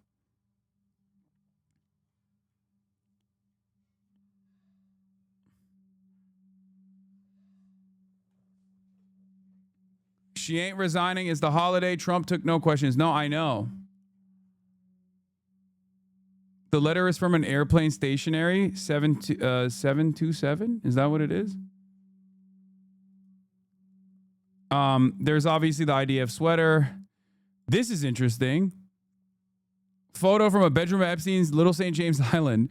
New York Post, his safe of evil. Epstein kept lock stash of underage pics in Upper East Side house. Pics from the Epstein LSJ temple, which appears to be under construction. Very strange. Maybe Trump's DOJ missed. Yeah, this is. Everyone is coming to that same conclusion that the DOJ was heavily redacting all of the Trump involvement in the files, including ones that we know, including ones that we have seen. Oh, here's a different angle of that same letter. We can maybe read it a little bit better here. Including the ones that we have. Oh, no, we can't fucking read that shit. God damn it. Ay, ay, ay. It's just, they redacted everything except for the one photo that he's in that they forgot to redact. At one point, remember Pam Bondi said all the CSAM was just commercial CSAM, like he got it off the internet and there was nothing to see there. How can she explain that now? No, I know. There's no random feedback sound. It's just sound from the outside chatters. There's like sound from industrial equipment that you are hearing from the street. It's airplane 727 letterhead. I assume Boeing 727 letterhead, but I don't know what is actually written on it. But it does look like it's most likely Bill Clinton that wrote that letter. So we'll see. Yeah, there's Chris Tucker as well. Obviously, that's not surprising. Chris Tucker was known to be on Lolita Express. We know this already. He's one of the few guys that has been able to get away with like just being one of the most famous people that has for years that we've known was on Lolita Express, by the way.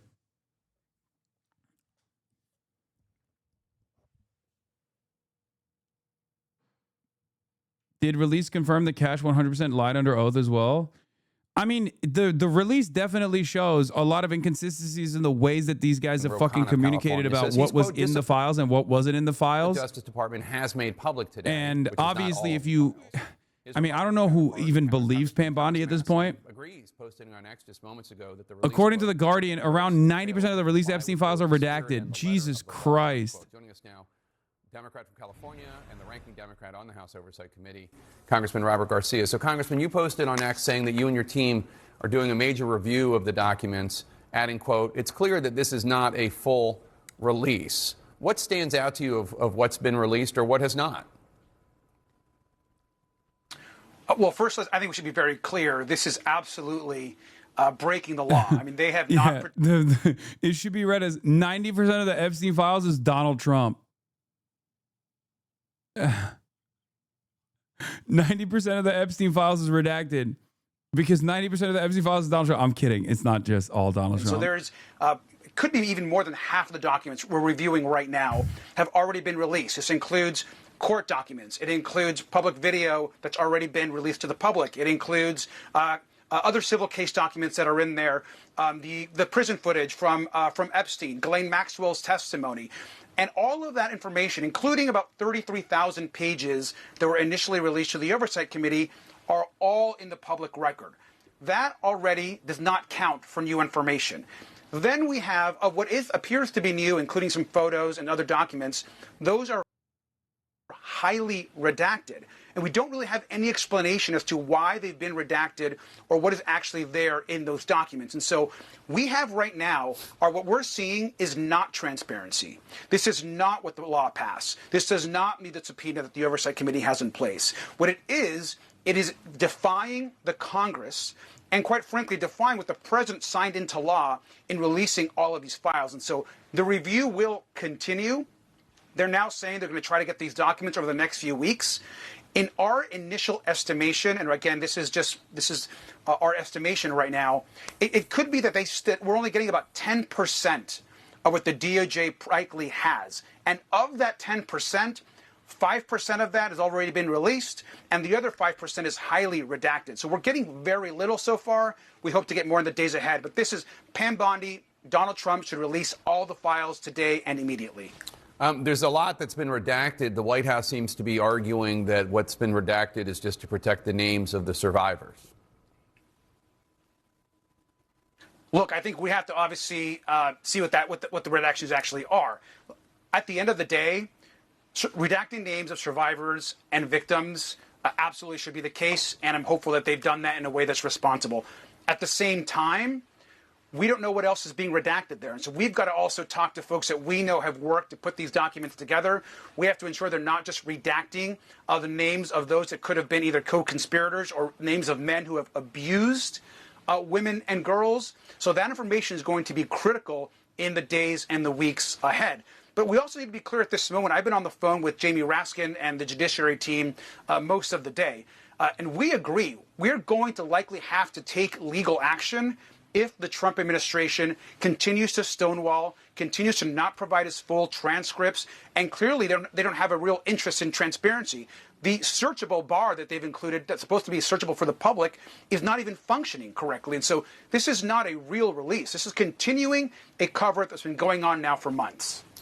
Democratic Congressman Robert Garcia of California, thank you so much. Appreciate it, sir. We're just a few hours away from President Trump speaking in the key battleground state of North Carolina. He's already hinted that the economy is going to be a focus of his remarks tonight.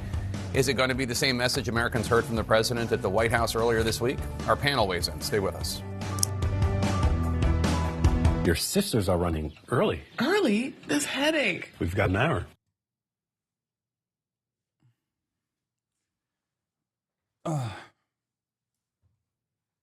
Interesting. I'm reading through the Ghislaine Maxwell's habeas petition. There's some fascinating stuff in there. The most interesting to me, Maxwell claims that Jeffrey Epstein's victims' lawyers reached secret settlements with 25 men. Oh my God, that same number is what Thomas Massey talked about too.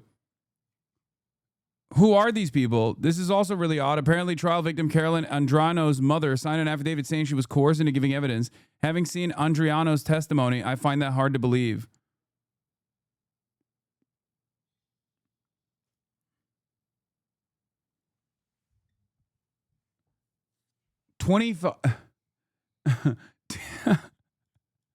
Take a look, y'all. Black large square. Yeah, basically.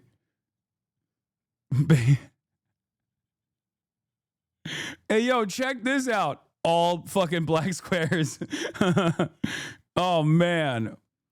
Crazy amounts of information here. Wow, they really done did it this time, boys.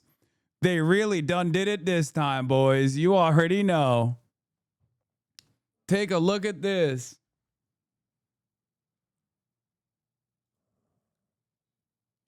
Yeah, there was some really fucked up stuff in there too, by the way. This is the one that was the most fucked up. This is where Jeffrey Epstein's racism potentially saves a Brazilian underage victim from being raped. Like literally, this is one of the most insane things I've ever read.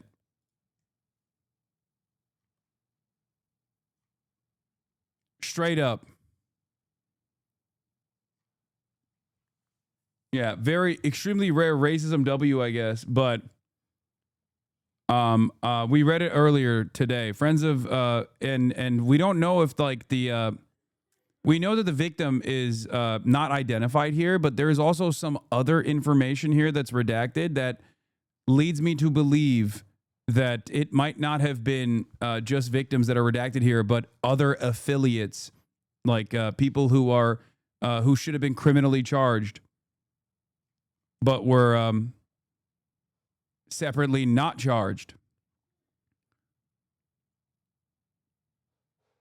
But yeah, he goes, friends of redacted friends, big Brazilian group, Dominican, darker skinned, looks Amazonian, brought towards end, desperate times, maybe 1 to 2 years older, not sure, desperate time running out of girls, friends with bleep, boyfriend's friends. Jeffrey Epstein didn't want Spanish or dark girl, go in, wait in room. Roommate doesn't know if took her or not. Not happy with her. Brought her up when they came down because he was not happy with her. Redacted says, I don't know what happened. Jeffrey Epstein, what doing? Why bringing me dark girl? Bringing young girl. Yeah, but not dark. Told her he just wasn't into her. Doesn't remember if he paid. Redacted because he wasn't happy. Jeffrey Epstein paid her. At one point, redacted witnessed them asking to ID girl, wanted make sure under 18 because he wasn't believing them because redacted messed up by bringing more older girls.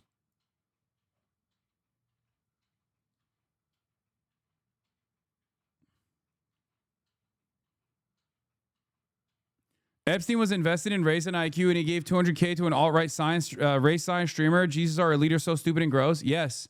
Jean Garepi, the Quebecois race scientist YouTuber. He got around, I think it was like $59,000. I didn't know it was more than that. But yes, Jeffrey Epstein personally donated to him. Yeah. And no, the redacted would not be Ghislaine Maxwell. Yeah. That's real. And it's like a tiny ass. And by the way, it was like a fucking tiny ass race realist channel, okay?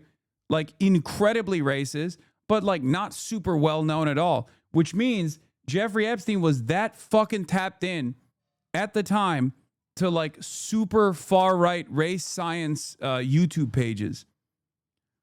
I remember this because I remember covering it at the time. Yes, JF is the guy who kidnapped and allegedly impregnated a special needs girl from her family. Yes. Something along those lines. I mean, a total fucking nut job. But what's really interesting to me from that story when I covered it at the time was that it showed me that a lot of these like right-wing psychos, a lot of these like fucking billionaires are incredibly invested and incredibly tapped in and totally giving dark money to a bunch of these YouTube pages. Okay? Huge news from the new Epstein files. Records show that Maria Farmer, who worked for Epstein, filed a child pornography report to the FBI in 1996. The FBI has never before acknowledged that complaint. The case went nowhere and mass abuse followed. Yeah, this was another huge deal too. New release files show how Maria Farmer, who worked for Mr. Epstein in the 1990s, urged the FBI to investigate him, and the case went nowhere for years.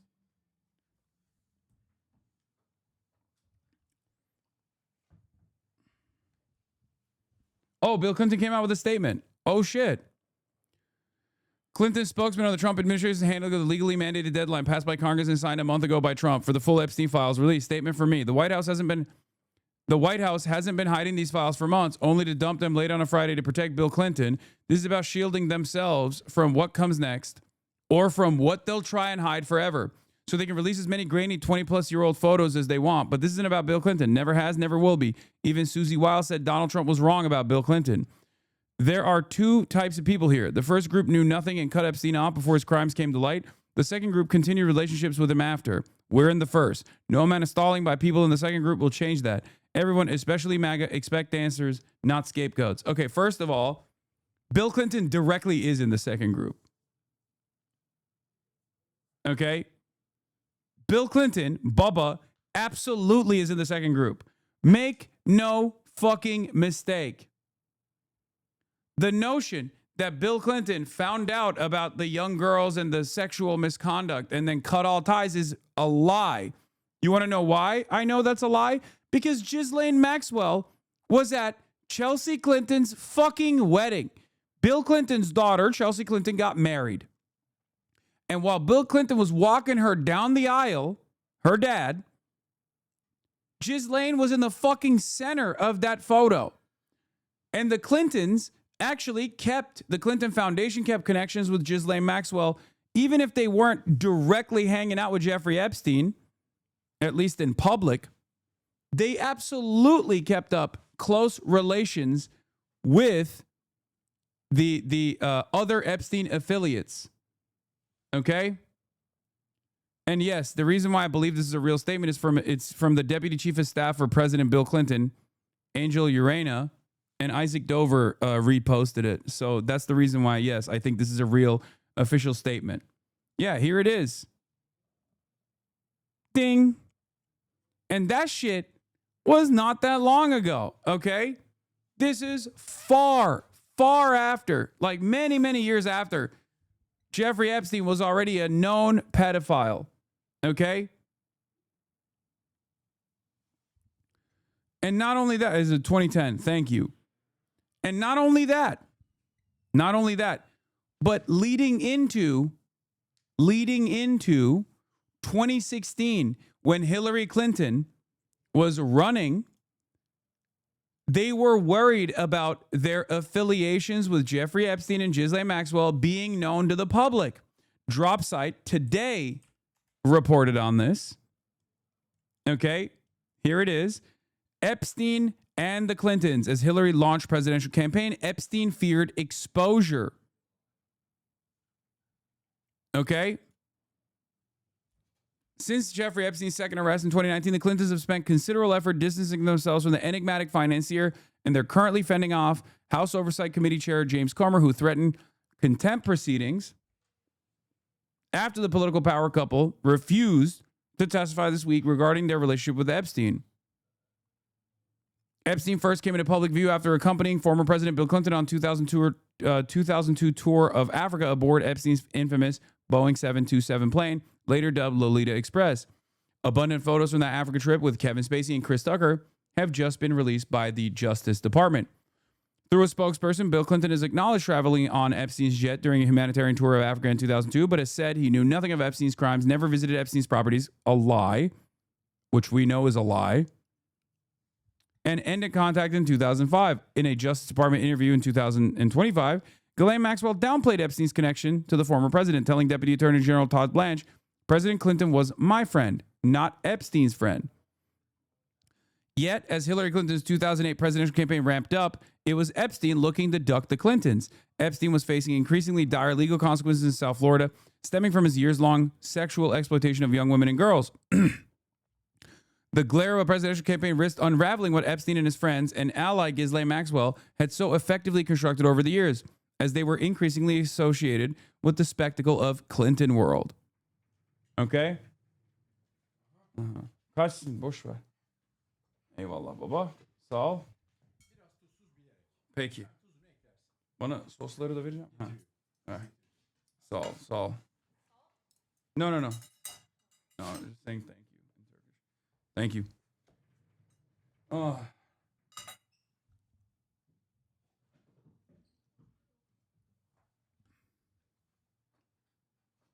So,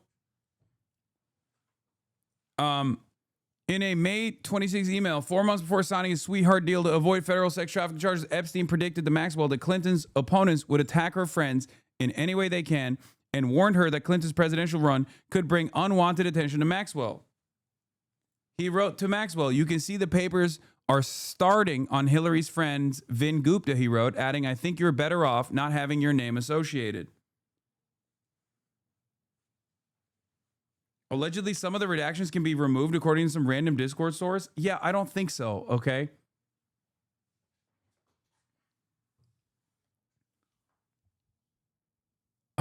According to random Discord source, chat, if you know where that is, if you know what the fuck the random, if you know your source is a random Discord post, why are you... That's crazy to me, dog. Like, why would you openly admit that?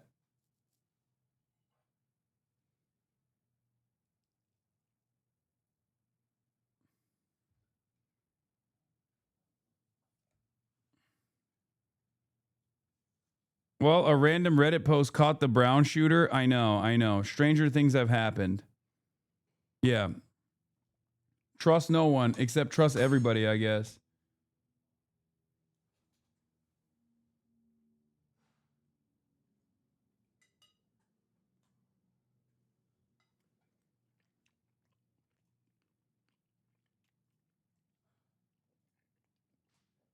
Presented victims this evening, and it just, whilst you go through the legality of this, what some would say is heavy-handed redaction, the disclaimer at the start of the website saying we may not have got this all right, and if we've got it wrong, let us know, and that kind of thing, it all seems a little bit slapdash.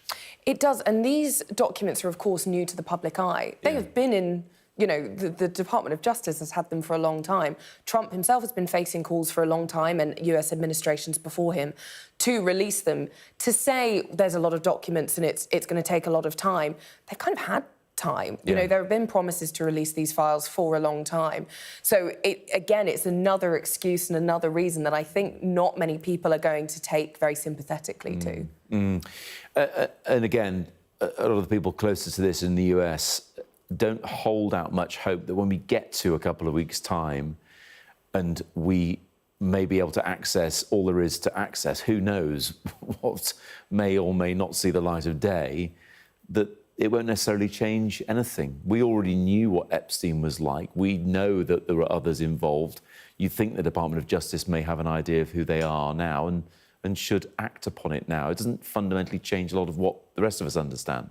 No, and I think it will be, you know, again, as has been kind of a cornerstone in progress within this, victims coming forward and saying, you know, adding details to the cases, saying things that may not have been included in documents to shed light on, you know, further things that have been concealed or redacted or whatever. But as you say, you know, whilst there are many troubling images in there. I mean, you've been all evening showing things that have been horrific. again, what, aside from making us unsettled and reaffirming the fact that this was awful and we have all known that for a long time, the question of what's next, what will Donald Trump do, what will his administration do, what will he be forced to do by the wider US government, you know, that... Fox News moved on from this a long time ago, brother. They're literally doing anything but this, okay? They covered it briefly for like a second and then very quickly moved on. Even though the current release is like fairly... I mean, the current release of the files, the redacted release of the files is like, you know, pretty solidly in favor of Trump. Partially because the way that they released it is in favor of Trump. But anyway, we're gonna move on from this for now because Toilet Paper USA conference is happening. AmeriFest.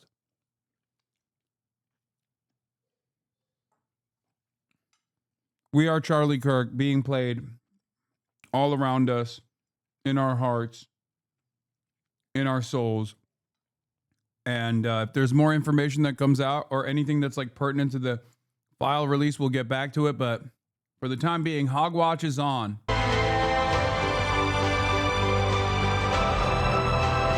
Apparently, this was incredibly Rizless, by the way.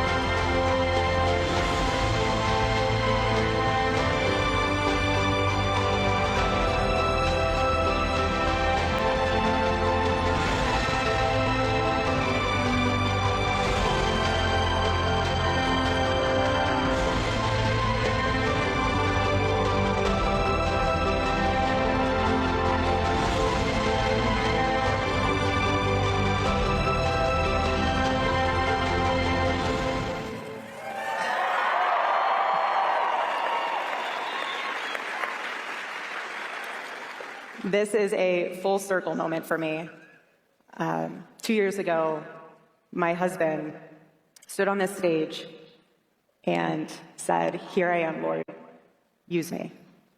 And boy, did he. You know, it's really interesting. The enemy has thrown a lot of curveballs at us today and this week and the past 3 months, and one of them is the fact that my entire speech has been wiped because my iPad won't even turn on, so that's a fun technical difficulty that we can figure out. So we're just going to wing it. We're just going to wing it. I was going to share with you stats. I was going to share with you all of the things that we have going on building. So I'm going to just start it off with this. So last year, Charlie, I'll rewind. AmFest is Charlie's Super Bowl. Thank you. These are the stats. I got the stats, no speech. So again, we're going to wing it. So AmFest last year, Charlie reminded me that this was his Super Bowl. And for those of you who are sitting in the back, my husband was very intentional about making sure he was in the back because he wanted to sit in what he considered maybe the worst seat in the arena. And he made it a point to listen to the whole intro video, every speaker video, and he would tell the team, louder, more bass, more noise. He would say there's a treble and a bass knob. Turn the ones to make it right. So even if you feel like you're in the worst seat in the house, you're not, because Charlie's sitting in one of those. So you're in good company up there. But what's also very interesting is that when Charlie first and the team first came up with, since I don't have a speech, I might as well just walk around. When Charlie first came up with AmFest, he thought to himself, who would not love to celebrate America? So we're going to name it AmFest. And that's what he did. And I'll never forget. I love how baby brain conservatism is, by the way. Oh, you're shitting on America Fest? I guess you hate America then.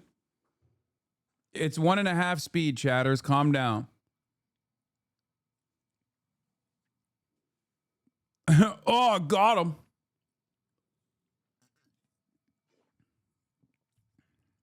Last year, we were blessed to have President Trump come and speak.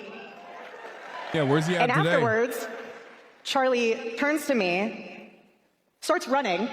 Like, where are you going? He's like, I'm about to go on Air Force One. I'm in heels trying to chase him to figure out what is going on. He goes, okay, so I got to get on Air Force One. I was like, good for you, baby. He's like, okay, so I need you to close out AmFest, and I need you to do the staff meeting afterwards. And I was like, excuse me? He's like, yeah, you're closing out AmFest. And I was like, I am not closing out AmFest. He's like, yes, you are. And I said, what am I supposed to say? And he goes, you'll figure it out. That's why I married you. I was like, you always say that to me whenever we're in a position where we won't, like, there's no script, there's nothing. He's like, baby, you'll figure it out. That's why I married you. So again, here we are. Right. Wait. So now we're opening AmFest. Charlie Kirk was that much of a clout shark that he left his own fucking festival just to be around Donald Trump for extra long?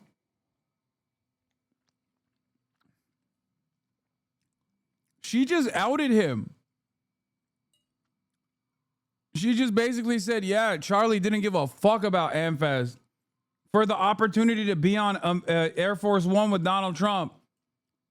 He just basically dumped all of the responsibility to me, his wife, someone who was, with someone with no prior knowledge that she was supposed to be closing out this fucking incredibly important event. The most important event of the important event. Sorry, BRB. Gotta go. Donald Trump wants me to be on Air Force One. It never happened. I could totally see it happening.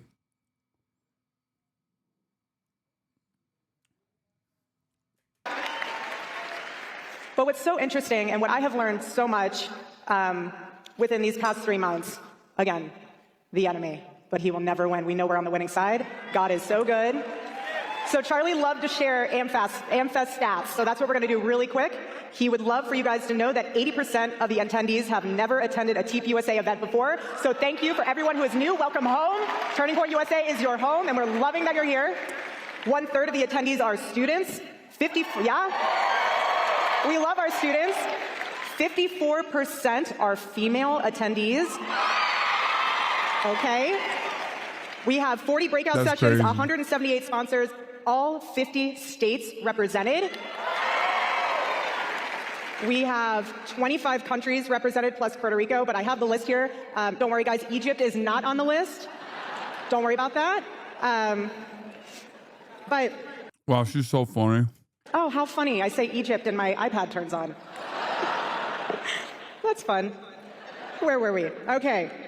So anyways, the past 3 months I have learned a lot. You learn very quickly who is ready to go to war with you. You learn very quickly who thinks emotionally versus logically when you go through something as horrible that not only myself went through, but every single one of you in here that loved my husband. You find out who stays with you, who leaves. You find out a lot. You find out who's going to pray with you when there's no words left. And you also learn some unexpected things, like the fact that Joy Reid probably needs a really, really good hug. And honestly, I'm here for it if she needs it. I got a good hug for you. Good hug for you. I'll even touch the back of your head.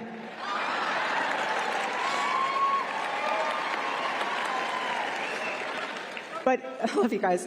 But here's what I've learned the most in these past 3 months. What? Is that my husband, he deeply mattered on a multitude of levels. So much so that it proved even more once he was assassinated how much of a peacemaker he was and how much of a coalition builder he was. Because when he was assassinated, we saw infighting, we've seen fractures, we've seen bridges being burned that shouldn't be burnt. We saw a lot on full display. And what I knew as a wife, and I'm the same exact way as him. If you are trying to put up fight or flight mode, we're always fight mode. We don't retreat. Charlie would go wherever he needed to go, and I'm the same exact way. Same exact way. And you'll learn that. You'll learn that about me the more that you get to know me. I know I'm new here, but you'll learn. You'll learn. Him and I were not afraid of that. And that's also why the past several months, several weeks, I honored my husband by completing all of his pre-planned fall media tour hits for his book, any commitment he had. I wanted to honor that for him. I wasn't going on a media tour myself. This was for my husband. Because in our household, our word is our bond. And when you give it, you uphold it. So I honored my husband that way. And so what I'm inspired by is the fact that Charlie and I, again, will go wherever we need to go, but so will you. That's why you guys are here. All of you are here because you know that you're sitting saying, I want to do something. So that's why you came here. You came here to meet other people, to know that you're not in this fight alone. You're here for a purpose. God made you for a purpose. Students, raise your hands. Out of those students, drop your hands. Put your hand up if you're in high school. Okay, all of you. The fuck? I love it. I love my high schoolers. That's weird. Charlie had a very special place in his heart for Club America. He's like, how could you not love Club America? All of you, again, going where you need to go. If your Club America is not set up or you want to set one up, step right into your admin's office. College students, raise your hands. Got a lot of them. So where you got to be willing to go is on your campus. That means either starting a chapter, joining a chapter, maybe even one day putting up a tent in the quad. We're not afraid.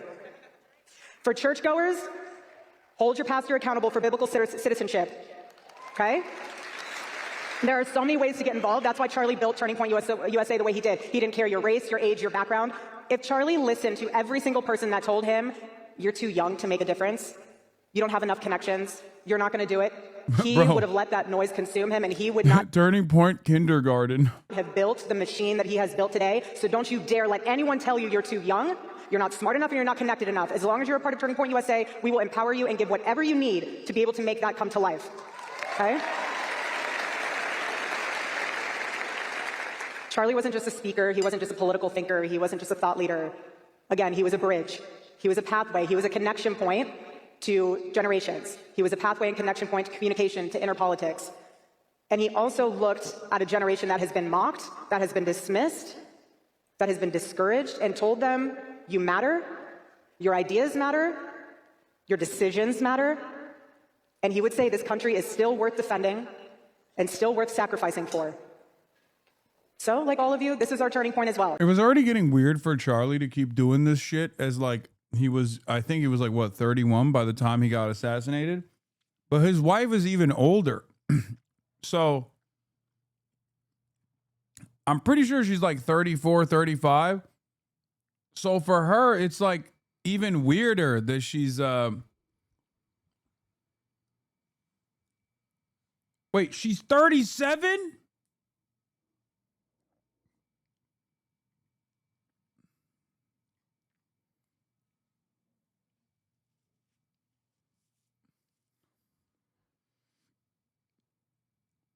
Okay, I didn't want to say inappropriate age gap, but that's crazy. Especially as we move into 2026. And I want to share with you, off this paper, I'm not going to wing it this one because I want all of you guys to absorb the magnitude of these numbers. The number of student requests. Also, I'm going to keep it a $150. That's kind of, I mean, respect. Respect for her. The inappropriate age gap relationship is a joke, okay? I'm obviously fucking kidding. But the fact that she was able to have pregnancies at like 36, like, because that it does get complicated after a while, you know what I mean? Like, actually, respect. If she is actually 37. Hasan, stop. What? What do you mean? Why are you guys hitting me with like question marks? Isn't it more difficult after more difficult for a successful pregnancy after 35?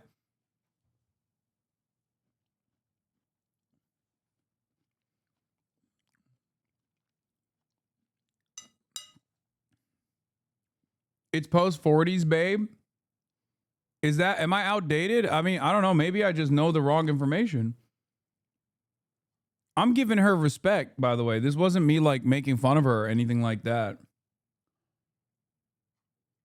Geriatric, can we not get into geriatric pregnancy discourse? I mean, I'm sure with like new medical technology, it's easier. I think still respect.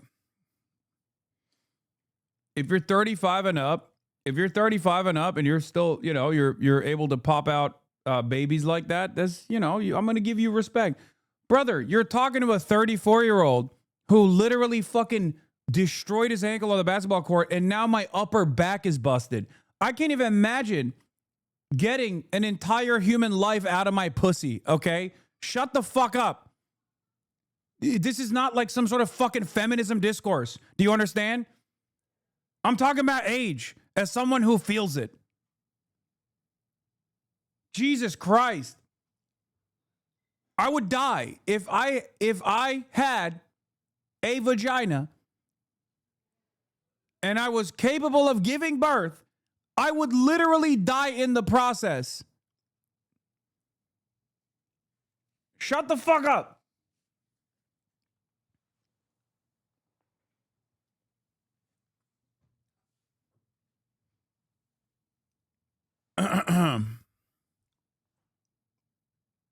Damn, you got Snoke for nothing on this one?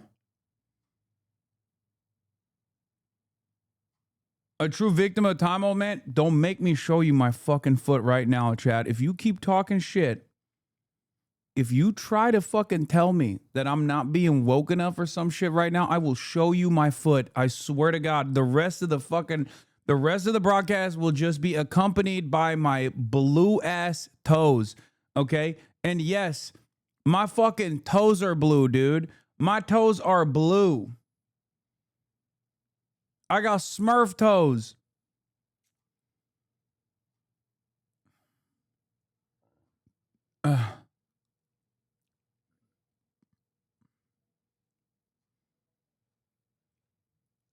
The people yearn for the foot. Advanced maternal age. Risk of having a baby after 35. Anyway, I'm sure there's like some kind of woke discourse surrounding this shit, but this wasn't even on some like, women are no longer of use after 35 or whatever. I'm saying this is a 34-year-old man who recently had what under different points in my life would be a minor injury is currently a life-altering one. Okay? That's all I'm saying. I'm 34 and I'm fucking dying. I didn't mean like you can't have a child. I was just giving respect to Erica. Because pregnancy is no joke. It's not. It's a complicated health procedure. No wonder. I mean, there's a reason why we advocate for fucking abortions as a part of bodily autonomy for women. Pregnancies are difficult, especially to carry to term at any age.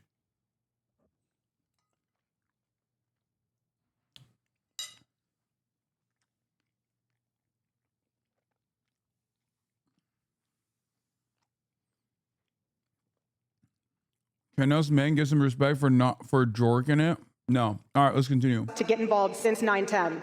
140,000 plus get involved requests have been submitted since 9/10. 140,000. Total number of students involved. This is involved within Turning Point USA. 1 million plus students involved in Turning Point USA. I had my kid at 37. Not gonna even hold Current you. She's chapter 2. numbers I'm tired as of fuck. December 18th, Yeah, I don't know how you do it. Respect. 3,082 Club America chapters. 1,432 college chapters. So that leaves 4,514 total chapters as of today. And we are starting 50 chapters per day at Turning Point USA. It's amazing. Something I also love right now is how we are getting some amazing state partnerships with Club America. I want to give a huge shout out to Oklahoma. Oklahoma's in the house. Florida. Okay. Indiana. Texas. Of course. And Tennessee.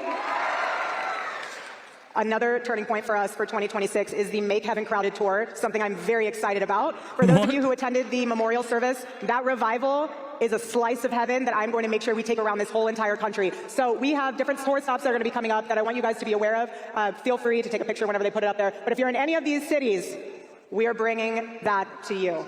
It's going to be amazing. God is so good. Make Heaven Crowded Tour? Is this a fucking death cult? What is happening?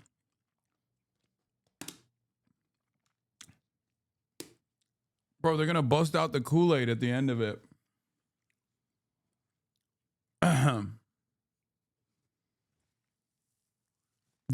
I mean, I get the point. Like, oh, everyone's going to heaven if you follow the Turning Point USA program. Like, I get the point they're trying to make. It's just like weird Christianity shit, but it's giving Kool-Aid, you know? It's giving Heaven's Gate. It's giving wear the right kind of fucking Nike Blazers that are no longer that are now discontinued because everybody was wearing it and they were dripped out while they were going to fucking an alien planet. You know?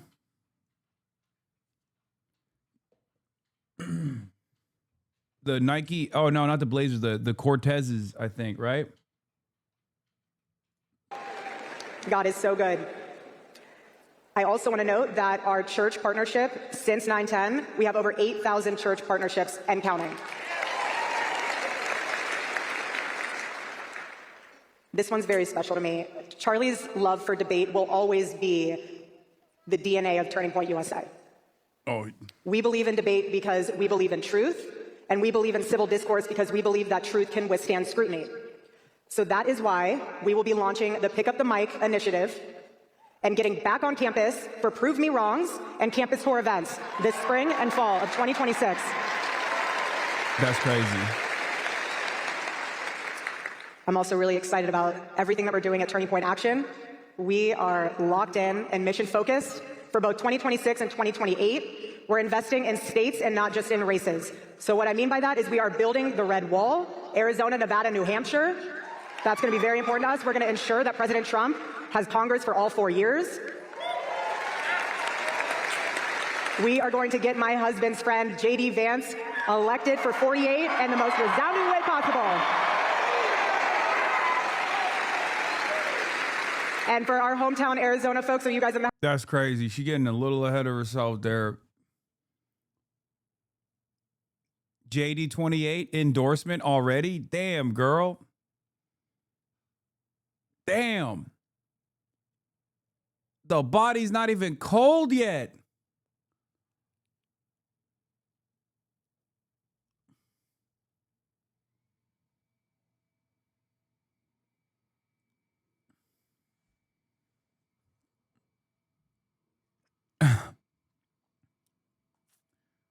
That I'm not saying. A lot of chatters I'm reading in the chat are saying they fucking, okay? And I think that's inappropriate.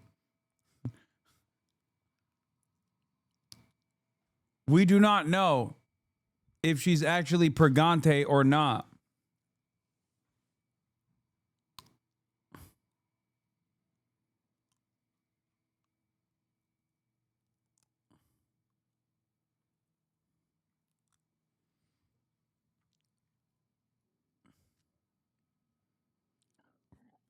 House, Arizona. Go bigs or go home is where we're at right now mentally. But my husband didn't build this movement so people could feel comfortable. He built this movement so people could feel brave and to be brave with action. So people... You have to admit they're much better than organizing. They're much better at organizing than the left is no. Yeah. Do you have like 8 billionaire donors that are going to give you like $300-400 million? Because that's how this shit started. What fucking billionaire is going to be like, hey, let me fund the Democratic Socialists of America? There's one guy who is like 100 millionaire or whatever, and he lives in China, and they literally are trying to make it illegal for him to fund any political movement. It's not George Soros. George Soros is a fucking lib. No, I forget the other guy. He's like a former Microsoft dude who now lives in China. And what's his name? They bring his name up all the time. I mean, he is the only person that I know that's like no, not Pierre Omidyar. No. Yeah, he is the PSL guy, I think. Fuck. They bring his name up in Congress all the time. Roy Singh. Yes, I think his name. Yeah, Roy Singham. Neville Roy Singham. That is the only fucking dude I know that is like actually super, super wealthy. Not a billionaire, if I'm not mistaken. And basically he funds a lot of this stuff. He funds, yeah, he's the only rich dude that I know that actually funds some of these initiatives. And of course, no one is going to apply any scrutiny to Turning Point USA, but if you are a fucking actual radical to a certain degree, and you're funding, Code Pink or any number of different organizations that are anti-capitalist, yeah, Answer, PSL, BT News, People's Forum, Code Pink, etc., right? All of these other organizations that the administration absolutely fucking despises. There is some funding that comes from Neville Roy Singham, and they hate him and they hate these organizations, and they want to make it illegal for these organizations to exist. They want to make it illegal for him to even fund them. So even the closest you can get to any sort of wealthy, any sort of wealthy organizing, like wealthy people funding your organizational tools on the left, the Congress is unilaterally trying to make it illegal. They've been trying to label him a terrorist.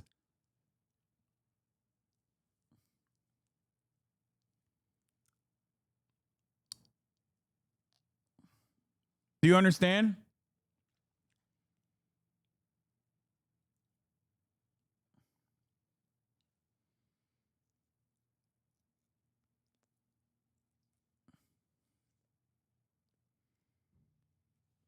All those orgs except for Co-Pink are all fronts for the PSL. I mean, yeah, you make it seem like this is this is like a indecent organizing taking place or something.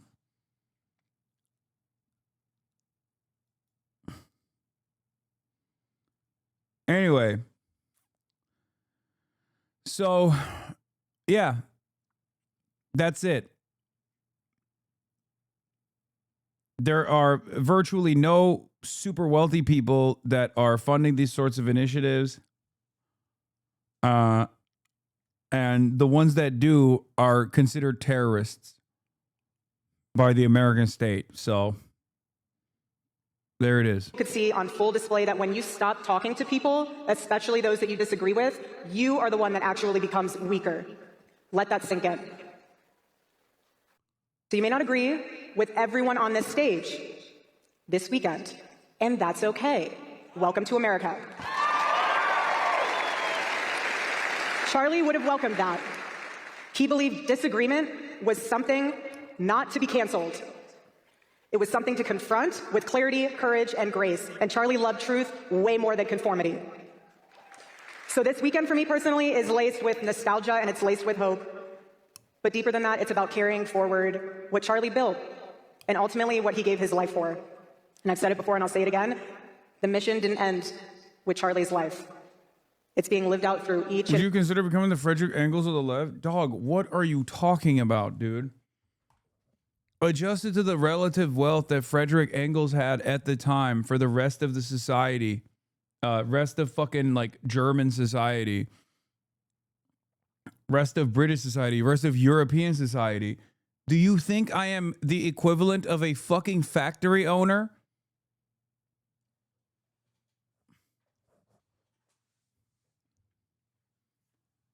I also just gave you an example of a Frederick Engels style individual in contemporary examples, and they literally treat him like he's a fucking terrorist.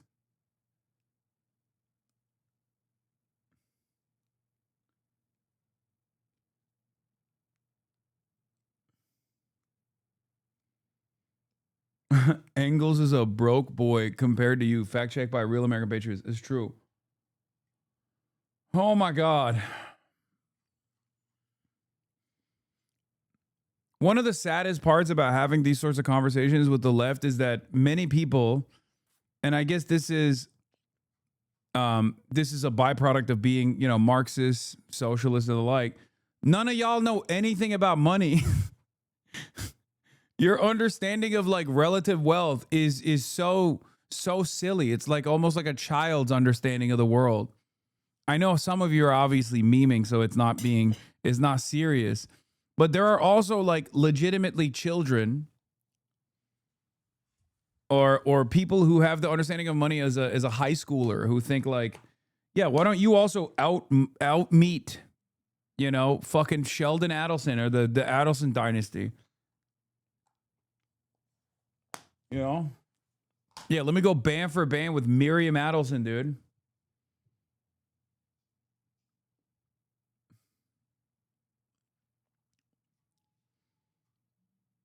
How's your Kirk? It fucking sucks. It Every hurts so one of you bad. in your own way. Again, it doesn't matter your age, doesn't matter your race, doesn't matter your background. AmFest is not about echo chambers. It's very important to know that because it's about sharpening one another. How come Bill Gates be rich when I never see him do a money spread or wear Balenci? True. It's because all of his wealth is in his net worth, in his assets, bro. He is not liquid, okay? That's what it is. He's actually a broke boy when you think about it. So is Jeff Bezos. I've never seen Jeff Bezos do a money spread. I've never seen Jeff Bezos in Balenci. True. Me, on the other hand, I have done a money spread, and everybody got mad at me in Hong Kong with Hong Kong dollars, if you recall. It's about digging deeper into ideas instead of retreating into slogans. And it's about remembering that freedom requires responsibility and truth requires courage. So my challenge to you this weekend is very simple. Will we see a streamer billionaire by 2035? Yeah, Mr. Beast. Before 2035. Just attend AmFest. Let it mark you. Let it stretch you. Let it challenge assumptions, strengthen convictions, and maybe even make you a little uncomfortable, because that's where growth happens, in those moments. Let it be another turning point in your life. Another moment where you decide not to drift, not to disengage. Get it? She should have looked at the camera after that and been like, get it? Let this be a turning point in your life. Title drop. Not to give into cynicism, but to stand up boldly, to be brave, to speak clearly, because that is how we are going to honor Charlie. Okay, it's boring. All right, so the actual meat and potatoes of it all came from Ben Shapiro. Okay? Ben Shapiro had a speech, and I swear to God, even the Bulwark Boys and everybody else is 100% glazing. 100% glazing Ben Shapiro, talking about how Ben Shapiro is the savior, talking about how Ben Shapiro is going to save us, all this shit. Okay. And honestly,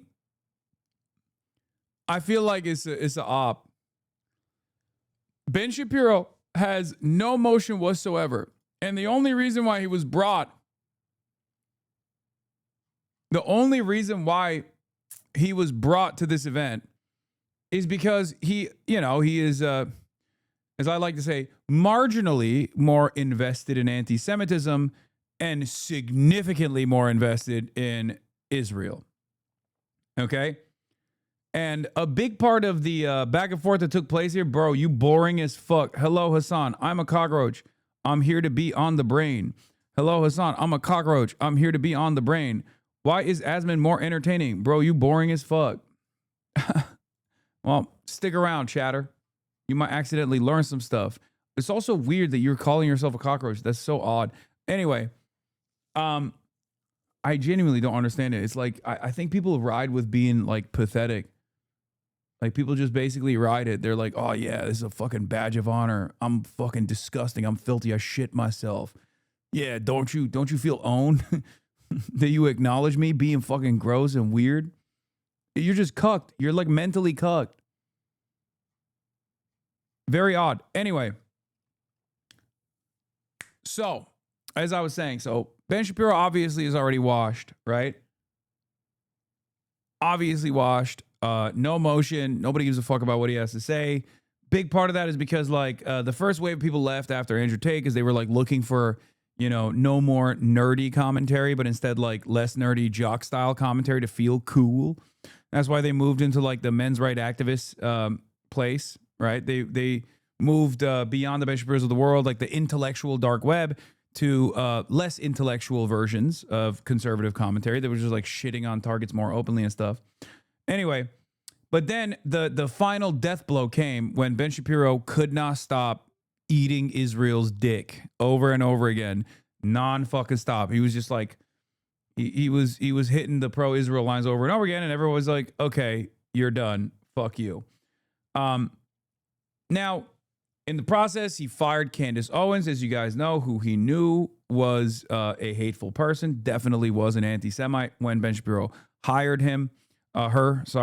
But then Ben Shapiro only fired her because she was not only anti-Israel or not only anti-Semitic, but also anti-Israel. But now Ben Shapiro is back to deliver this amazing speech, and everyone on all the MAGA side,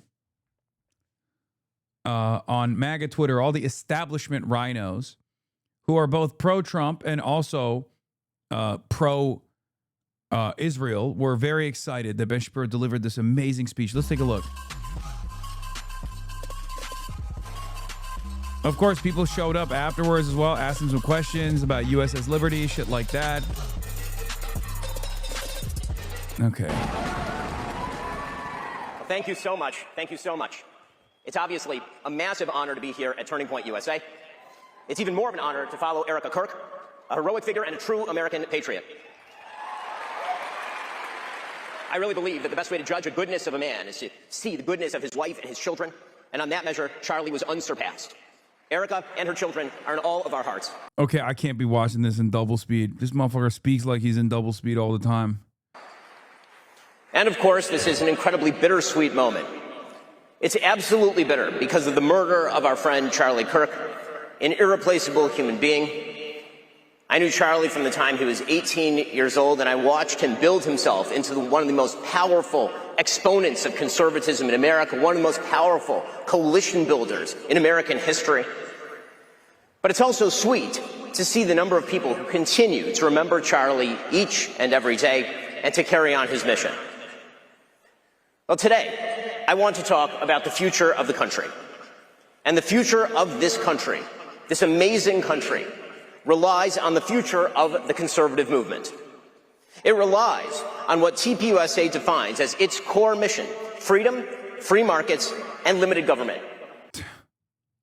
Wow, this is gonna really bang with all the fucking groypers, dude. Has he discussed Epstein yet? Yes, I did. Yeah, they all the young conservatives are like, oh my God, I love free markets and limited government. That's what I want. No, man, the new meta is dominating ordained enemies, okay? That's what they want. That's Charlie understood that too. That's the reason why in an effort not to lose his entire fan base to the fucking groypers, he constantly tried to ramp up the racism. And most of all, the future of this country relies on truth.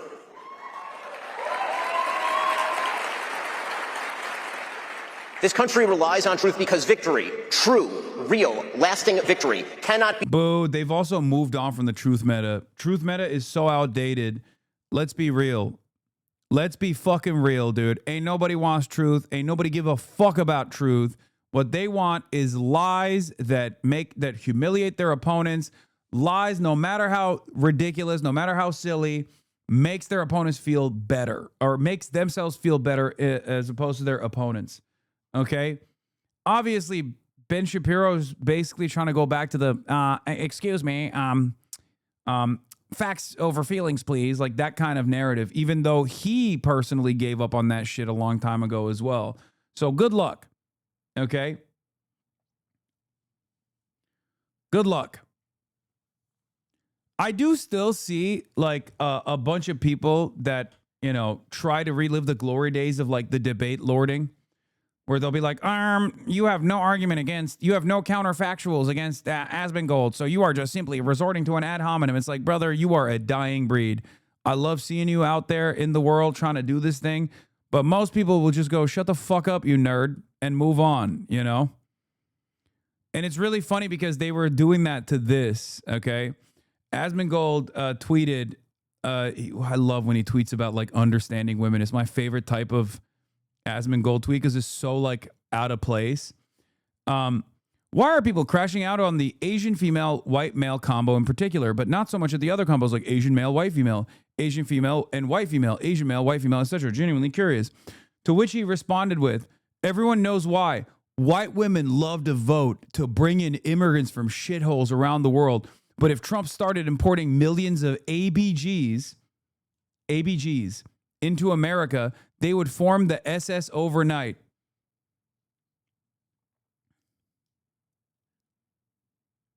First of all, ABGs are American. It's an American product. ABGs are an American invention. ABG means Asian baby girl, okay? That's what ABGs is. It's an American, they are invented in a laboratory in Irvine, California, okay?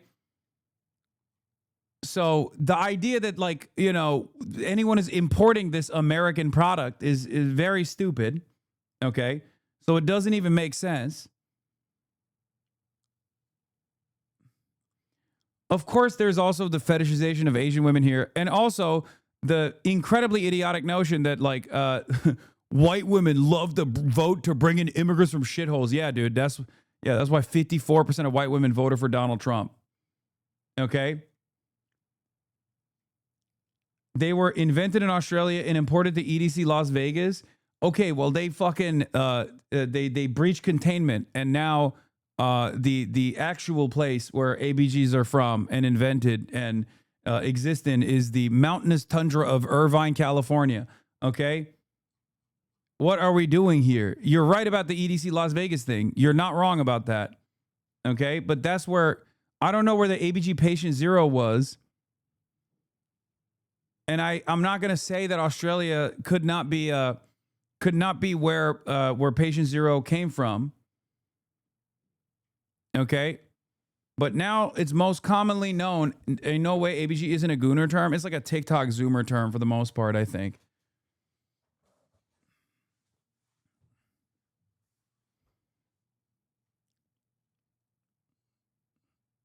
Tony K Films came from Asian gang culture. Viet gang, baby. EDC Vegas is a local. They didn't exist before 2015, 2016.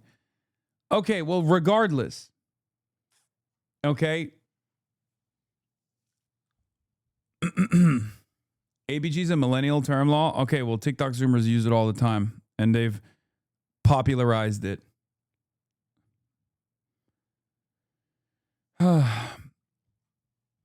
Anyway, I can't believe we're so invested in this. To which I responded with, woman understander has logged on.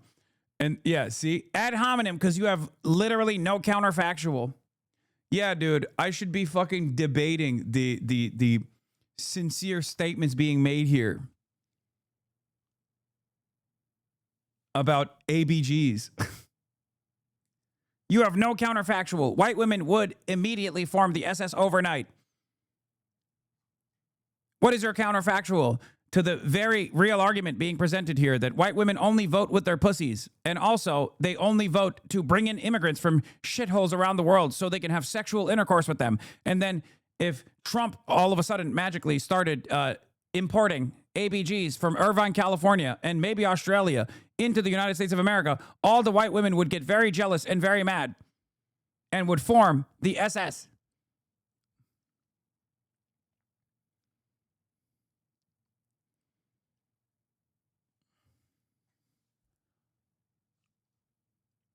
Where is your counterfactual, please? I love seeing stuff like that in the wild. Like, that's my favorite type of person. Like, what do you mean? This is a silly statement. Of course, I'm going to fucking respond to it with silliness. There is no like there's no intelligent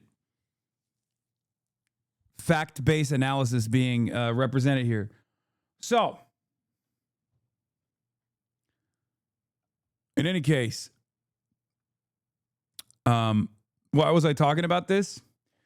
Because this kind of stuff doesn't exist in the wild anymore, and not even in the extremely online circles, because on the right, a lot of people are bored of this shit. They think it's like nerdy, and they want less. I mean, this was already pseudo-intellectual. Ben Shapiro was already serving pseudo-intellectual slop. But people don't even want the pseudo-intellectual slop anymore. They just want, like, anti-intellectual slop. Okay? And that is the reason why Ben Shapiro is losing market share. Achieved without truth. Victory without truth is victory for a lie, and that is no victory at all. And unity without truth is no unity. It is merely solidarity in falsehood. You see, we live in a chaotic time, and a time when lots of people are asking lots of legitimate questions about the conservative movement. What ought we to think about the relationship between free markets and traditional virtue? How should we craft a pragmatic foreign policy that spreads our interests and upholds our ideals? What governmental means are appropriate? I swear to God, he's just fucking a libtard now because of the anti-Semitism. Like, he got hit with the full libtard beam. He's like, well, why don't we be woke now, actually, everybody? For years and years, I have cultivated an audience of the most heinous, hateful people on the planet. And then I realized that they also seemingly hate Jews as well. What's going on? Is this what you want? For me to talk like Tucker Carlson, a Jew hater? He's just a lib now. You're just a fucking lib, little bro. You can't fucking keep this shit in containment. You can't just develop.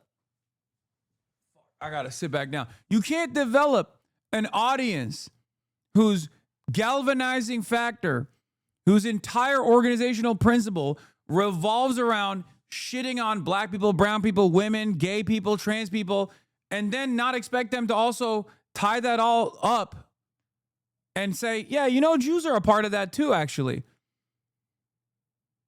That's it. If you're anti-woke, you got to expect this, big dog. That's what I don't understand about these like anti-woke, conservative, ultra-Zionist Jewish people, where it's like, what are you doing? What are you doing? You played a formative role in this kind of hatred being fomented. You did the Great Replacement theories.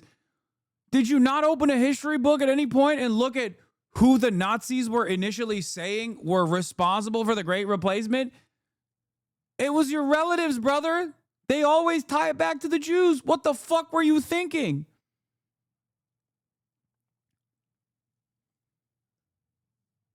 It's crazy.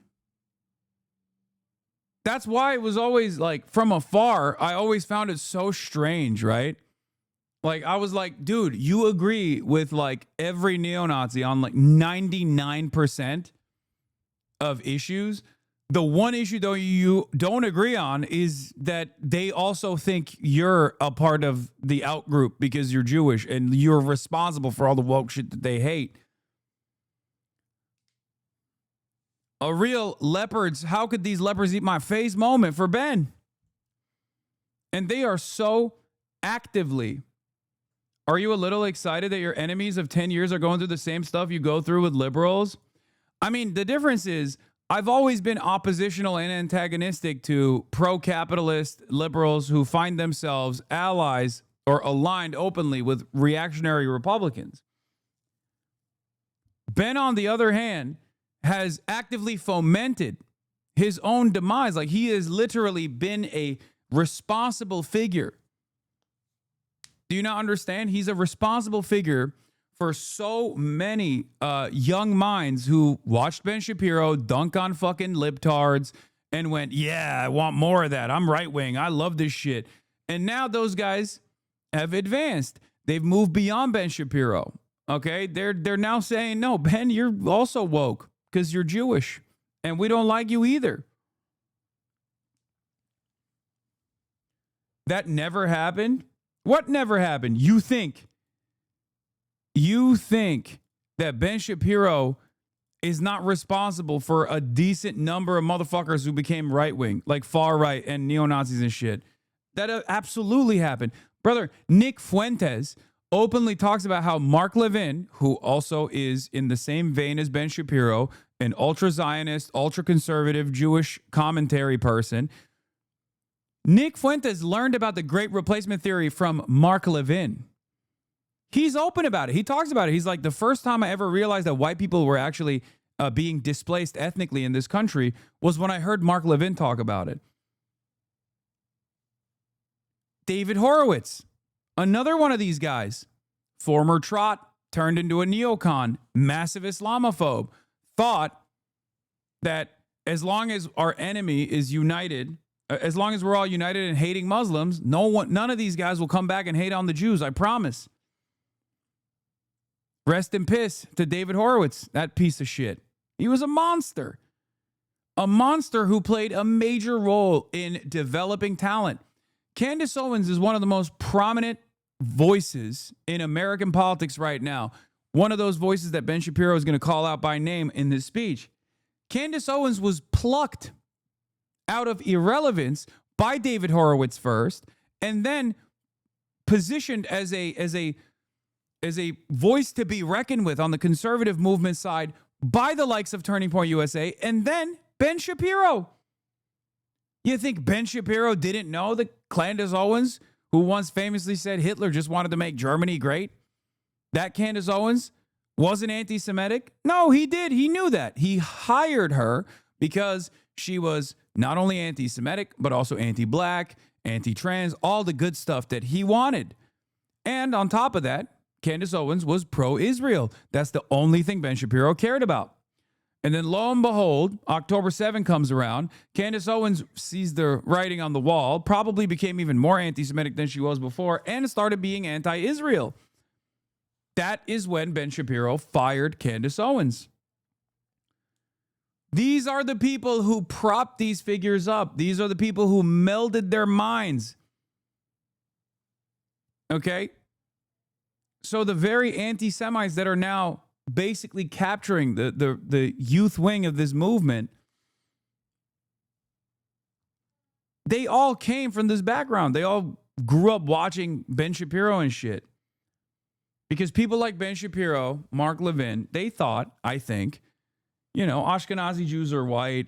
They'll just be considered white in perpetuity. We're always white now. America's founded on Judeo-Christian values. No, the fuck it wasn't, man. America wasn't even founded on Catholic values. What the fuck are you talking about? Judeo-Christian values. That's a new invention, dumbass. Why the fuck would you believe your own lies? It's so crazy. And now they can't even fucking deal with it. They're like, oh, what do we do? What do we do? What do we do? What do we do? What do we do? How do we fix this? How do we fix this? Yeah, good luck. That's why I get so fucking annoyed with all these like centrists and all these liberals who are trying to present Ben Shapiro as a reasonable voice in MAGA politics. He's not a fucking reasonable voice. This man, just like Charlie Kirk, hated the Civil Rights Act. He's like, talk shit about every ethnic minority with the exception of Jews, even though he has talked shit about Jews as well. He says they're bad Jews if they're anti-Israel. He's talked shit about everybody. He is just the same villain as all of these other people. What is it? The one group that he doesn't shit on as much is the Jews. So then it's fine. He's rational. He doesn't shit on Israel. So he's fine. He's rational. What are we talking about? Fuck Israel.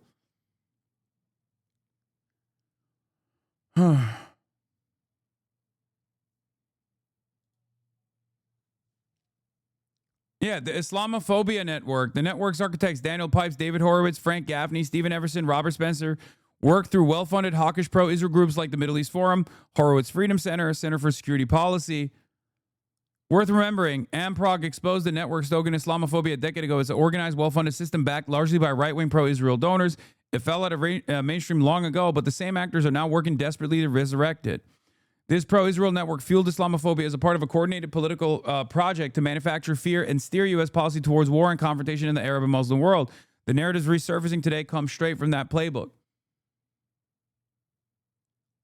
So no, just because he is pro-Israel and seemingly criticizing,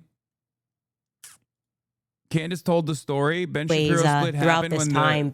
Yeah. Oh, wow. She's told it recently. I mean, I saw it from a fucking mile away. I've talked about it openly. When she got fired, I said it. I was like, everybody knew Candace was anti-Semitic. Ben knew Candace was anti-Semitic. Ben didn't mind that Candace was anti-Semitic because she was pro-Israel at the time. When she became anti-Israel and anti-Semitic, that was a bridge. That was too far. Okay? That was too fucking far. And it sucks for Benny Boy because he's got no motion right now. He's getting propped up by all these like institutional donors, establishment Republicans, the pro-Israel contingency in the Republican Party that's like desperately trying to figure out like how anti-Semitic can we be while simultaneously still, you know, working with Israel. Like, can we just like find a reasonable middle ground here? All this shit. And no matter how hard he pushes, he's not going to get that prominence back. It's over.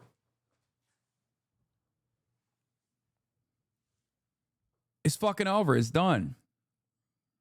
And he played a formative role in this. To achieve political ends. All of these questions aren't new, of course. They've been asked for as long as human beings have been talking about politics. Like, anyone that doesn't match Ben's current commentary with Ben's past performance is a fucking loser-ass moron, okay? I'm sorry. You will see a lot of liberals that recognize how fucking insane it is, right? They recognize how psychotic the right has gotten, okay? And they will be desperate to lean into the likes of Ben Shapiro. That's why he's going on CNN right now.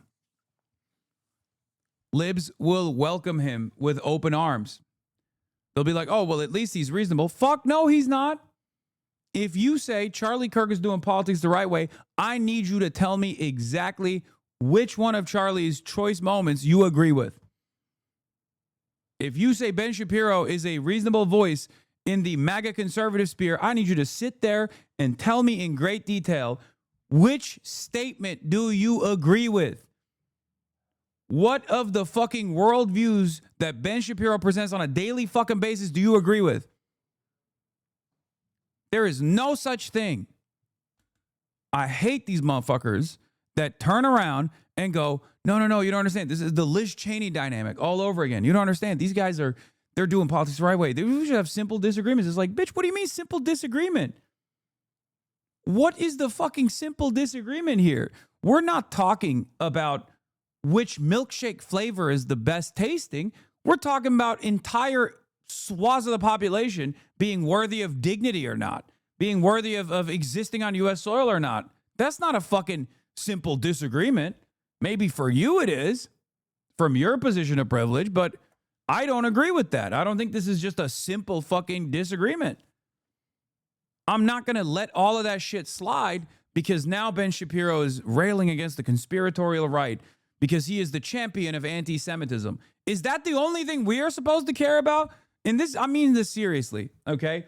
I know that a lot of right-wingers will be like, oh, well, I'm anti-woke for everybody, and then all of a sudden they're telling me I can't be anti-woke against Jews, right? And then that's how they become anti-Semitic or more anti-Semitic than they already were. They're like, what do you mean? We're anti-woke. Jews are also a part of the anti-woke coalition, right? They're also an acceptable target.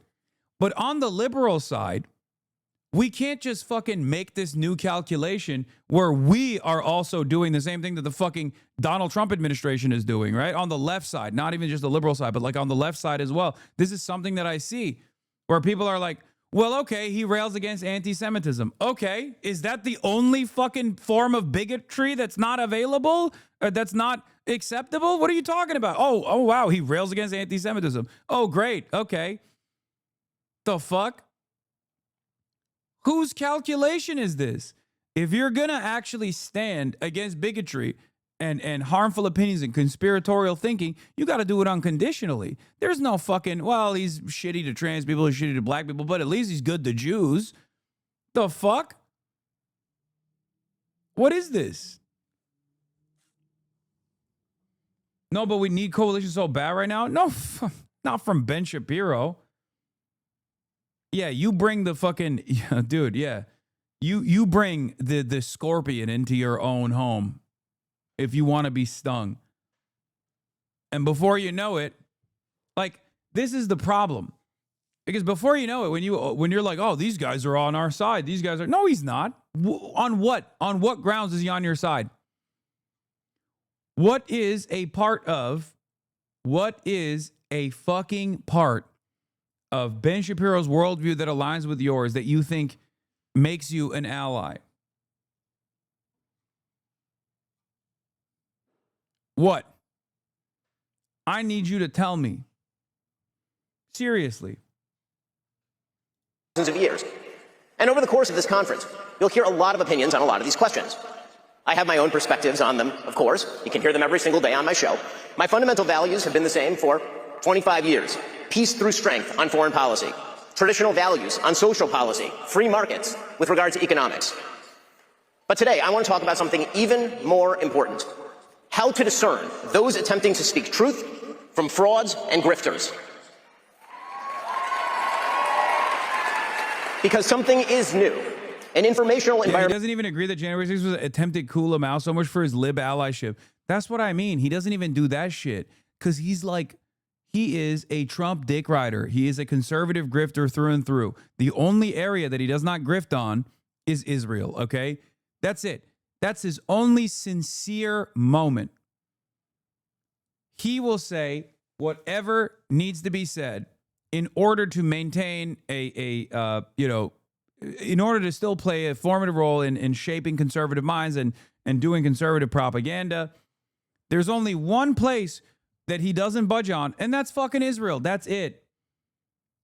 Just like with Tommy Lauren, it was her one sincere moment where she talked about women's bodily autonomy and people punished her for it, right? So That's it for Ben. Israel's the only thing he won't actually recalculate on. Rife with both opportunity and chaos. Opportunity because the leg. That's anti-Semitic, Hasan. Yeah. True. That's funny. Yeah. Saying Ben Shapiro is incredibly pro-Israel and that's the only sincerely held belief he has is definitely a very... You're right. How did I arrive at this conclusion, I wonder? Probably because he's Jewish, right? Because he wears the yarmulke, right? That must be the reason why I'm saying this. And not because I'm very familiar with his commentary for the past fucking 12 years. Media gatekeepers are no longer in charge of what we see and what we hear. And chaos, because an anarchic informational environment means we actually have to be smart in how we assess the information and arguments that we hear. Why does that matter? Well, because today the conservative movement is in serious danger. It is in danger, not just from a left that all too frequently excuses everything up to and including murder. The conservative movement is also in danger from charlatans who claim to speak in the name of principle, but actually traffic in conspiracism and dishonesty, who offer nothing but bile and despair, who seek to undermine fundamental principles of conservatism by championing enervation and grievance. These people are frauds, and they are grifters, and they do not deserve your time. And they are something worse than that. A danger to the only movement capable of stopping the left from wrecking the country wholesale. So today, I want to discuss 5 obligations that people who speak to you on matters of importance have to you. I want to speak to you about our duties. Our first duty is truth. We owe you the truth. That means we should not mislead you. It means we shouldn't hide the ball. Like, this is so funny. Yeah, dude, I know. I love truthful conservatism.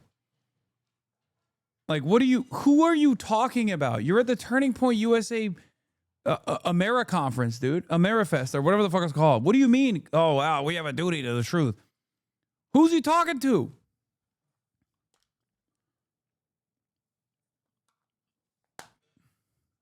Like, just because you're saying that doesn't mean you engage in it.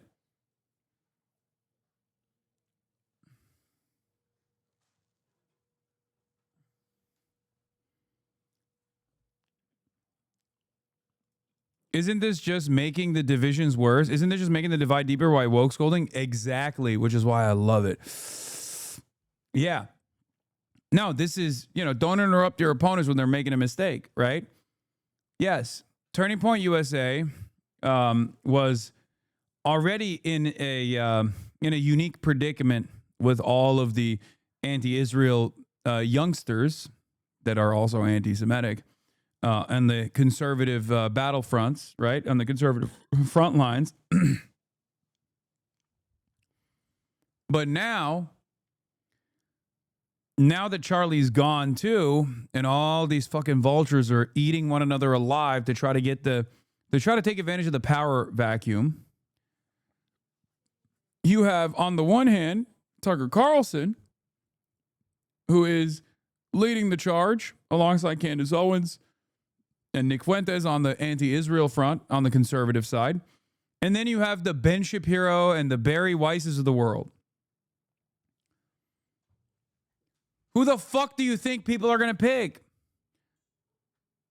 Ben Shapiro has never had like a real independent career that wasn't funded by the Wilkes brothers, okay? The Texas oil barons, who are insane evangelical Zionists themselves. The difference between someone like Nick Fuentes and even Clandis is that, like, they've been able to make a name for themselves on their own. And although I despise their repugnant worldviews and disagree with them vehemently on every single issue, ultimately, there is something there as far as like their personality-driven content that captivates people, right? I'd go so far as to say the same thing about even Asmongold. Like, there is something there that people are tuning in for. With Ben, there's not really much. You're just nerdily rehashing American Enterprise Institute talking points, and you're not even doing a good job with it. And now that your funding is drying out, people don't want to hear from you. People don't like what they're hearing from you. We shouldn't be deliberately obscure about what we're telling you. We have an obligation to clarity and to honesty. This means that we actually have to be clear in the language that we use. We should not traffic in generality. We should not say things like, they shot Charlie, without specifying whom we mean by they. The person who allegedly shot Charlie Kirk, and whom all the evidence points at, all of it, is a gay, trans-loving furry. Yeah, see, he's trying to do it. He's trying to bring it back to be like, yeah, remember gay people? The person who allegedly shot Charlie Kirk, and whom all the evidence points at, all of it, is a gay, trans-loving furry.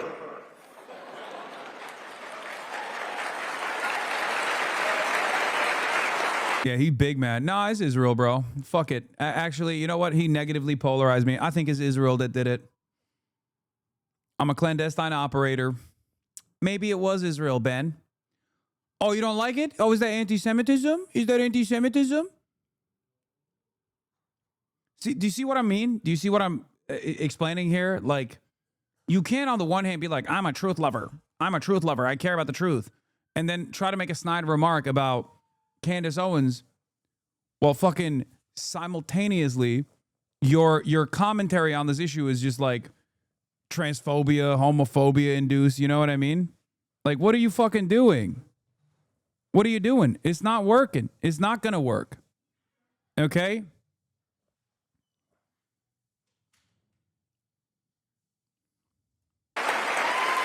If we are going to target ideological movements, we should talk about the fact that the radical trans movement treats all those who oppose it as existential threats.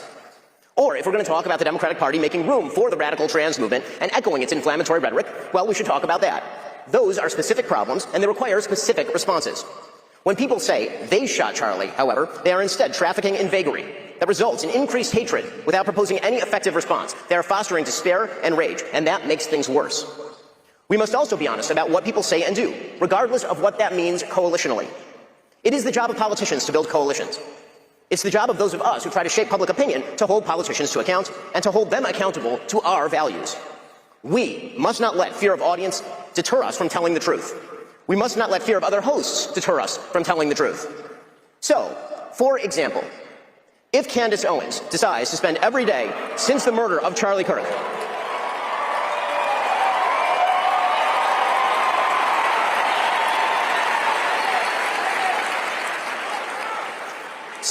if Candace Owens decides to spend every day since the murder of Charlie Kirk casting aspersions at TPUSA and the people who work here, who worked with Charlie every single day, his best friends, to cast aspersions at Mikey McCoy and Andrew Colvin and Blake Neff and Tyler Boyer, and yes, at Erica Kirk, and to imply or outright claim complicity in a cover-up over Charlie's murder, to spew absolutely baseless trash implicating everyone from French intelligence to Mossad to members of TPUSA in Charlie's murder or a cover-up in that murder, then we, as people with a microphone, have a moral obligation to call that out by name.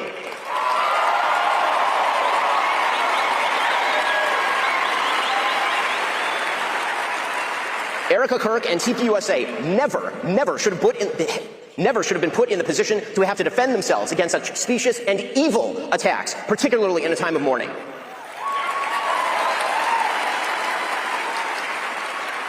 And the people who refuse to condemn Candace's truly vicious attacks, and some of them are speaking here, are guilty of cowardice. Yes, cowardice.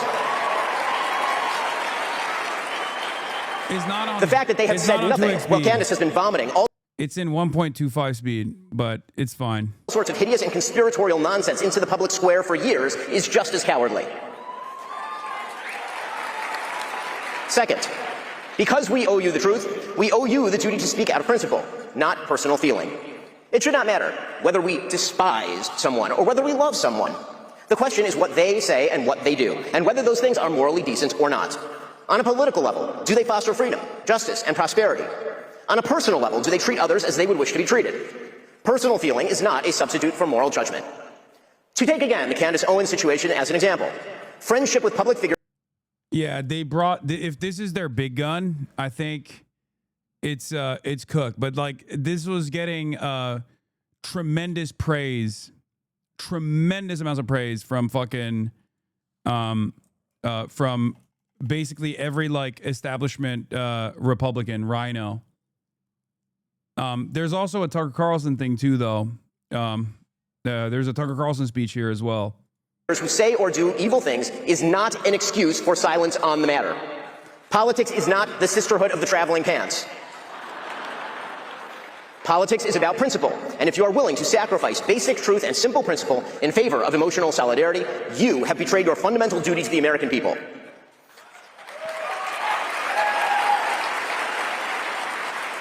First off, I should break the omerta here and just be a little bit clear. The notion that people in our industry are close friends, like we all take holiday breaks with each other and go to each other's kids' graduations and stuff, is generally untrue. Some people do that, most of us don't. We see each other at conferences and we talk on the phone and all the rest. We're business colleagues. But even if it were true that other public figures were our best friends, our very best friends, that does not relieve us of our duty to speak out of principle and not to cover up evil or shy away from addressing it out of friendship.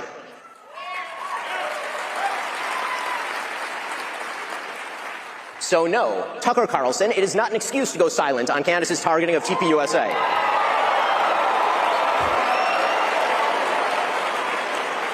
Or to mirror her bullshit lines of questioning because you love Candace personally. The same holds true of Megyn Kelly, a person I consider a friend, characterizing Candace as a young mother and thus shying away from condemning her actions or fibbing about them. That is a non-starter. Meghan Markle is a young mother. Ilhan Omar is a young mother. That doesn't matter. And when Megyn said this week, quote, "My goal and my job here is to try to understand, yes." Charlie hated Ben and loved Tucker. No, Charlie loved Tucker Carlson, but Charlie also did like Ben Shapiro as well. I think a lot of people that think that Charlie Kirk didn't like Ben Shapiro are wrong. No, Charlie Kirk invited Ben Shapiro to Turning Point USA conferences all the fucking time. And also, the thing is, like, I think he saw Tucker Carlson as like an entry point into the fucking whole. He saw Tucker Carlson as like as a person that could hold the coalition together to a certain degree. Tucker said that BLM was anti-white racism. The rest was acceptable, I guess. Yeah, that's why it's so funny. These guys literally align on so many insane points, right? Let's fast forward through all this important policy and statements at double half speed. Wait, what? It's just like all of this stuff that's coming out now with people where they're trying to talk about this shit, where they're like, oh, we need truth, we can't do lies anymore, what is happening here, blah blah blah, all this shit. Like, that's all you've been doing. That's all you've done. I mean, I love the infighting. I love watching the right-wing infighting taking place. But also, they did this. You made the shit sandwich, brother. Where Candace is coming from on this, and says she sees no purpose in inserting herself, quote, into this on one side. That is a moral and logical absurdity. There is only one moral side here. Like, okay, you understand what I'm trying to say, right? Everything that right-wingers say about Jews, they say about every other minority group. Ben also says everything right-wingers say about Jews, but about every other minority group, just not about Jews. And that's the problem here. Like, so when he says, like, we need truth, we need justice, we need intellectual honesty and decency, just for the Jews. Like, that's it. That's what he's saying. And the reality is, a lot of people read it as such. A lot of people read it as such, where they go, what do you mean, Ben? It's ironic that he is the inconsistent person, because reactionary rhetoric at its maximalist position is, of course, going to put Jews in the crosshairs as well. It's going to consider Jews to be not this like untouchable group of people, but instead just another marginalized identity that we should be able to shit on.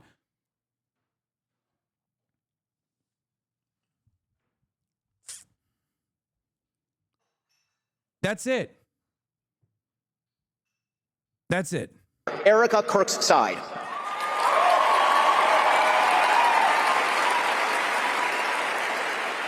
You know, the side of the widow with 2 children, whose husband was shot live on camera in front of all of us. Friendship with a person accusing TPUSA of a cover-up of Charlie's murder is no excuse for cowardice. Third, and relatedly, we have a duty to take responsibility for what we say and do.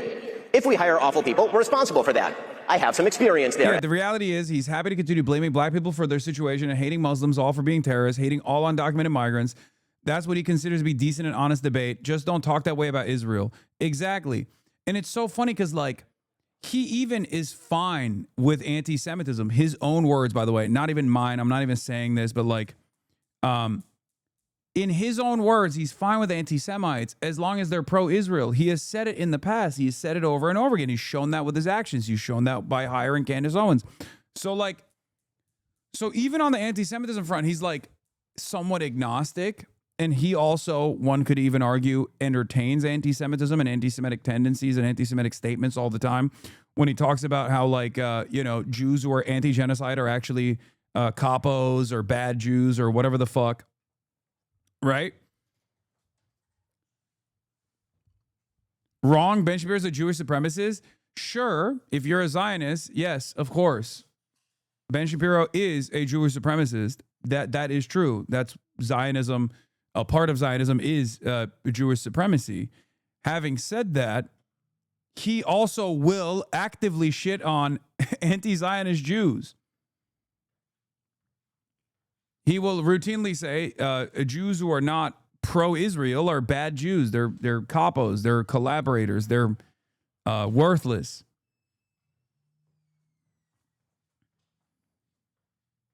As you might suspect. That means that if we offer a guest for your viewing, we owe it to you to ask the kinds of questions that actually get at the truth. If we agree with a guest, that's fine, but we should own it. So, for example, if you host a Hitler apologist, Nazi-loving, anti-American piece of refuse like Nick Fuentes. Wait. Hold on. Once again, it goes back to what I was talking about. I thought it was no cancel culture, right? I thought it was spirited debate. Why do you want to cancel Nick Fuentes?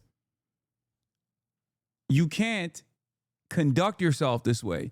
You can't create an entire fucking career off of how you despise cancel culture, how you fucking hate the moralists, and then go to the seminar where all of the anti-cancel culture warriors get together and talk about how you need cancel culture. Do you see? Do you see?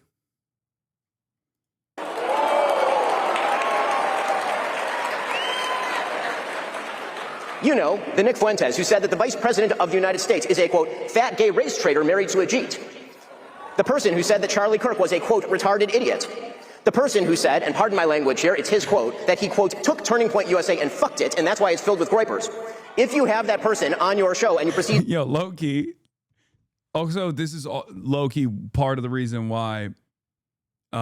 this is part of the reason why Nick Fuentes is more popular than Ben Shapiro is. Like, it is that kind of language. It is the things that he says. That is precisely the reason why he has a real audience, whereas Ben Shapiro's audience is just like completely propped up by whatever fucking mainstream help he's getting currently.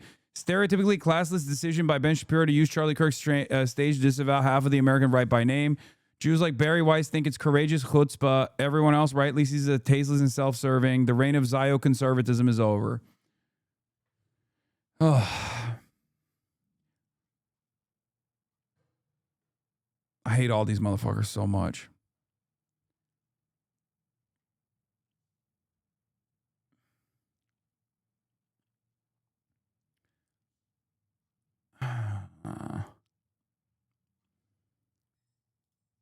To glaze him, you ought to own it.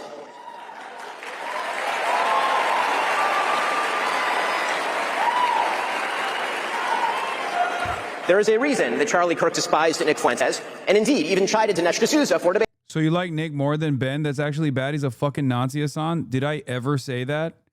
I support neither of them. Was there ever a moment? What led you to arrive at that conclusion? Perhaps the reason why you want to arrive at that conclusion is because it suits whatever kind of fucking dumbass liberal purpose you have in your mind. That's a whole separate sentence that you conducted, you crafted.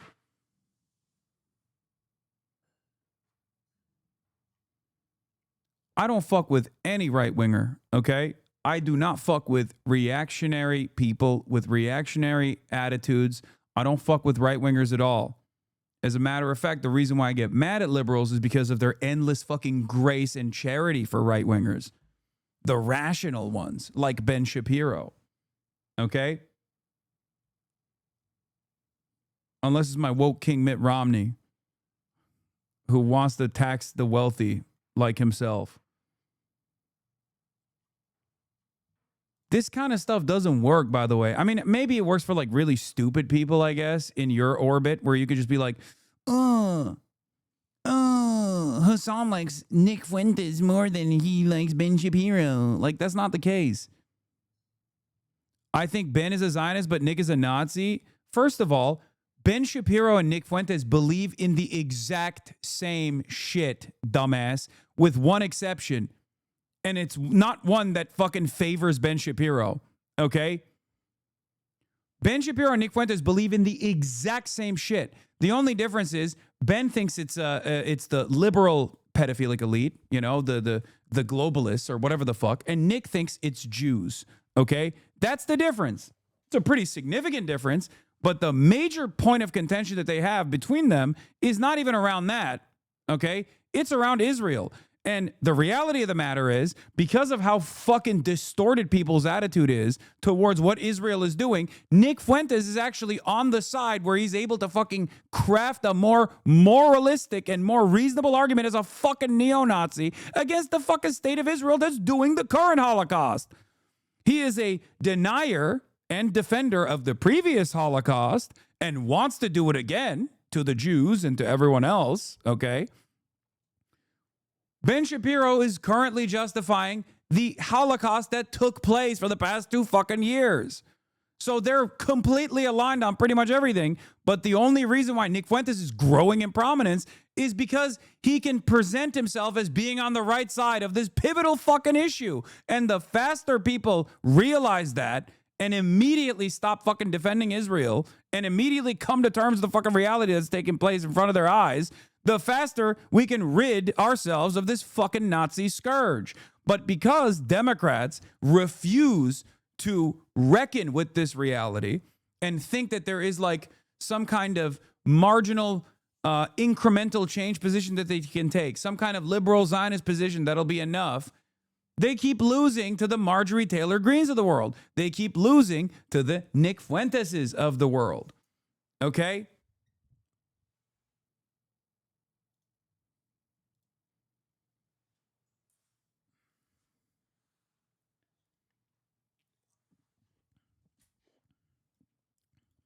I support neither. Both are Nazis and Nick is way more dangerous. No one watches Ben anymore. Lamau. Yes, Nick can fool idiots by blaming everything on Jews and Israel, becoming obsessed with Israel's idiocy.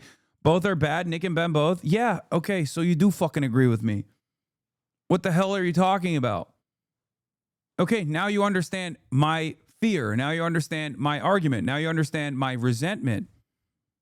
Okay? Ben Shapiro, for decades with his commentary, basically made it impossible for there not to be a Nick Fuentes, okay? He designed this environment so that there was a fucking inevitability of Nick Fuentes. And now that Nick Fuentes is here, you still turn around and you go, well, one's a Nazi, the other one's a liberal Zionist. First of all, he's not a liberal Zionist, okay? Or not just like a regular Zionist. He's a conservative ultra-Zionist, okay?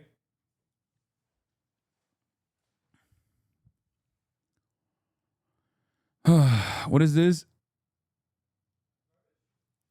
Ethan is gone and saying he should oppose Nazis like Asman, not support them, except Asman. I was the same. Asman, Nazis are way worse and more hateful and harmful than you. You think Asman Gold opposes Nazis? The fuck are you talking about? Brother, you might be... Also, fuck Asman Gold, who's a Nazi too. Okay, good. That's a big change from the 2 days, but...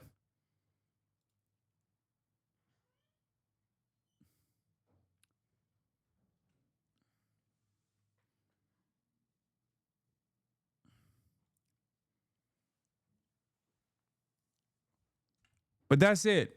I'm anti-pedophilia and anti-Nazi unconditionally, okay? Whichever form that may take, I am going to be against it. Do you understand? It's probably it's you know, the biggest reason for why I have so many fucking haters.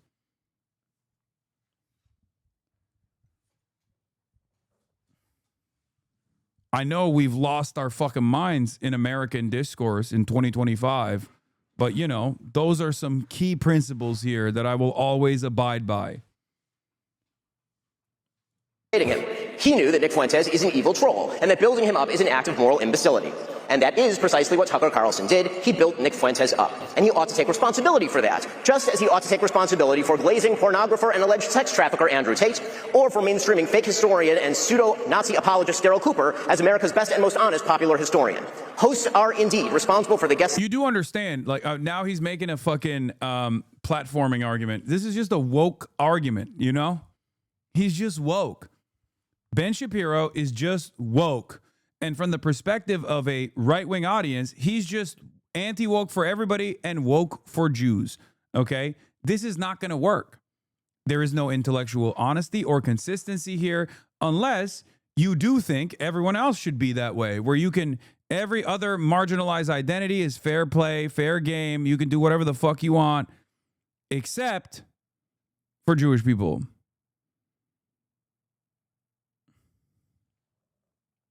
They choose and the questions they ask those guests.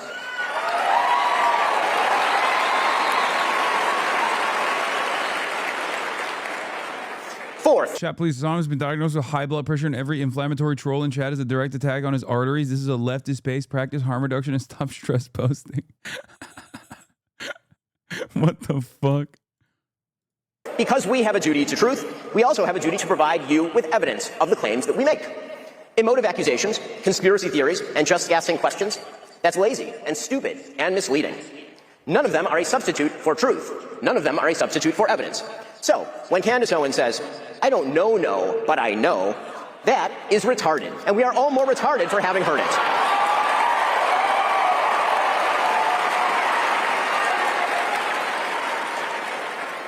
When Steve Bannon, for example, accuses his foreign policy opponents of loyalty to a foreign country, he's not actually making an argument based in evidence. He's simply maligning people that he disagrees with. Wait, I'm sorry. Hold on. Ben. I mean, like, there are plenty of people that, like, if you see like a random Jewish person walking down the street and automatically assume, in the United States of America, by the way, in this hypothetical, you automatically assume they care more about Israel than they do America, that's anti-Semitic, okay? Ben Shapiro is not a random Jewish person walking down the street. We have 15 to 20 years of his commentary that we can just look back at to try to figure out whether he is, where his loyalty is, okay? That's it.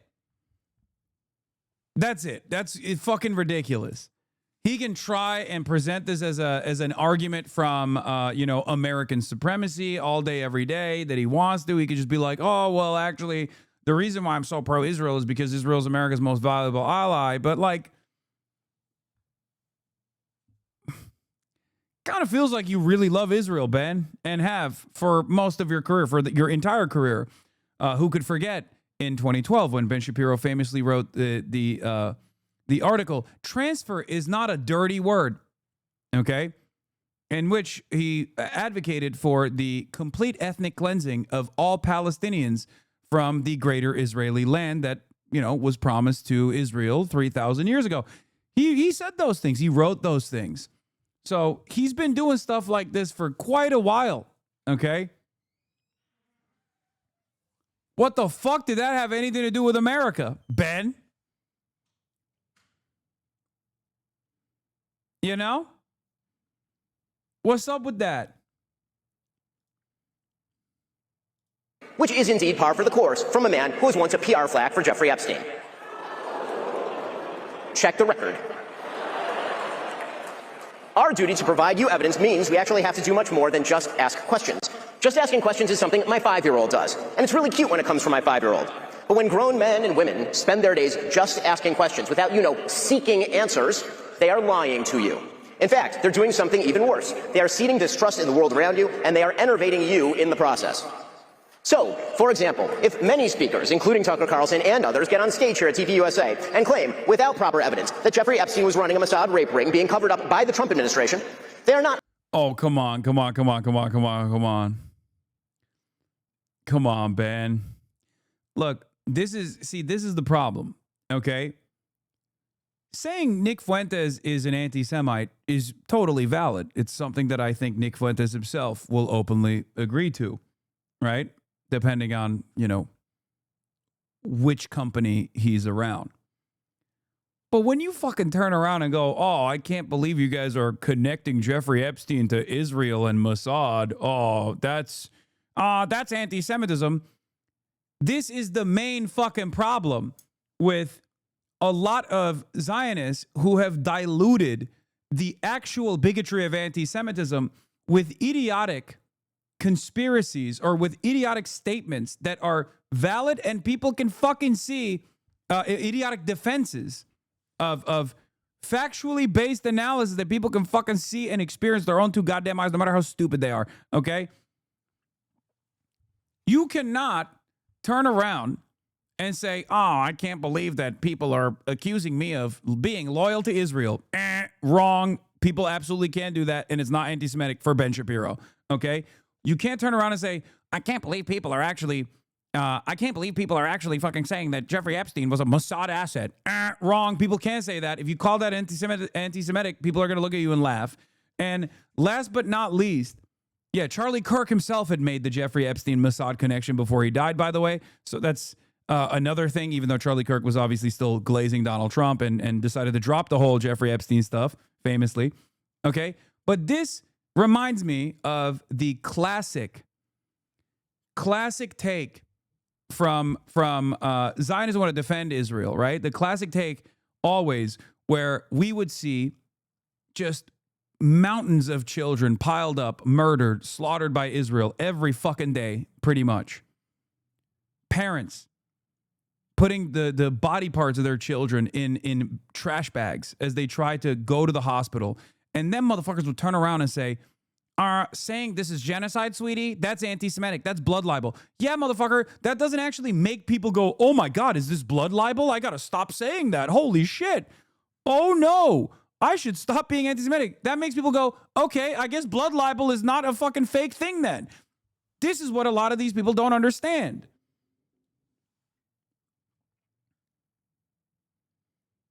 It doesn't make people stop and it doesn't make people stop dead in their tracks and immediately stop criticizing Israel. It makes people go, okay, you're cynically weaponizing anti-Semitism in this instance where I can clearly and visibly see Israel doing horrifying war crimes, okay, starving children, and you're calling that blood libel. That's going to make me really reconsider what I know about blood libel. Okay?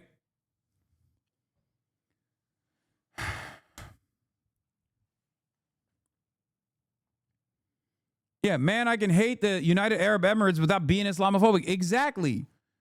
This argument is so fucking stupid. Oh, I can't believe you're calling into question the United Arab Emirates' unlimited support for the RSF, the Rapid Support Forces in Sudan. Oh, you're being quite Islamophobic, sweetie. Get the fuck out of here.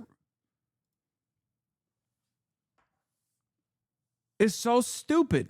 Actually uncovering a conspiracy or effectuating a solution. They are claiming a special provenance to information they won't let you see, which builds their power and leaves you with none. They are also implicating in their speculation actual human beings, good human beings, like Kash Patel and Dan Bongino and Pam Bondi, and yes, the President of the United States, even if they're too cowardly to say President Trump's name. And that means you won't trust those good people in the future. You haven't gotten smarter, you've just been manipulated. The only reason why he likes Trump is because Trump is still dick riding Israel, for the record. Okay? And he is the singular force that's holding this entire coalition together. The moment that Trump either turns on Israel, which is never going to happen, obviously, let's be real, or the moment that Trump passes or can't hold the coalition together, Ben will be the first to knife him in the gut, okay? Ben Shapiro was anti-Trump. Ben Shapiro vehemently argued against Donald Trump. This is the reason why I get really mad at liberals who fucking act like Ben Shapiro is a rational conservative. No, the fuck he's not. He's still fucking pro-Trump. He's just a grifter, okay? So if you hear his statements here, amidst like him bringing up gay, trans-loving furries, or amidst his statements about how he loves Donald Trump and all this shit, and you think, well, at least he's tackling anti-Semitism and the conspiratorial mindset of the right nowadays, this must mean he's rational. You're a fucking dupe, okay? You're a mark. You're a rube. You're a sucker. Wake up.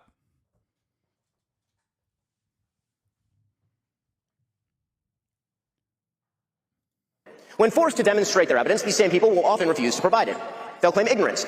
They'll pretend they're outside the system, and they don't have access to actual information. You know, they're just asking questions. But many of these same people have direct pipelines to informational sources. So, for example, if Tucker wants answers to his questions about, say, Jeffrey Epstein, he could call the Vice President of the United States. He's quite close with him. But he won't, because that might undermine the empty speculation. None of this means there aren't actual real... Nope, there's truth to what he's saying here as well. But the reason why he doesn't do that is because he wants to keep being friends with the vice president. Just like the same reason as to why you keep bringing up Donald Trump, even though we know you fucking despise him, because you're a violinist who grew up in Los Angeles and went to UCLA and then Harvard, and you are very much the effete liberal, except for your worldview, your horrifying, morally repugnant worldview. Every other aspect of your life, you are libtarded through and through.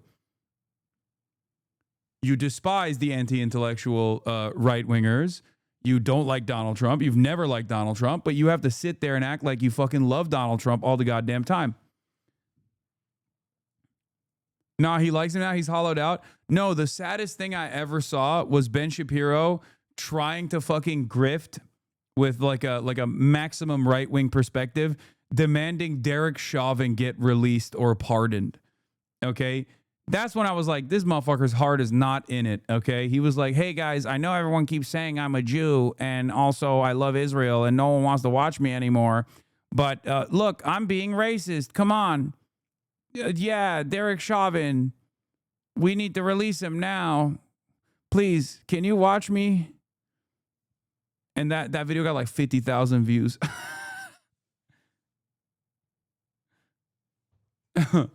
Come on. I hate black people. Come on. Remember how good we had it when we all hated black people and transgenders? Can we go back to that? Can we not hate Jews, please? I don't like it. I'm feeling under attack. Quite pathetic. Right-wing influencers recasting Ben Shapiro as a truth teller now that parts of MAGA go anti-Semitic and conspiratorial. Shapiro nurtured them and tolerated racism, including against leftist Jews. He was fine with it until they turned on Israel. Yup. Yeah. Remember all the good times we had? I also hate seeing black people in television commercials. Remember that? Come on, we hate Muslims, right? Fuck you, Ben. Conspiracies in the world, of course there are. But actual conspiracies require actual evidence. Yes, there was a Russiagate conspiracy, and we know the names of the people involved and what they did. We know Hillary Clinton and Fusion GPS and James Comey and Loretta Lynch and Adam Schiff. We know all of those people. Yes, there was a COVID-19 conspiracy. We know that Anthony Fauci worked to shut down alternative solutions from people like Jay Bhattacharya. But when people posit a conspiracy and then provide you no evidence... Again, he's... Dude. Rational right-winger, okay? Rational right-winger. Oh, come on. You know the COVID conspiracies. I'm a rational right-winger. You know his ass got every vaccine, okay? That's what I mean. You motherfucker, you got every vaccine. Your children are vaccinated. You're vaccinated. Shut the fuck up, okay? Shut your bitch ass up. You got vaccinated like a motherfucker. You have more vaccines than I do, probably. The fuck do you mean? Oh, they remember the COVID conspiracies? Like, shut up, bitch. Get the fuck out of here, dude. Get out of here. There's a difference. Like Rupert Murdoch, for example, unleashed the faucet of anti-vax conspiracies. But I know for a fucking fact from people that were working at his goddamn vineyard that he sheltered himself away from public eye during COVID because he was so fucking terrified of dying to COVID. I know for a fact that motherfucker got all the vaccines. All of those rich right-wingers who run media empires, including Donald Trump, as a matter of fact, have gotten all the fucking vaccines. They just keep telling dumb fucks that want to hear anti-vaxxer sentiment that vaccines are bad. Okay?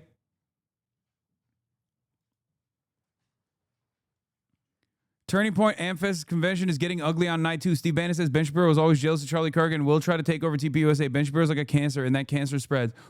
Ooh, so good. Oh, my God. This is so fucking stupid. Oh, this is exactly it. Oh, my God. All my wishes are coming true. Oh, it's so good. The girlies are fighting. Oh, I love this. They are doing you a fundamental disservice, and they are making you stupider in the process. Finally, because it is our job. RFK, probably the only guy who's not vaccinated in the admin. Yeah, RFK is a real one. He gets different kinds of vaccines, but and definitely experiments with peptides and shit, but he is not getting that COVID vax, okay? I do believe that he is not vaccinated. To make the lives of our audience better, right? That's really our job, is to give you more information to make your lives better. We have a duty to propose solutions. That's why we have to talk about our problems in order to find the solutions. That's what politics was supposed to be about, after all, finding solutions to our common problems.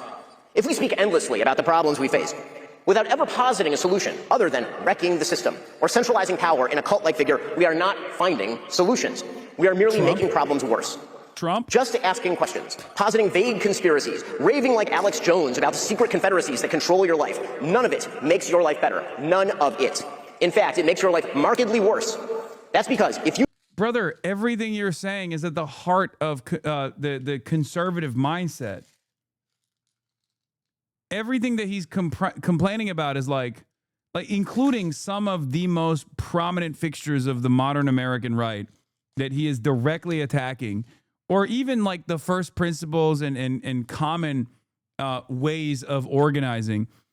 It's like he is admonishing the entirety of the modern conservative movement while simultaneously claiming he is the one true guy who can lead them in the right path.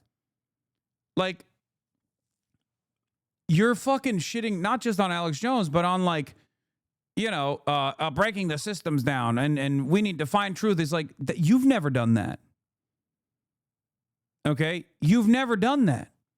There's never been a moment in your life where you've ever done that. You truly come to believe that nothing in your life is in your control. You can't even take control of your own life. You despair of your ability to change your own circumstances, and then you fail. And you must not fail.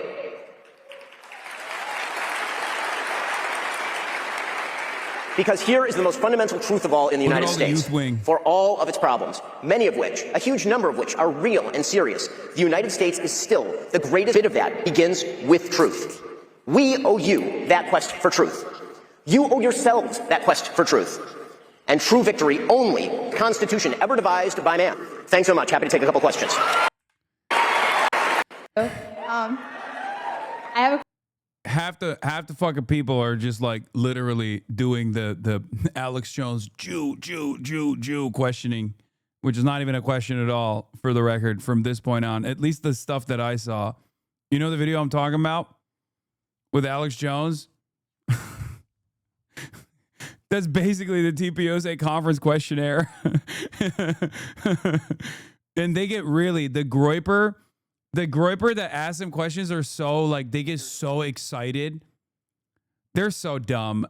For the record, Ben Shapiro does actually handle the USS Liberty thing pretty well. You know, I will give him that. He actually handled it better than Charlie Kirk did. When Charlie Kirk used to be faced with that question, Charlie Kirk would be like, that's a conspiracy, and we don't entertain conspiracy theories at Turning Point USA. At least Ben has like an actual argument to be like, it was a mistake. Israel had no idea that it was an American vessel. And after the first barrage of fire, the flags fell off the ship, and that's why they kept firing and kept killing the American Navy people. Oh yeah, this is the clip that was talking about.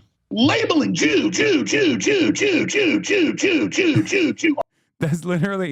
the TPUSA conference Ben Shapiro questionnaire part. Okay, that's literally that. Straight up.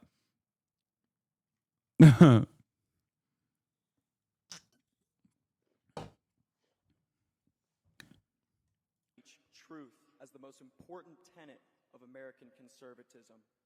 Why, therefore, did you call irrelevant the Israeli attack in 1967 on the USS Liberty, which left dozens of American servicemen dead and hundreds? I can sense his like nervousness.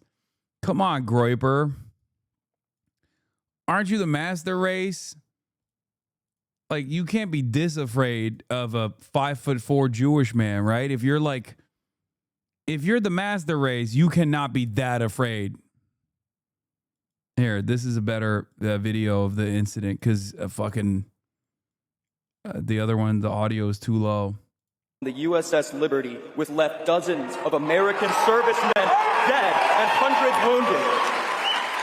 So what I actually said is that if we're looking at modern Israeli-American relations, looking at an attack that happened mistakenly by multiple Navy reports, multiple Israeli reports, and all available evidence, and using that attack in order to undermine today's relations between Israel and America, that's irrelevant. As irrelevant as it would be to cite a piece of evidence from World War II or from 1776 to define America's relations with, for example, Great Britain or Germany today. Yeah, totally. Because Israel overextending, Israel routinely overextending its hand is not commonplace. Is still to this day. You're right, Ben. This is an idiotic counter, right? Now, it's an idiotic counter because like England is America's blood boy at this point. Okay, obviously the dynamic has changed dramatically, but with Israel and America, the allegiance has worsened. Like the Israeli side in this ongoing relationship has demanded more and more and given back less, and has routinely done stuff that is at odds with the interests of American citizens, literally killing American citizens, not just killing American soldiers, but just American civilians with regular frequency. So, of course, this counter this counter comparison between like England and America and the dynamic between the two is idiotic. It's ridiculous. That does not mean that the attack wasn't horrible for the Americans involved, that it wasn't bloody and terrible. The Israeli government paid reparations to the people who were killed. If you look at the actual military record of what happened on the USS Liberty. And that's the reason why the Groiper actually doesn't have a really good response to what Ben Shapiro is saying, because the Groiper is there to simply go like this. Chew on every. And that's the reason why he fails in responding to Ben Shapiro, because that's his goal. His goal isn't to like actually, he doesn't have like a fully fleshed out worldview here. He hasn't really fully comprehended why this allegiance between Israel and America is damaging beyond like what, 12 of our best Navy soldiers were killed in 1967. You sound like a fucking moron. That's a mere, that's a simple example of the continued dynamic that has only worsened throughout time. Okay.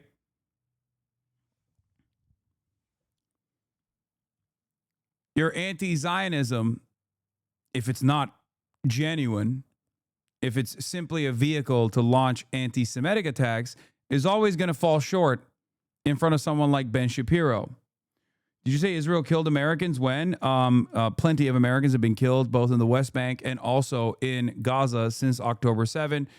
There are very notorious incidents of supposed peacetime American slayings in the hands of Israel as well, like Rachel Corrie and whatnot.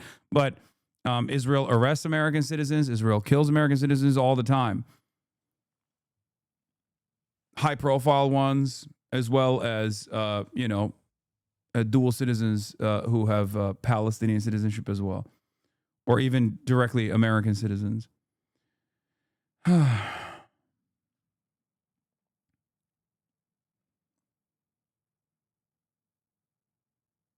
was clearly a mistaken and tragic attack. The people who frequently cite the USS Liberty, however, are not talking. I thought Rachel was Irish. No, Rachel Corrie is not Irish. What are you talking about? She's from fucking Washington. talking about the specifics of the USS Liberty. I suspect that the vast majority of people who bring this up are doing so in order to suggest that Israel deliberately attacked an American ship because Israel did deliberately attack USS Liberty. For the record, 100%. They did.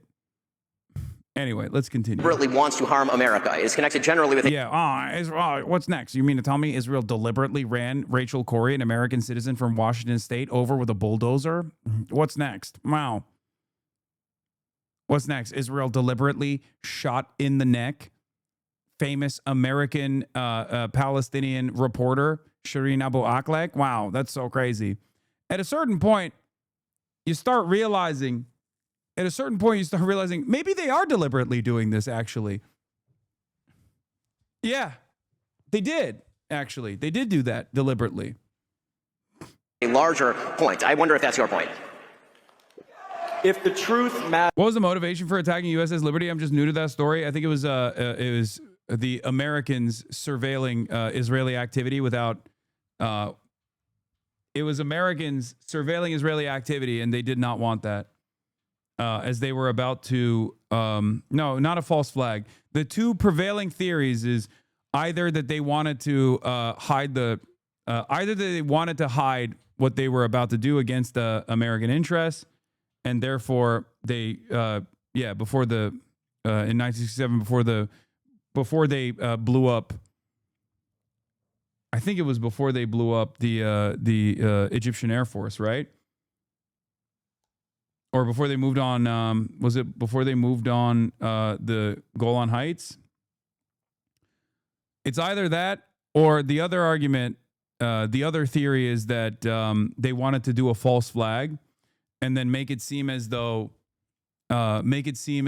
someone else had blown up the American ship. But I don't think the false flag one is that. I don't think the false flag argument holds a lot of weight because they didn't even blow up the ship. There were plenty of survivors.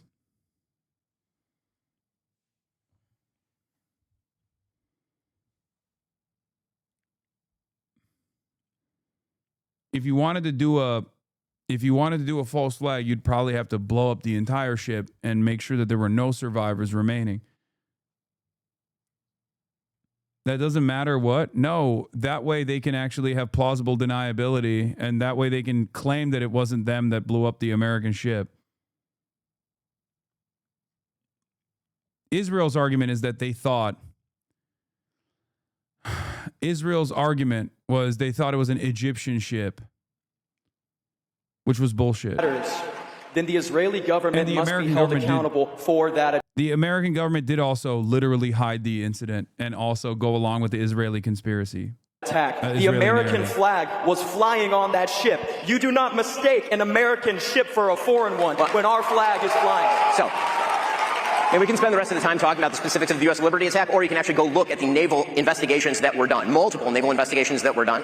The reality is that people were flying Mirage planes for the Israeli military at the time. The USS Liberty was sailing in an area where it had essentially gone off-grid. The Israeli military mistook it for an Egyptian ship. Yeah. See? Look. The USS Liberty. Hey, by the way, Ben doesn't place Israel's interests over the interests of America, okay?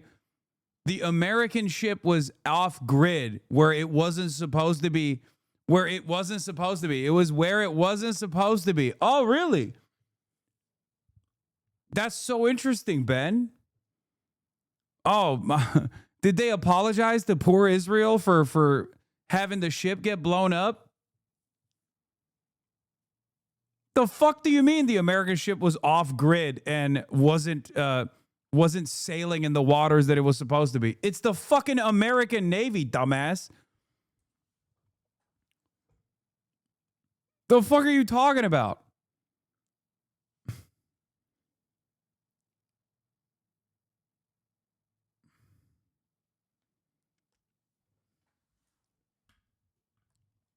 They thought it was shelling Al Arish, which happened not to be true. In the initial attack, the American flag was knocked down, and then the attack went on for about 90 minutes. And then as soon, you can hear this, by the way, on the tapes of the Israeli pilots talking to each other. As soon as they realize that it's an American ship, they call off the attack. They speed a ship to try and help the USS Liberty. There have been multiple unfortunate friendly fire incidents between Allied forces, including, for example, in the Gulf War, where U.S. forces were responsible for killing about 9 British troops during the Gulf War. It's an unfortunate reality of war, but... Yeah, notice how it's the Americans doing that?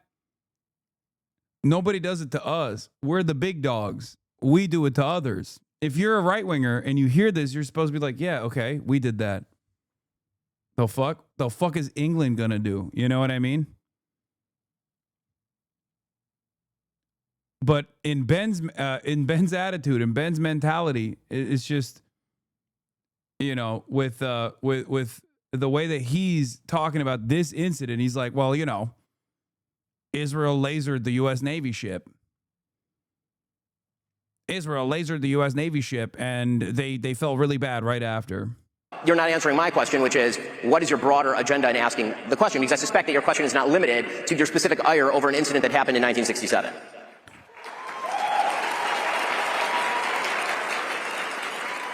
I think we should question any foreign country's relationship with our government. That's totally fine. Yeah, he flubs it because you don't have your heart in it. He gave you a couple like fast-paced. He did the Ben Shapiro technique of just like spitting some shit in your face real fast, and you got destroyed. You lost your confidence. You already had no confidence to begin with because you weren't actually invested in having a conversation about Israel. You were just trying to be like, USS Liberty. This is how fucking groypers are, dude. 6 million? I questioned those numbers. And then there's no follow-up. That's it. If your whole purpose there is to just like say the scary thing. Yeah, when you go up against someone like Charlie Kirk, who isn't going to fucking entertain it and be like, oh, that's a conspiracy. Then you actually have a moment where you kind of won the debate by, you know, making your opponent flub. But Ben Shapiro obviously is going to have the pro-Israel position ready to fucking go. You need to have a counter. Your counter can't be, I think these foreign governments are influencing us. I'm just wondering why you serve American interests. Again, I'm perfectly fine with questioning any country's relationship with the United States. But again, I'm wondering what your motivation is in bringing up a 6-decade-old attack as though it is the... Because it's a continuation of the same exact dynamic that plays itself out with Israel greatly overextending his hand. And here, I'll give you the fucking Groyper position better than this Groyper. Okay?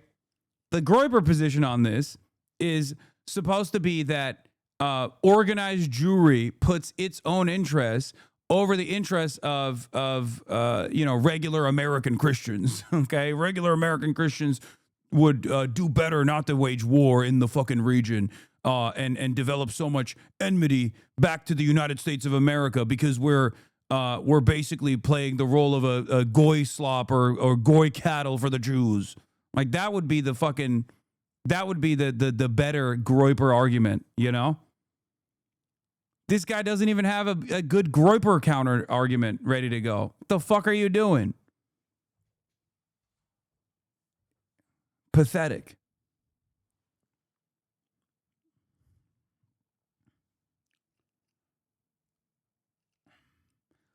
I can't believe I fucking lost anti-Semitism of the anti-Semite of the year last year to fucking Candace Owens.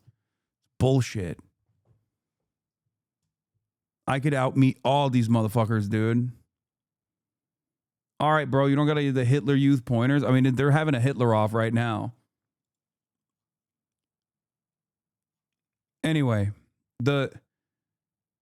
he just goes, foreign policy or foreign intervention from Israel. Number one issue in assessing the relationship between Israel and the United States today.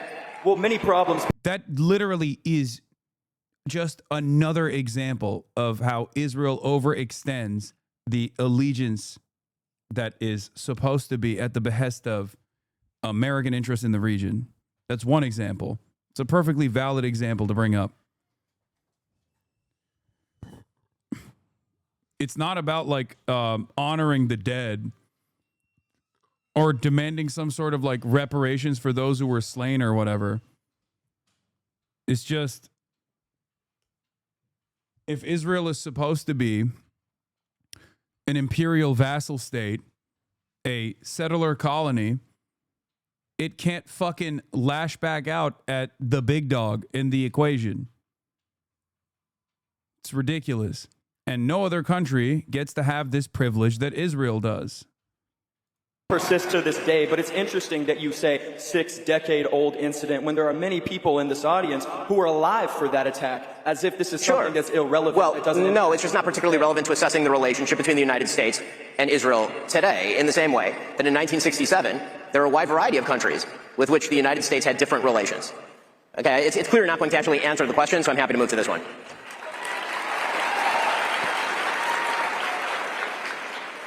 Unfortunately, this will be the last question. Damn. That's it?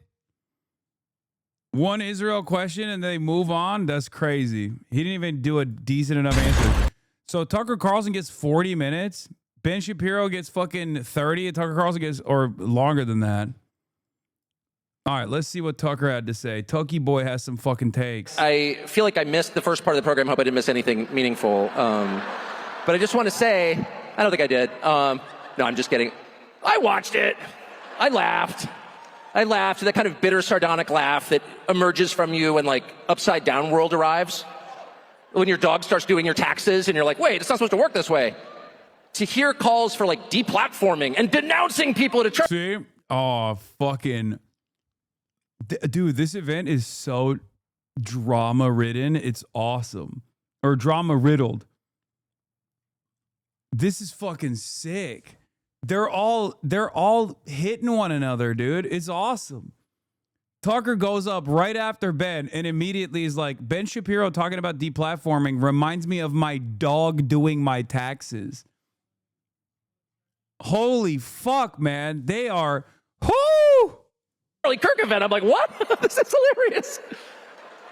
Yeah, this is hilarious. Actually, one of the clips I was listening to myself, thinking as I often do when I hear myself speak, which is never, because I never watch myself, but at these events they always play like the role of you. And I'm like, that guy is pompous. Woo! Sorry about that.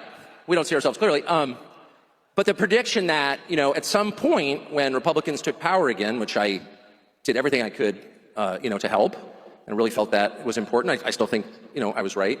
But I really thought that the impulse to deplatform people, or even to use the word platform as a verb, which it's not, it's a noun, don't steal my nouns, deplatform and denounce. Why haven't you denounced somebody else? The whole Red Guard cultural revolution thing that we so hated and feared on the left that we did everything we could to usher in a new time where you could have an actual debate. I mean, this kind of was the whole point of Charlie Kirk's public life. And I think that he died for it. I really believe that. And I know a lot about it because the last several months of Charlie's life were devoted in part to arguing about this event, in fact, this speech, in fact, my speech here. Also, that's definitely bullshit. Like, a big part of what Charlie was doing was to try to stop the hemorrhaging. From all the fucking guys that love doing this. From going to Nick Fuentes. So no, there were plenty of people that were deplatformed, okay? Let's be real. God, I love that fucking video so much. It's funny because that's him actually shitting on the Nick Fuentes style people who say that Jews are responsible for everything. Which is really interesting because now Nick Fuentes is doing that to Candace Owens. Like, there's always a guy who's willing to blame the Jews on something new. And there's always a guy who will go, hold on, dude, we have to be smarter about our anti-Semitism. Why are you not being smart about your anti-Semitism? They're not responsible for everything. Which he asked me to do earlier this year, this summer. Oh, yeah, there was a Candace Owens response to Ben Shapiro as well. Before we move on to Tucker, I do want to show that. Laura Loomer also said, praising Ben Shapiro's speech isn't a Jewish thing. It's not even a conservative thing. It's a human decency and truth thing. Shut up. God, they are so fucking lame. Oh, my God. It's so funny watching them try to be woke. They can't even be woke right, okay? This is a human decency thing. Can we get out to her? What can we get out to her? We're going to sue her into bankruptcy again, right? Sue her for every infraction, every word that I don't like, and every time my feelings are hurt. Because what you really believe in is Baal Berith. That's what your people believe in. You believe that you are contract lords and that people are not allowed to violate contracts or you will ruin them for years. Wait, what? Is she... Is she saying like Jews love contracts or something? Like what? I'm confused by what. I'm trying to understand what. What the fuck was that? She threw a fastball. I don't even. You are contract lords. Wait. This is Baal Berith. That's what your people believe in. Balderith? What does that mean? Fuck you, Ben Shapiro, and the midget horse you rode in on. Candace Owens responded to Ben Shapiro's speech at Turning Point USA mainlines unquestionable neo-Nazi propaganda, including dangerous Talmudic conspiracies. Keep in mind that every episode of Candace's show is viewed or downloaded millions of times. She says that Jews were responsible for and or dominated the Atlantic slave trade. This is false. That the Talmud says that Jews hate non-Jews. That the Talmud says Jews can exploit non-Jews. That non-Jews are animals. That non-Jews may be enslaved or owned. That deception of non-Jews is morally acceptable. Oh my God. She went full. She holds up a copy of the Talmudic Jew, a book by August Railing, a notorious Jew hater whose work relies on mistranslation, selective quotation, and outright fabrication. Dude, okay. Dude. You know what this reminds me of? Anti-Semites get so invested in hating Jews that they literally learn about shit that the average Jew has no fucking clue about, okay? The Talmud is one of these great examples. Talk to any regular-ass Jew in your life, okay? Or a random Jewish person that you encounter in the street. I mean, don't do that because they'll probably get freaked out. About if they know what they know what the Talmud is, but if it plays any role in their day-to-day existence, okay? This reminds me of when I learned about the concept of taqiyya as a Muslim who grew up in a Sunni Muslim country. For the first 18 years of my life, I had no idea what taqiyya was until I came to the United States of America and I heard it from a racist right-winger, a racist Islamophobic right-winger who was like, oh, you're practicing taqiyya. Okay? It's the same shit. The Talmud is not even supposed to be like read and interpreted in the way that you would read the Torah, for example, or the way that you would read the Bible. It's supposed to be debated, right? It's just like arguments. It's ancient arguments written by people with very, very different perspectives and very different opinions on the same issues even at the time. And it's not even supposed to be like, it's not even supposed to be read as is and then followed as a code of conduct, as far as I understand. Not only that, but also the average Jewish person has no fucking idea what's in the Talmud. Okay? But anti-Semites will get so invested in shitting on Jewish people that they literally will learn about like deep Jewish lore in the same way that transphobic people will know about the latest and greatest of trans tech, like medical technology and like trans culture in general, before the average trans person knows about it. Like as soon as there's a new lore drop, transphobes are right there. They know everything about it. They're talking about it. They're talking about how like how this is mass adopted, how it's going to destroy Western civilization, all this shit, before trans people even know what the fuck they're talking about. And it comes from a place of like this pathological obsession. Okay?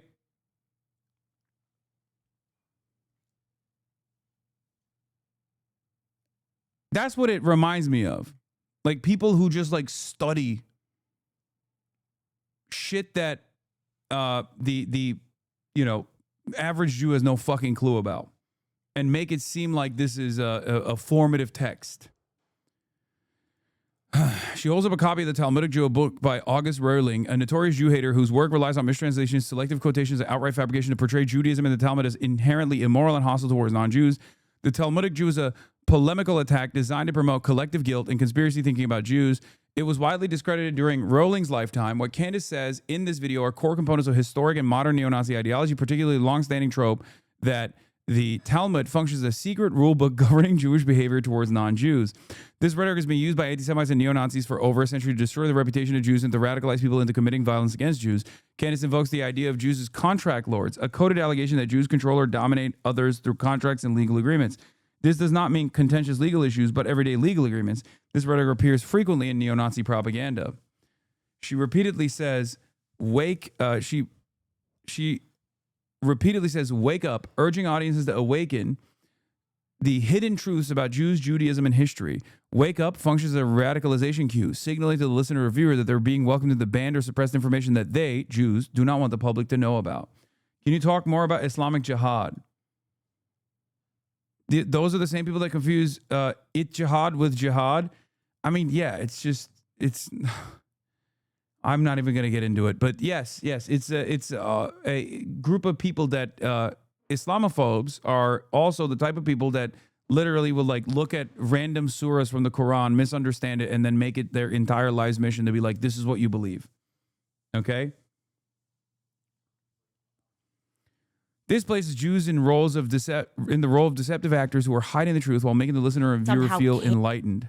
I am done with it. This one is so fully off of the mother effing plantation. Truly, Ben Shapiro, fuck you and the midget horse that you rode in on. And I say that on behalf of the world. I know you're going to get applauded by Konstantin Kisin and Andrew Christ is King Clavin and all of the people, the men who have to keep applauding what you do like you're a 4-year-old to make you feel good. But the rest of the world can't stand you. You're obnoxious. The Talmud has some wild stuff in it, but it literally was just first asking questions, but actually meant it. Yeah, it's fucking ridiculous. Have you never spoken to a Jewish person before? Like, that's my... Yeah, it's not a real fucking guiding... it's not a real thing that guides everyday Jews in their day-to-day existence.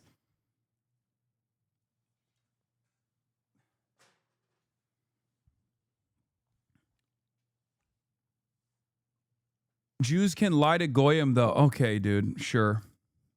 Yeah, everyone can lie to everybody. I don't think that's like what religious doctrine do people actually follow to a T, okay? If you're saying this, and let's say you're a fucking Christian, for example, do you follow all the Christian doctrine to a T? Like, do you think Jews are they otherwise would never lie? Is that what you're saying? Like, it's allowed in their religion. The Talmud says it's allowed. It's so fucking stupid.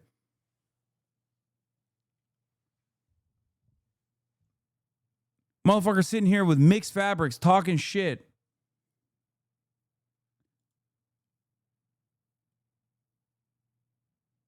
Reminder that Groyper's mocked Candace Owens for being too primitive in her anti-Semitism. No, I think after this, this was Candace's play to fucking eat away more at Nick Fuentes' base, by the way. You have absolutely no values that exist outside of the Talmud. You describe yourself as a Talmudic Jew. And I've learned what's in that Talmud, and I encourage other people at home to learn what is in that Talmud so that you know what Ben thinks of you, because he doesn't just hate me, he hates you too, white men. He hates all black people, okay? If he's following the rules of the Talmud, I mean, when I say hates, they think that we're animals, that they have a right to own us, that they have a right to make us worship them, that they have a right to lie to us, that they have a right to sue us and take everything that we have, that they have a right to deceive us, that they have a right to treat Charlie the way... Yeah, no, I get why she beat my ass for Anti-Semite of the Year. Let's be real. Like, okay, fair is fair. Fair is fair, because this is crazy, okay? She clears me. She is alting. The same accusations were made against Catholics is like saying every Catholic knows and follows every papal bull of 2,000 years law. I know, it's so fucking stupid. The problem is anti-Semites are dumb enough to believe it, and there are a lot of them, and they're growing in numbers. And this is like a secret new information for them. You know what I mean? And millions of people watched her live stream. This is from earlier today. This is what psychos on Twitter think you be spitting daily. No, I think psychos on Twitter know I don't do that. They're fucking... This is Kahanis would unironically agree with her though. Okay, fair, but they're Kahanis. Yes, they're the maximum Jewish supremacist fascists. So there's not a thing, you know. Yeah, no shit. That he treated Charlie while he was alive, only to then try to defraud the population into thinking that he is somehow a part of his legacy, that he somehow cared about Charlie Kirk and cares to protect the people that. What's a Kahanis? Followers of Meir Kahan, who is I mean, he's a Jewish Nazi. Like, I don't know how else to describe it other than just like a straight up maximum Jewish supremacist Nazi. And the thing is, there are more and more people who basically follow his worldview nowadays in Israel. They'll say that's not the case, but the attitudes that you see, you know how when people say, I mean, he's dead as fuck, yes, but it doesn't matter. You know how when people say, oh, dude, the translate from Hebrew function has really like redefined the genre of seeing Hitlerian text in 2025. The accounts that used to call themselves like liberal Zionists that write shit like that are the ones that have now become basically like Kahanis. It's obviously still not the norm. But I mean, Ben-Gvir and Bezalel Smotrich and numerous people in the Israeli Knesset and especially the younger generations of Orthodox Jews growing up in Israel, specifically a lot of the settlers, they're firmly Kahanis. Yeah, Michael Rappaport had videos getting people to say Kahan was right. Like, it's just, I guess it's kind of like people don't know what it is. People are not very familiar with it. And this also benefits Nazis a little bit too, because like that's the reason why if you ever see like a neo-Nazi post a video, if you ever see like a neo-Nazi post like the same like fucking Vaseline lens filtered Orthodox guy sitting in a fucking basement talking about how the Goyim are cattle, like those are Kahanis. And then they'll be like, this is what all the Jews believe. Those are, those are like the fucking, the Klan, but Jewish.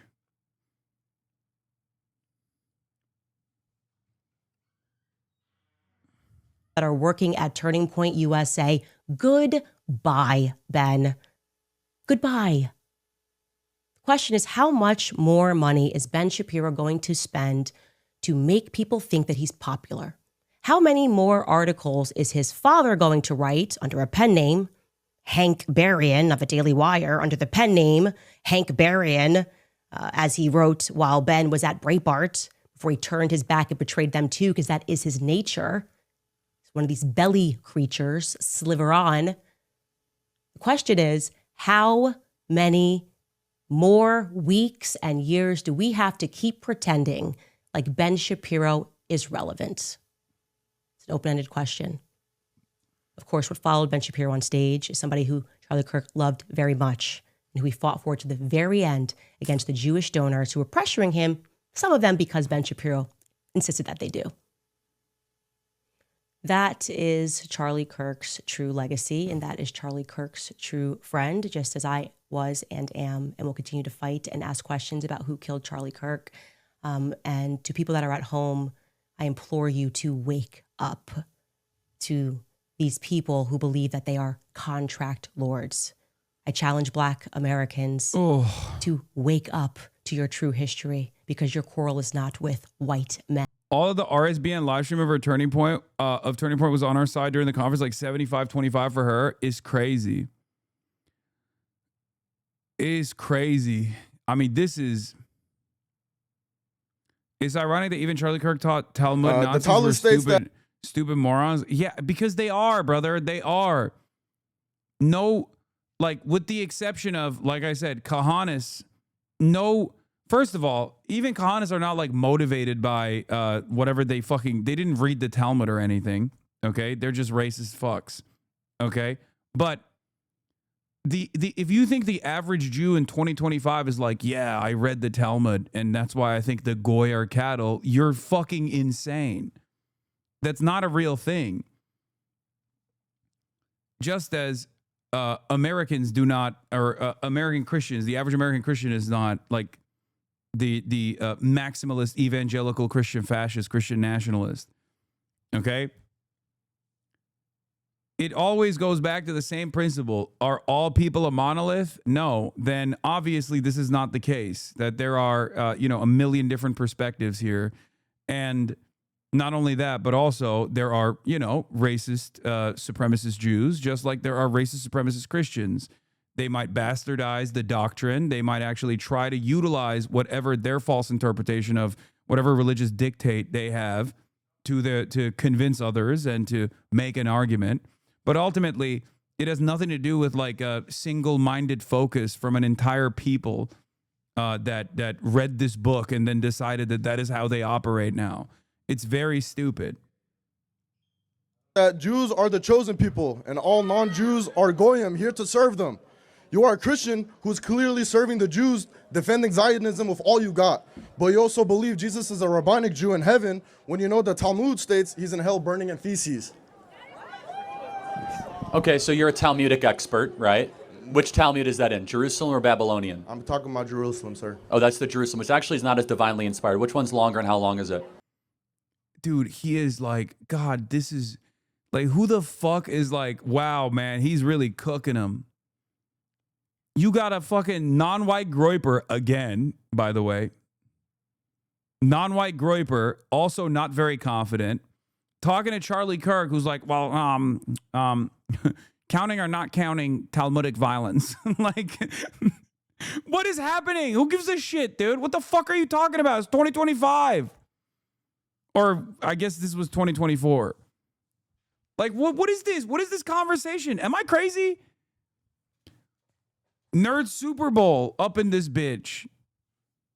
Like, oh, wow, which Talmud are we talking about? The longer one? Who gives a fuck? What are you talking about? He doesn't believe in the Talmud, neither do you. Neither do most Jews. Who gives a fuck? Why is it? Why, like, there's this thing that we all do when we watch something, right? And we get captivated by it. And we get captivated by the aura, and it pulls us in. And then in that moment, we're like locked into this bind as though this is a normal conversation that should be taking place. It's so fucking stupid. Don't look at your phone. Look at me in the eye. Wow, he really dunked on the fucking groiper, dude. Come on, you said that I'm a tool of the Jews, so look at me in the eye like a man. I'm talking about the Talmud. I mean, do you support Israel? Yes, of course I do. Yes. Okay, that's good for you. But that's another thing. You're an advocate for the military in America. Hold on, time out. But then you agree with Israel's war crimes. What's up with that? Oh, war crimes. We'll get into that, but let's be more specific. Yeah. What is your point here of dragging up a multi-thousand-year text that you don't know, that you haven't read? I mean, it's your religion. Not even. Have you purchased the Talmud? Have you read the Talmud? What is the Talmud? Tell me the difference between the Torah, the Tanakh, and the Talmud. Go ahead. I don't know. Oh, you don't know? That's pretty important. Time out. So what you did is you cherry-picked something on the internet that makes Jews look bad, but you can't tell me the difference between the Torah and the Tanakh and the Talmud. I'm not trying to make the Jews look bad. No, this is ridiculous. This is for clickbait. Let me tell you the difference. The Torah is the books that we as Christians... There's questions like, what if your butter touches bacon and a woman uses it? Should the woman be punished? It's insane. People are talking about it. Excuse me. That's a very important motivating principle for many American Jews in 2025, actually. You know? Acknowledge Genesis, Exodus, Leviticus, Numbers, and Deuteronomy, the most holy scriptures in Judaism. The Tanakh is also our Old Testament, right? That's Joshua, Judges, 1st and 2nd Kings, Hezekiah, Nehemiah, Ezekiel. The Talmud are rabbinic debates spanning over 500 years, of which there's the Babylonian and the Jerusalem Talmud. The Babylonian's actually more inspired, it's 2.5 million words. The Jerusalem is lesser inspired, and they disagree on all sorts of stuff, and they pick it up. Those are people that would say, well, I disagree with that. No, but hold on a second. But it's very important. You don't even know the stuff that you're bringing up to this event. That's why I'm asking you. No. It's okay, fine. You out-nerded him, Charlie. No, it's just like, I don't want to, this is the type of shit that I'm just like, I'm not into this at all. You can always be like, nah, I don't care about this. Like, I don't care about this. I don't think you actually care about this. This is a ridiculous conversation that we're having right now. Like, who gives a fuck, dude? Shut up. It's really important because what you're trying is like this context. You're a tool of the Jews, and I read this thing. But let's just make this very clear. Sir, it's an agree to a disagreement. I'm not here. It's not agree to disagreement. It's very clear. It's that you don't even know the stuff you're bringing up to make someone look bad. The fact Jesus was described in that way in the first place is haunting. It is still used today. The man was unbelievably brilliant. What a mind he had.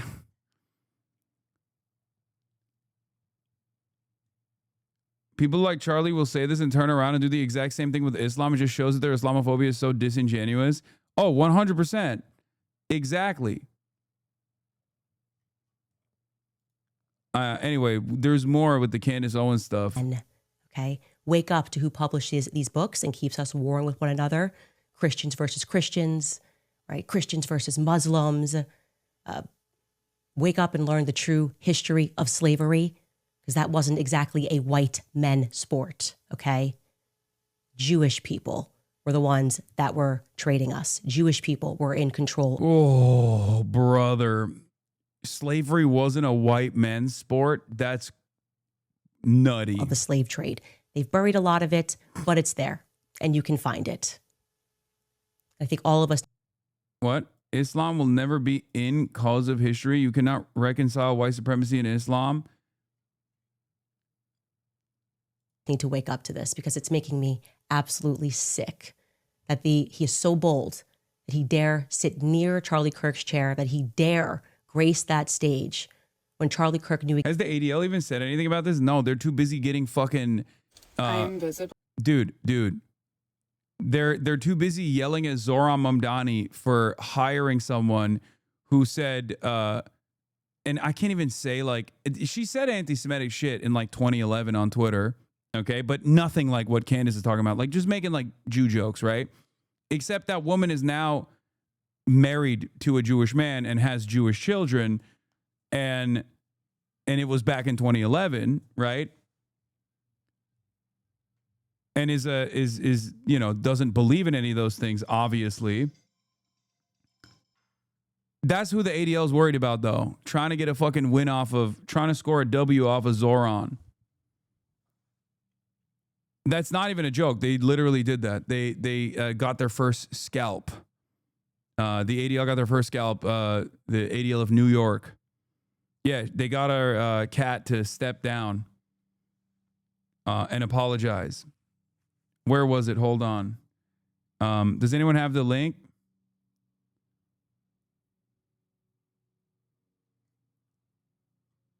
That's what the ADL is prioritizing right now.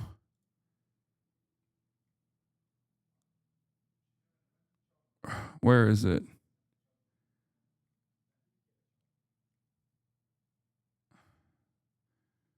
I don't know if I can find it. Anti-Semitic foreign affairs.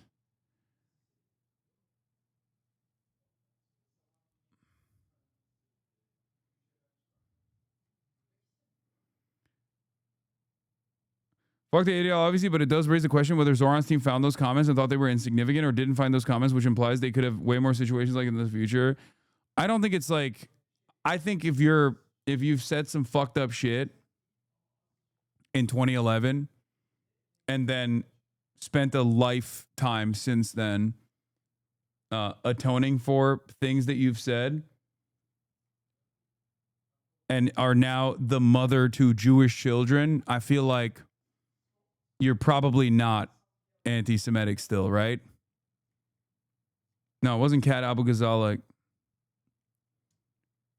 Like I don't think it's that. I genuinely don't think, like, if this person was like, still maintaining opinions like that, then yeah, you're right. It's totally valid to be like, what the fuck are you doing?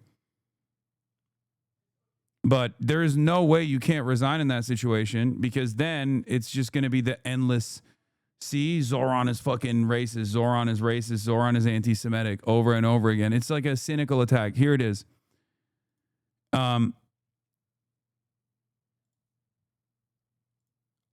One day after being appointed as Zoran Mamdani's City Hall Director of Appointments, Kat Almond da Costa has tendered her resignation in response to her offensive tweets about Jewish people surfacing.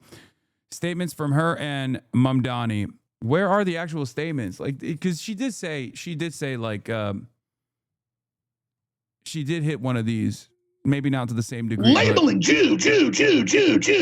It was a little bit like that. Like, it wasn't, like, the tweets were definitely anti-Semitic. Like, they're not,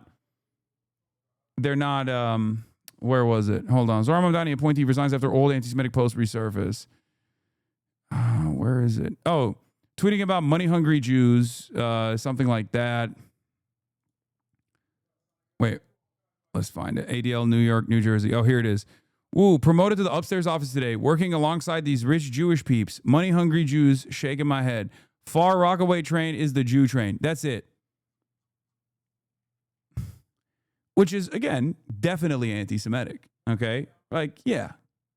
But it's in fucking 2011, and now she is the mother to Jewish children. Like, yeah, her husband, I saw her husband's tweet. I don't come back to this awful place much these days, but as the Jew who married Kat, I can guarantee she has grown so much since those dumb tweets when she was 19. Her remorse, like everything else about her, is deeply genuine, and she works so hard for a New York City where everyone is safe. That was the first thing I saw about it. The first tweet that I saw about it.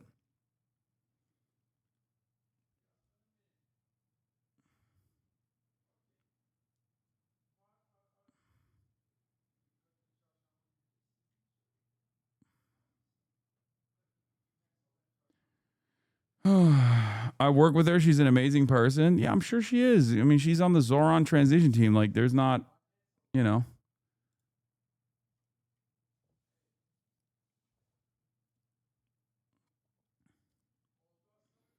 This is the ADL equivalent of that Groyber pulling out the USS Liberty card. Yeah, except there's a lot more emotion when the ADL does stuff like this, especially does stuff like this to Zoran Mamdani.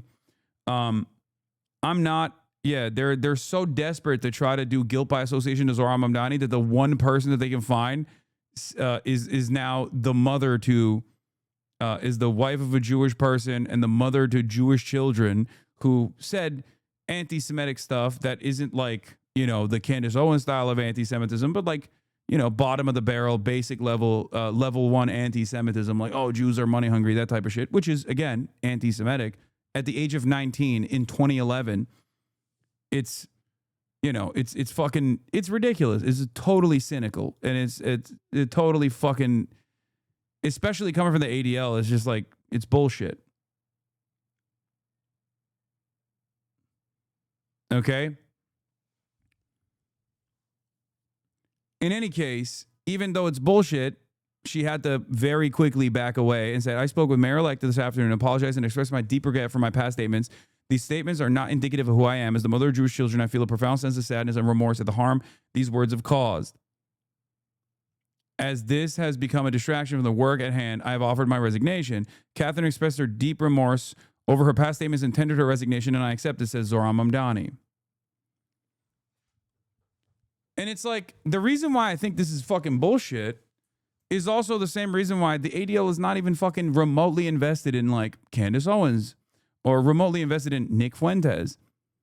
Like, they do not offer a fraction of the scrutiny to any of these guys who are unironically still very much currently anti-Semitic and also literally doing anti-Semitic propaganda on a daily fucking basis. And the only thing that they're worried about is trying to get a fucking W off of the lie that Zoran Mamdani and the people he's surrounded himself with are fucking deep anti-Semites. Same shit between, same shit with the whole Elon Musk Nazi salute, right? It's, that's why I don't do too much of this, like, yikes, why didn't they actually look Why didn't they actually look into her background? Like, why would you expect someone, especially someone who's like married to a Jewish person, to have anti-Semitic tweets from 2011 that are gonna fucking resurface when they were 19? Like, get the fuck out of here. That is not a real standard to apply to anybody. You know, it's not. It's just not a real standard to apply to anyone. It's absolute nonsense. But of course, she has to do this. We have to all play this song and dance, and the left will continue to play this song and dance way more aggressively than the right ever has to. And then we'll look back and we'll go, oh, I wonder what happened. Why is this movement so segmented, so partitioned, so busted and so broken? It's because the left gets attacked from liberals, the left gets attacked from the right, the left gets attacked from the far right, and the right gets attacked from nobody. You know what I mean?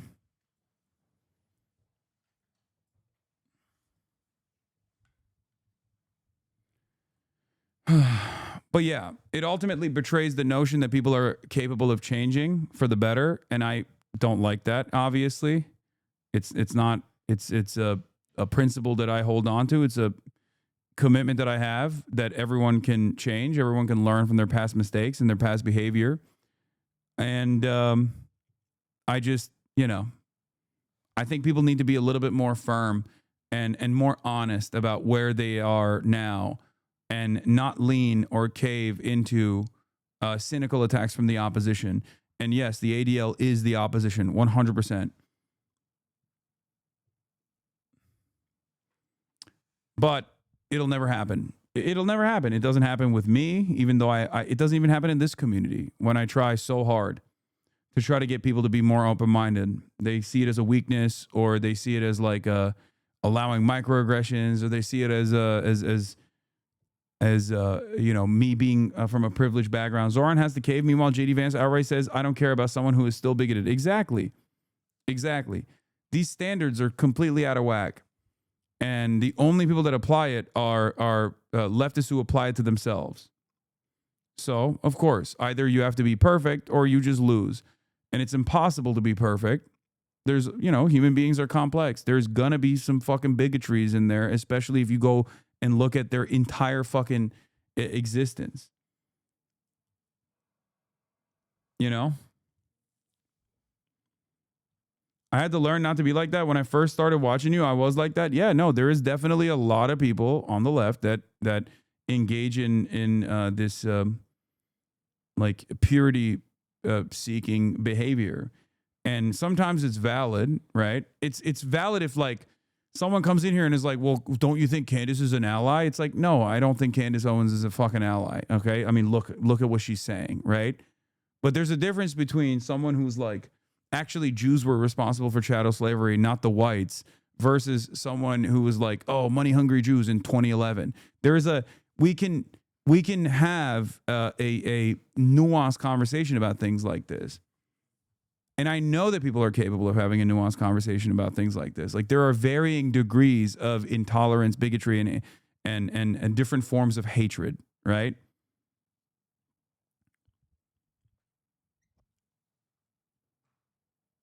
How old was this person when they said this thing? Is it something that they still believe?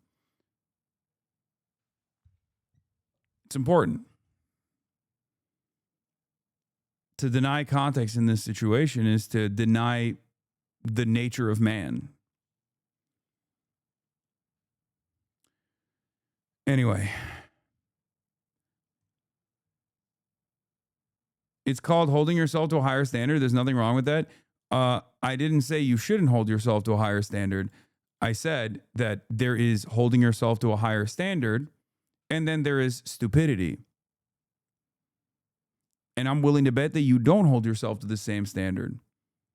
Your entire public existence is not in front of everyone to be meticulously scrutinized, okay, with the most negative framing possible, because the goal there isn't to actually figure out whether or not you've actually ever done an oopsie in your life. The goal there is to actually present an argument, build a narrative that, build a narrative and lean into the notion that Zohran Mamdani is developing the most anti-Semitic team ever known to man.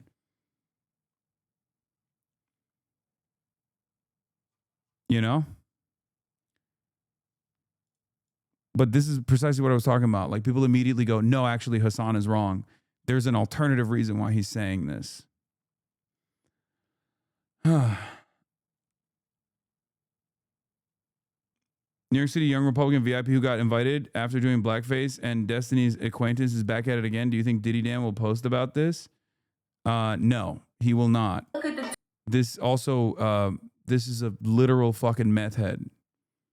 Like a straightforward meth consumer neo-Nazi.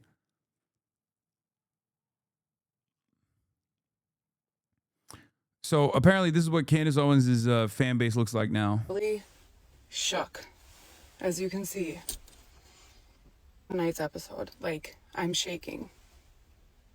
21,000 likes. Holy moly. And literally, God bless that Mitch guy, dude. Anything you're ever questioning about God, like this, there's no other explanation. This is like a God moment. There is no other explanation. This guy apparently has been through hell for 25, 35 years, whatever it was, of people coming after him and things like this. And then he gets put in this situation.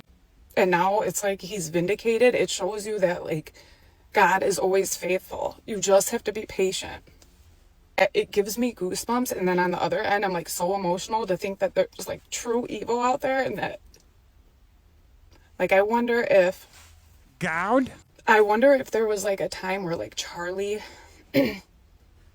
found out or discovered like who she really was. What other reason?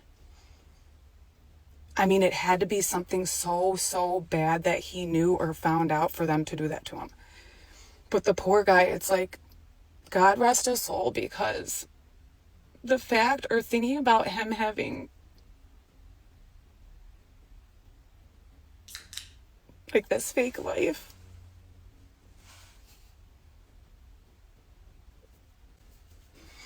it's just so upsetting to think like there's true evil and that we were just going to cover it all up. We were going to like let This is about, apparently, context, this is about Erica Kirk being involved. Candace Owens has really captured the gang stalking audience. Oh, 100p. This is a woman reflecting on her emotions, like the emotional turmoil she went through after watching Candace Owens apparently slightly imply that Erica Kirk might have been responsible. Maybe she was in the hotel. Oh my God. But maybe she was there for You guys hear this? Arizona because she got involved with the military. Erica Kirk was there. I'm shook. Candace Owens, 12/18/2025 podcast. I'm genuinely shook. 170,000 likes on Even TikTok. Candace doesn't want to believe it. And I didn't. Do you hear her? to- She doesn't want to believe it. Then I said to myself, this man has lived through so much. This is the night before. This is on Boom. Candace sat with her for hours knowing this. I'm telling you now, Charlie sent her a kill switch because he trusted her.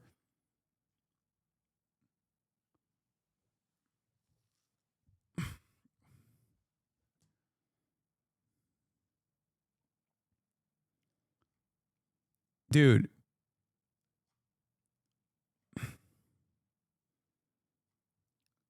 What the fuck, dude?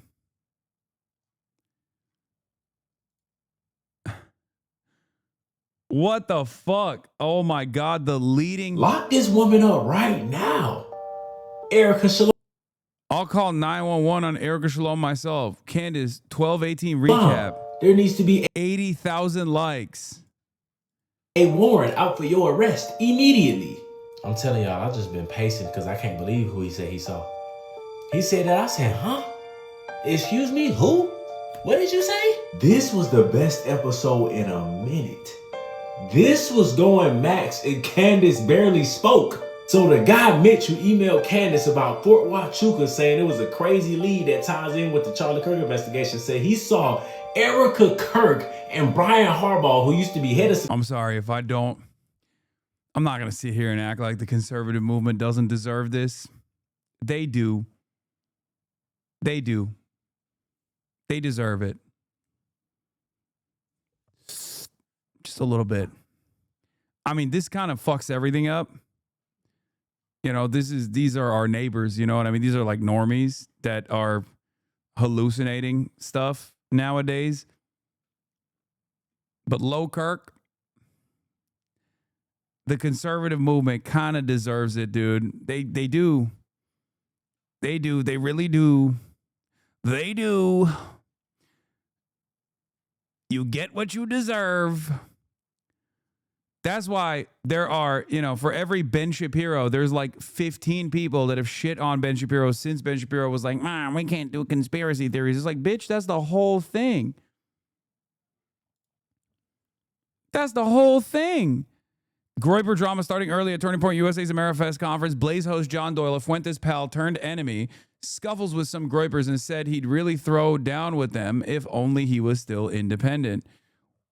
We have our first banishment of America Fest. Fresh, co-host of the Nightmarish Fresh and Fish dating podcast. Fans typically consider Fresh the weaker half to Fit, host Myron Gaines, but surely Fresh doesn't deserve to get banned just for bad podcasting. Now Fit from the Fresh and Fit appears to have been banned from the TPUSA convention too.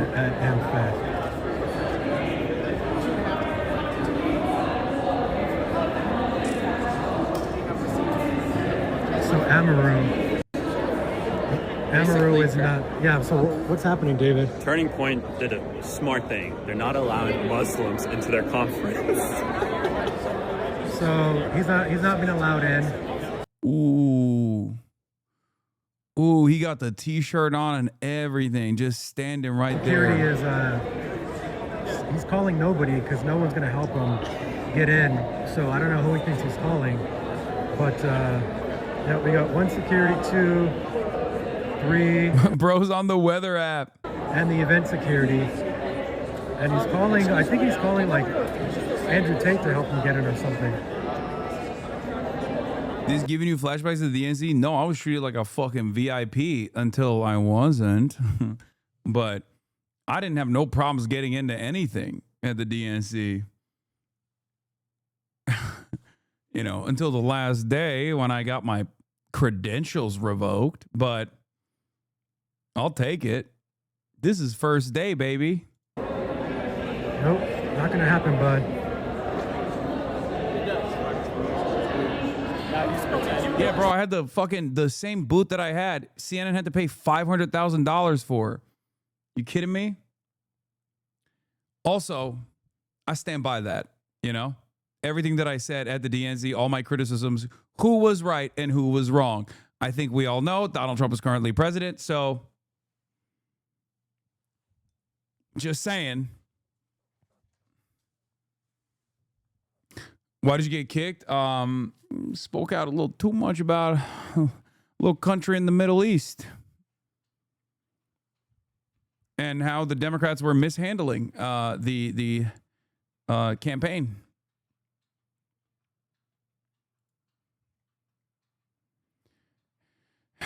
Turning Point Amphis convention is getting ugly on night 2. Steve Bannon says Ben Shapiro was always jealous of Charlie Kirk and will try to take over TPUSA. Ben Shapiro's like a cancer and that cancer spreads. Okay, that's low-key. Low Kirk. Steve Bannon is right about that for the record. Megan Kelly says she's trying to be extra kind to Ben Shapiro because his business is in trouble. I know that he's losing subscribers a lot. Ooh, that one hurts. Also true. Truth bombs. Truth nuke. Truke. Erica Kirk is in a bizarre spot. Speaker after speaker has drawn an equivalence between her and Candace, who has a new ep about Erica plotting her husband's murder. When Ben Shapiro pointed out how weird that is, everyone attacked him. Not looking too great for Erica.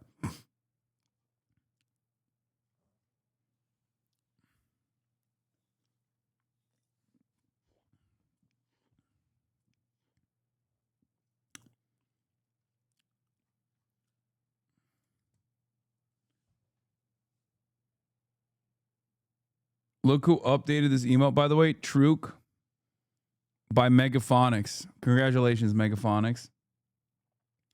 There isn't much infighting when everyone is fighting the same guy, Ben Shapiro. Yeah, it doesn't feel like it's infighting.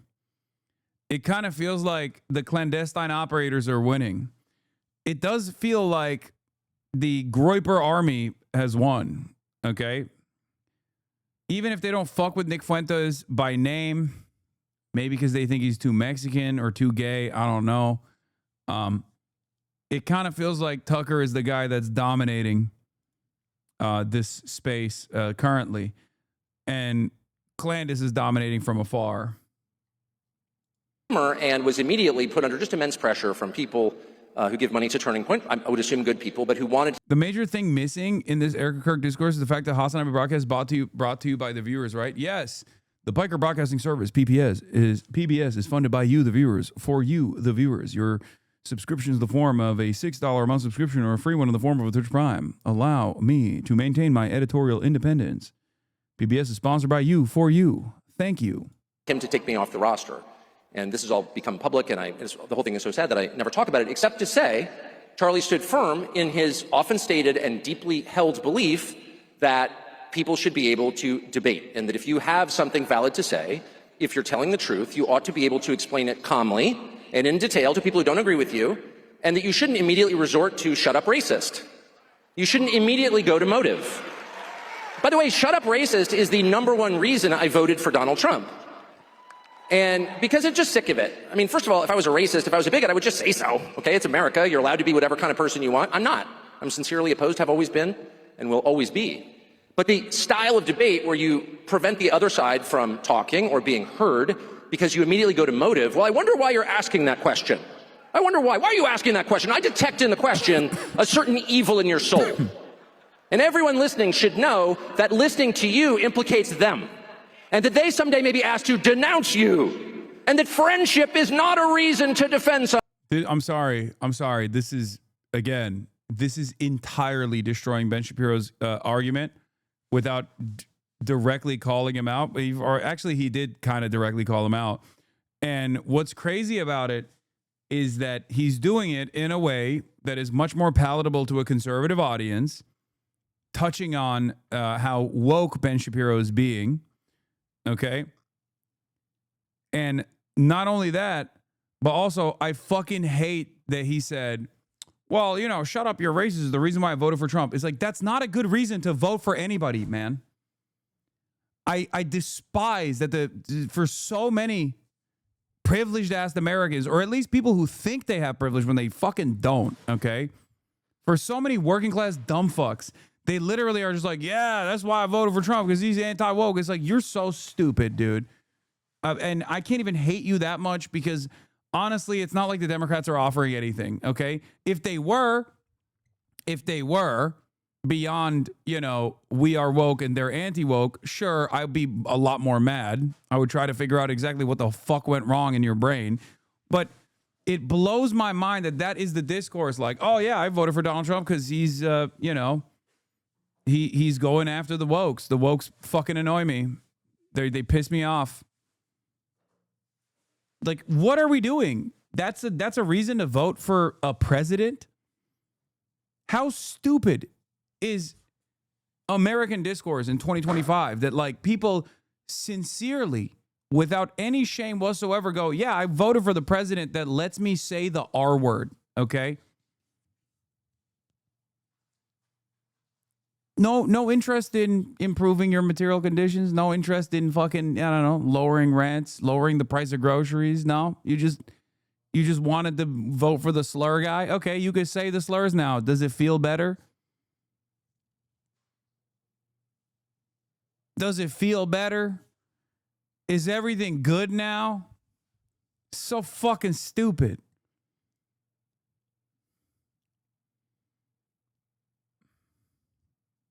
Someone. Love is no defense. I kind of thought we'd reach the end of that. And as far as I'm concerned, we have. And I'm not going to play by those rules. I'm not going to engage in that. If someone doesn't like what I think, fine with me, as long as I get to express it. That's my view. But since we're on the topic, I think I should take the opportunity to explain why Charlie was under all this pressure, and I think Erica, who I just saw backstage, and whom I love. Inviting all my enemies to the I Hate You conference. Can't wait to hear all the positive things they have to say about me. Smile, smile, smile. Yeah. And who I can tell you is totally committed to continuing the core principle of Charlie's public life, which is the right of every person to express what he believes, that is rooted in Christian faith. We believe people should be able to say what they think because they have souls. They're human beings created by God. They are not slaves. They are not animals. They are not objects. You cannot tell another human being to shut up, even shut up racist, because you don't own him. He is an independent, autonomous person created by God as an individual. Okay, so that's where that belief comes from. That's where free speech comes from. And there's no accident. This is the only country in the world that protects it because our founding documents were informed, as you just heard so nicely expressed by Michael. God, he's such a good propagandist. I fucking can't stand his ass. He is very good at tailoring his message. He is very good at tailoring his message to an audience. He's very good at just like making his worldview come across as though it is perfectly reasonable, perfectly common sense. It is despicable the way he is capable of crafting this narrative. My friend, by people who self-consciously incorporated Christian precepts into their structure of government. So Charlie was committed to that, but the people around him were like, you can't because it's not that Carlson's wrong. My only point was I don't want a land war with Iran. I got over my skis and said I didn't want another regime change war with Iran. Rather than explain why we should have a regime change war with Iran, which I'd be happy to listen to, he's an anti-Semite. He's an anti-Semite. Which I said, well, obviously that's not true. And Charlie said, I know. And then it just didn't stop. So I continued to say, I'm not an anti-Semite. We don't care what you say. You're lying. You are.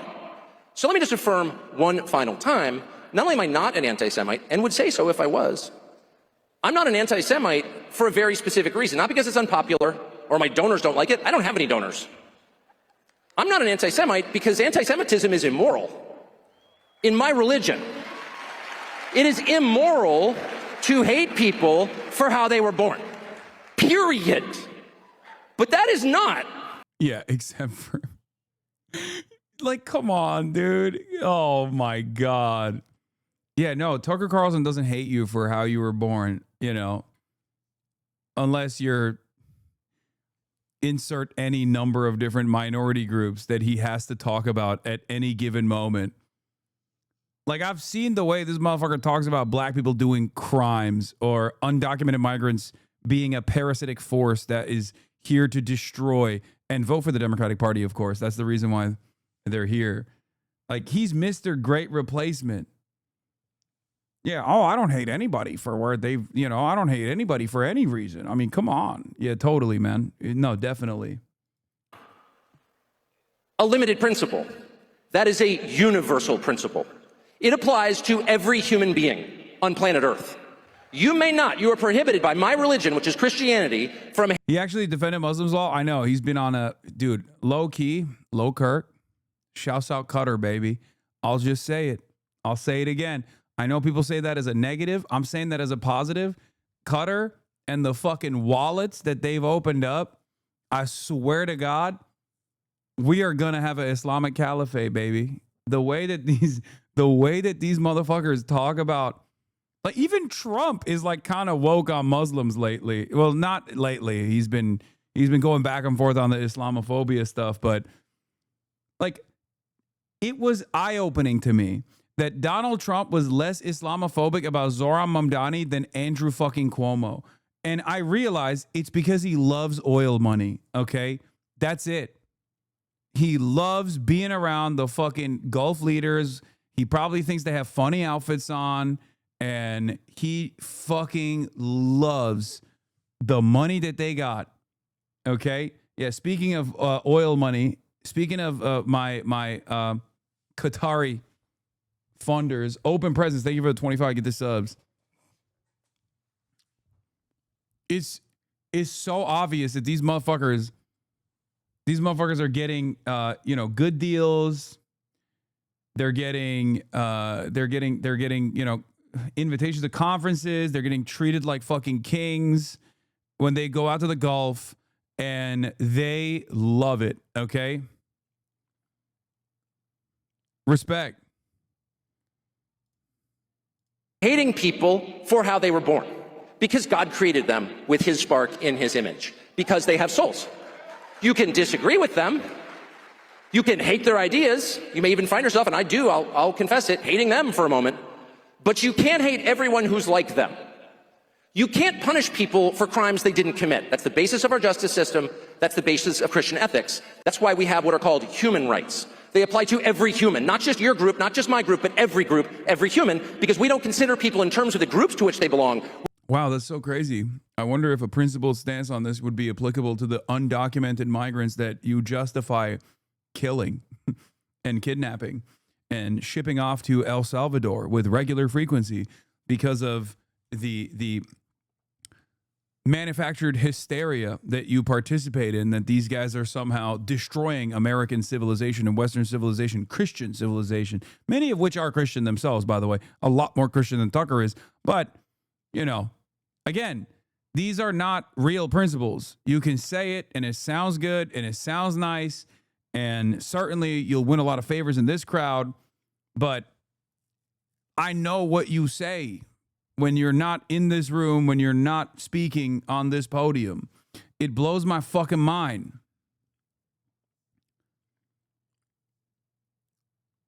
It's crazy. We consider them as individuals the way that God created them. So anti-Semitism is not just naughty, it's immoral. And it is precisely as immoral. Would you debate Tucker Carlson, or is he even up to that? I would, but I don't think these guys don't fuck with me because I've been up their ass for the last 10 years. Tucker Carlson, Candace Owens, like a lot of the new, well, Tucker Carlson's always been a very dominant force, but these are not the type of people that are into having conversations with me. Even though Tucker Carlson has had like a lot of people that I'm, that I work with, a lot of people whose work I read on his show. I mean, he had fucking Francesca Albanese on, you know what I mean? And she's the GOAT. She's the queen. Tucker consistently has pro-Palestine people on. Consistently. So he, in a weird way, he has done, like, do I believe he's sincere in anything? No. But regardless of his sincerity, his output is his commentary. He's a political operative. And as a political operative, he has very consistently, at least on the issue of Palestine, presented a far better moral compass than the average Democratic liberal. And I fucking despise that, because this is the very same person who talks about migrants being a burden and destroying this country. You know what I mean? It's so frustrating. Isn't he a little pro-Palestine? No. He is maximum pro-Palestine. Bro, Tucker Carlson had Stephanopoulos' aunt on his show, who is I think like Orthodox Christian from Palestine. Like he is very, very pro-Palestine. Even when he went to Qatar, he visited the Palestinian hospital and saw that the children that were children whose lives were destroyed by Israel. Like I wouldn't say pro-Palestine though. Come on, no. Out of all of these guys, Tucker Carlson does actually present himself as pro-Palestine. I think he's a very cynical person. I think he's a very dangerous propagandist. But on that issue, he perhaps is the most devastating, because he's racist as fuck. But when it comes to Palestine, he literally openly presents a uncompromising pro-Palestine position.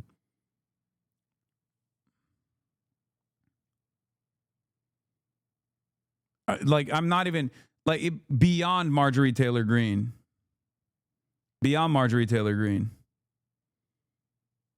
Maybe it's a CIA lineage. They have some beef with Israel and Mossad. I don't even fucking know what he's trying to do there, to be honest.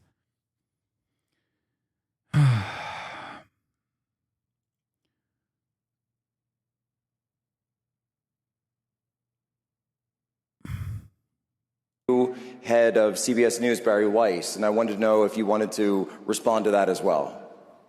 By the way, these guys all talk about like anti-Semitism rising on the right and shit. This fucking asshole literally used to do 1488 memes like with regular frequency. Like he is one of the guys that was always like, oh, aren't we so based and edgy and dangerous? And now they just fucking sit around and act like, oh, well, you know, the anti-Semitism might be a little out of control. It's like, bitch, you did it. You fucking did it. Jack Posobiec.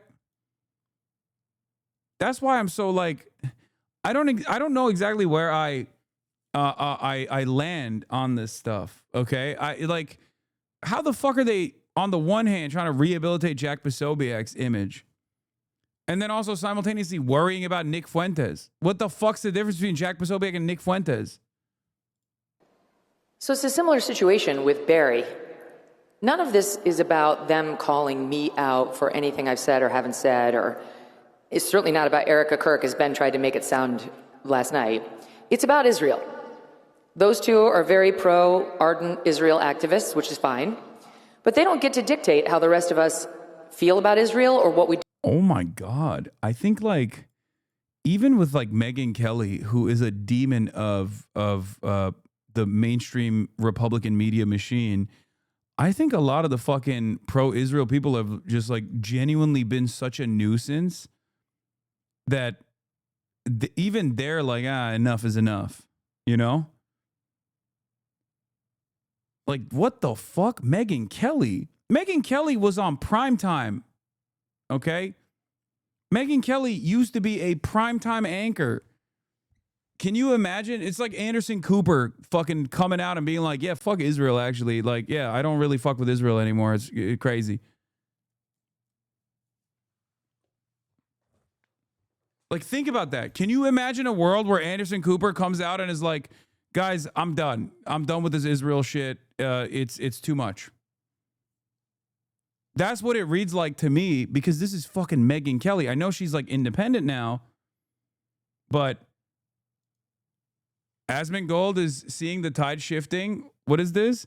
Sees the tide shifting on Israel, and suddenly he's acting like he's against censoring Americans at the behest of Israel. This clown was in full support when the Trump admin violated the First Amendment in order to punish people for protesting against Israel. You don't want free speech? You want speech you tolerate? Nope, that's not true. The fact is, I understand that you're going to try to like use these arguments, etc. Oh, this is free speech, etc. This is a very specific thing, and this is specifically outlined in the conditions. Excuse me.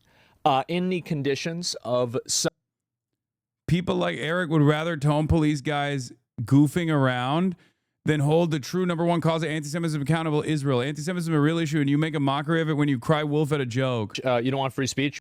This is a very specific thing, and this is... How many fucking videos does this cocksucker make about me getting deported potentially or getting arrested because I'm the number one anti-Semite? How many videos did he make about Mahmoud Khalil and how it's totally justifiable to fucking deport him? The fuck is this? Wow.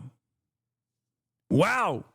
Going from fucking Mahmoud Khalil, absolutely, yeah, has to be deported, yeah, based, to, you know, the number one cause of anti-Semitism is Israel. Why is nobody tackling Israel?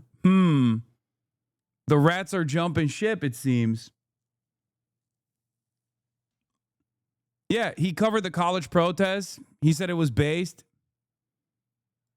He's getting called out on my timeline so much lately for being a fucking hypocrite. Yeah, no, for sure. For sure.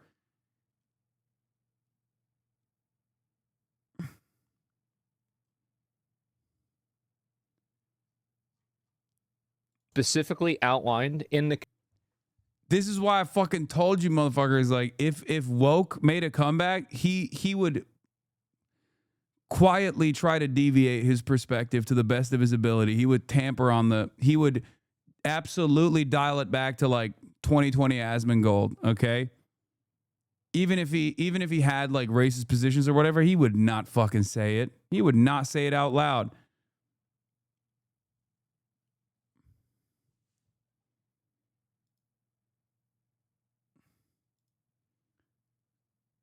What is this? Please drag the correct image to complete. What the fuck? How? What am I? What the fuck is this?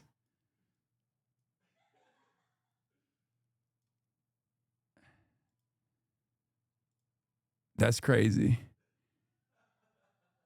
That was difficult for me. We got Game Info 2025. 120 plus videos with the word deport detected. Deport these people? People that never have to live with the consequences of not deporting them? That's the answer. It's a luxury position. Immigration and mass deportation. I mean, these are mostly just like deporting regular migrants, but the ones where he's advocating to deport migrants is when he's talking about Mahmoud Khalil. He said the Sabra Hummus segment is anti-Semitic, but it's clearly anti-Semitic. Merchant memes are just jokes. Yeah. None of it is fucking consistent.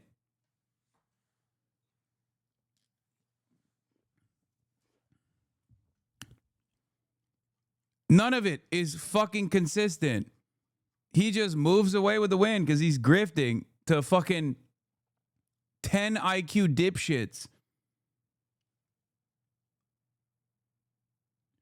Yeah.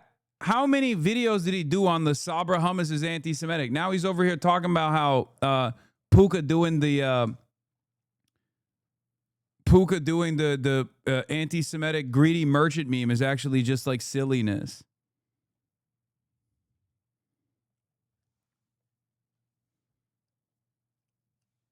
If you search the word terrorist, half of it is your face as the thumbnails.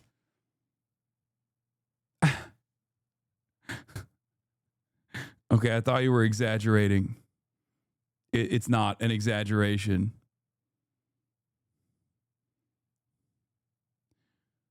I'm risking another ban. What is this?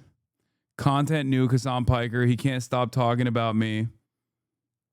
I searched the term terrorist on Asmongold TV channel, and it's mostly just videos about me. That's crazy. Hasan got banned.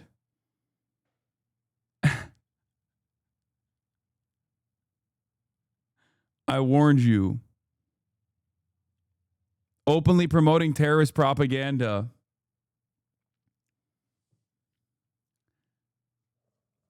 Wow. Kind of feels a little inconsistent, no?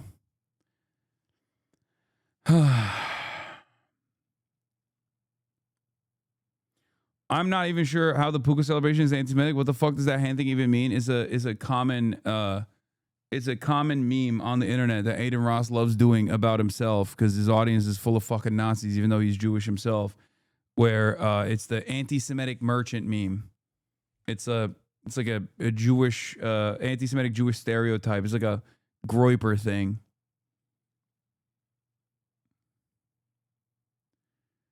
It's honestly crazy to see how many of these political commentators from Roach Lord to Tucker Carlson all changing their positions in some way or another while you've been consistently saying the same shit for years. Oh, yeah.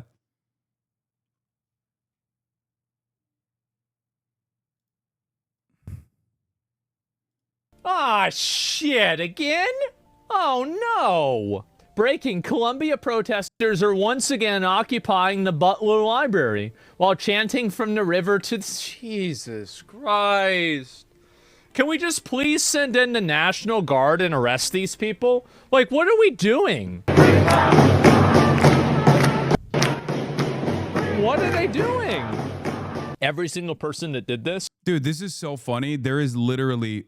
I think you could put out 3 uninterrupted whole hours of Asmongold demanding that people who protest against Israel be fucking kicked out of the country, deported,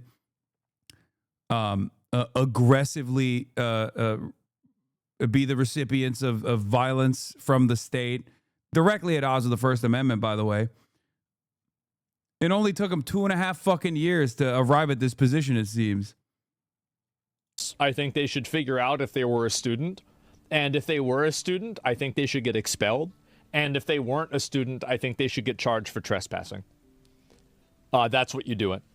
And yeah, exactly. And if they weren't a citizen, I think they should get deported. Ah, shit, again? Oh, no. Asmongold, Even the military can save a place like Deep Blue Portland, as over in Chicago. They absolutely can. The way that you do it is you take all of these people, you arrest all of them, Asmongold on October 3rd of 2025 was saying he thinks people protesting ICE raids should be arrested and thrown into prison and undergo compelled slave You labor. charge them with felonies. You change the federal law so people with felonies can't vote in elections, and then you effectively disenfranchise them out of the voting system. That way, nobody has to deal with them anymore. And if they have a problem with that and they cause issues, then you put them in prison and you force them to work. There you go.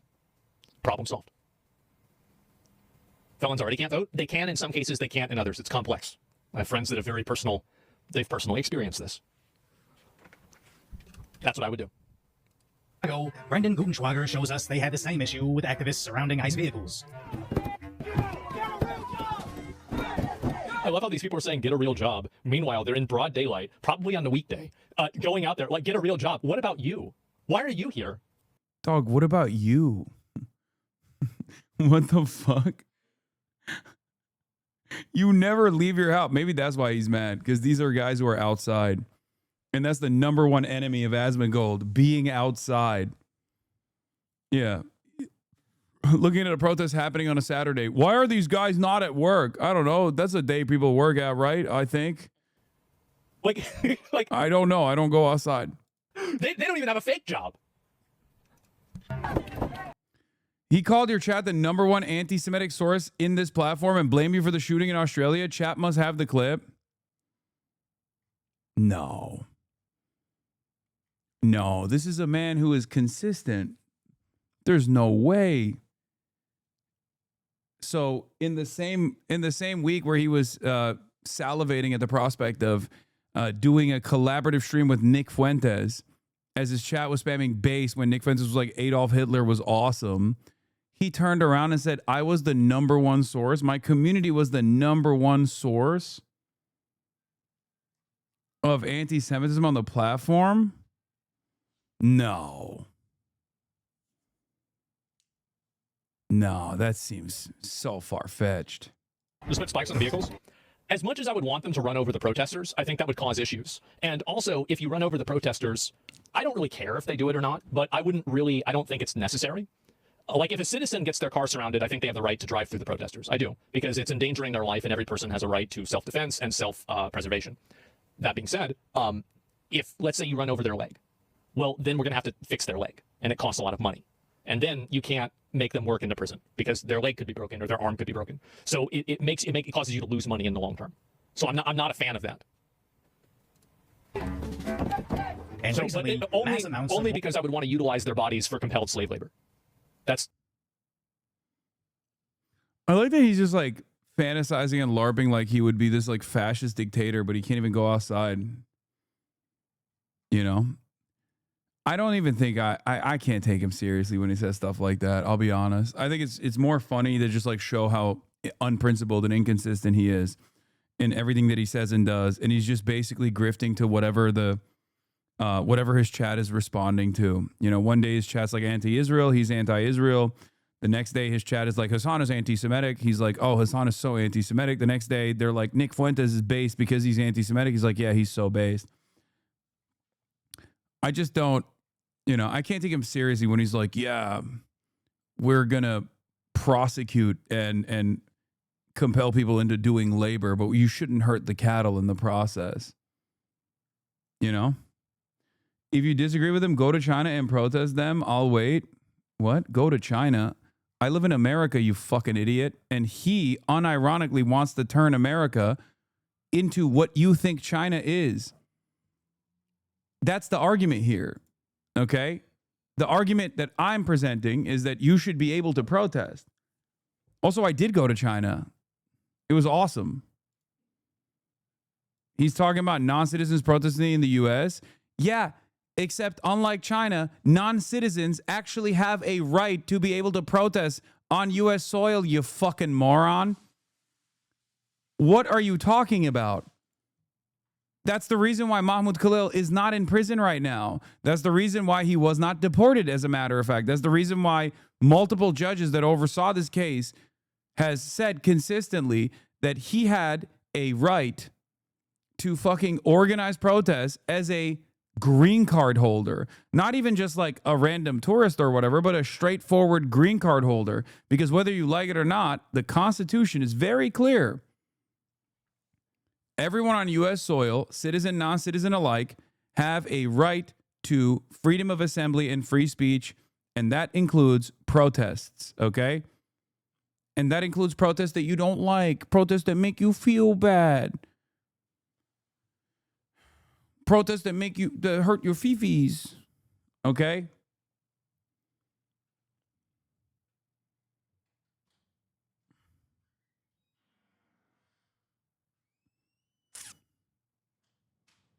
I take pride in being firmly entrenched among the normies, but I've yet to encounter an IRL Asmongold fan. Is just that because they don't leave their house, or what is that? I think they probably won't. And you were right about Mahmoud and Kilmar. Roach was wrong. Your legal assessment was correct. His wasn't. I remember this because he had a "we'll see who was right" attitude. Yeah, did he ever actually do a follow-up to say Hasan was right?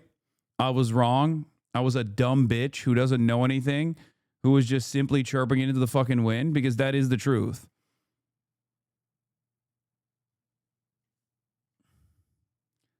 That's why look, being entertained by whatever kind of fucking racist garbage he's presenting is one thing.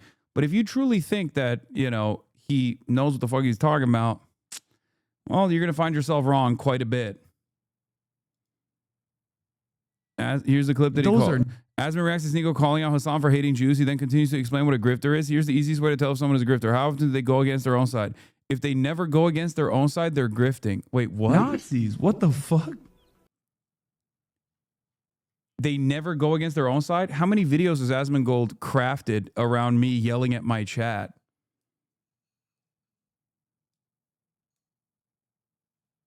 I never go against my own side? I think that's a very stupid metric for whether someone is a grifter or not. But even by that own silly ass metric that he fucking presents, I shit on leftist principles and the way that leftists operate and the way that leftists fucking present themselves, carry themselves on the internet and all around with regular frequency. A lot more than Asmongold shits on Donald Trump, for example.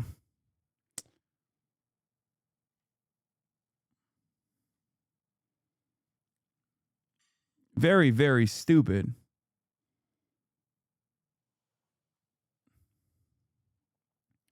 Doesn't he fit his own definition of a grifter? Yes.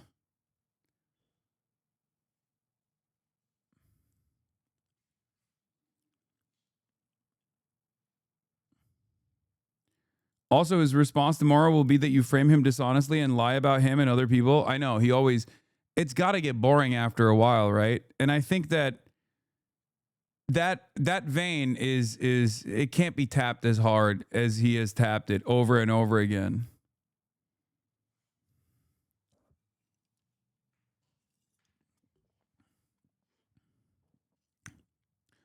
I guess people want slop, so they'll probably eat that garbage.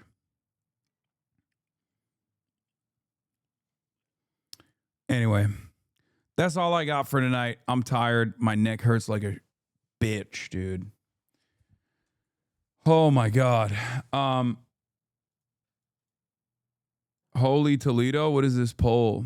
CNN Democrats historic lows. Democrats net approval -55. Jesus Christ. Yeah, my Kirk is fucked up. Anyway, I'll be back tomorrow. There's so much more to cover. Unfortunately, I am too tired to continue for the day. Another 8-hour half day. You already know what it is. It's fucking bullshit. Quiet quitting and the like. Love you all. And I will see you tomorrow. Hopefully my Kirk will be feeling better a little bit. My Kirkussy is fucked up. Bye, everybody. Love you. Peace.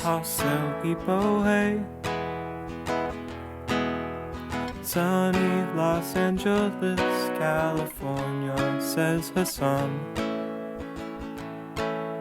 The stun lock to the topic that's just begun. There he is again. Hasan is streaming. Hasan is streaming. There he is again. Hasan is streaming. Hasan is streaming. reviewing the P.O. box, Uncle Euchre's face. Sudden discord agitprop, gray names take on race. Tiny Bernie Sanders, LGBTQ Air Force. The whole left at your fingertips, and Anya out your door. The H3 Crowder debate, the Young Turks online show. 3 full fucking years of this, and plenty more to go. 90-day fiance, talks of champagne bourgeoisie. A Trump rally live reaction, a mass riot in DC.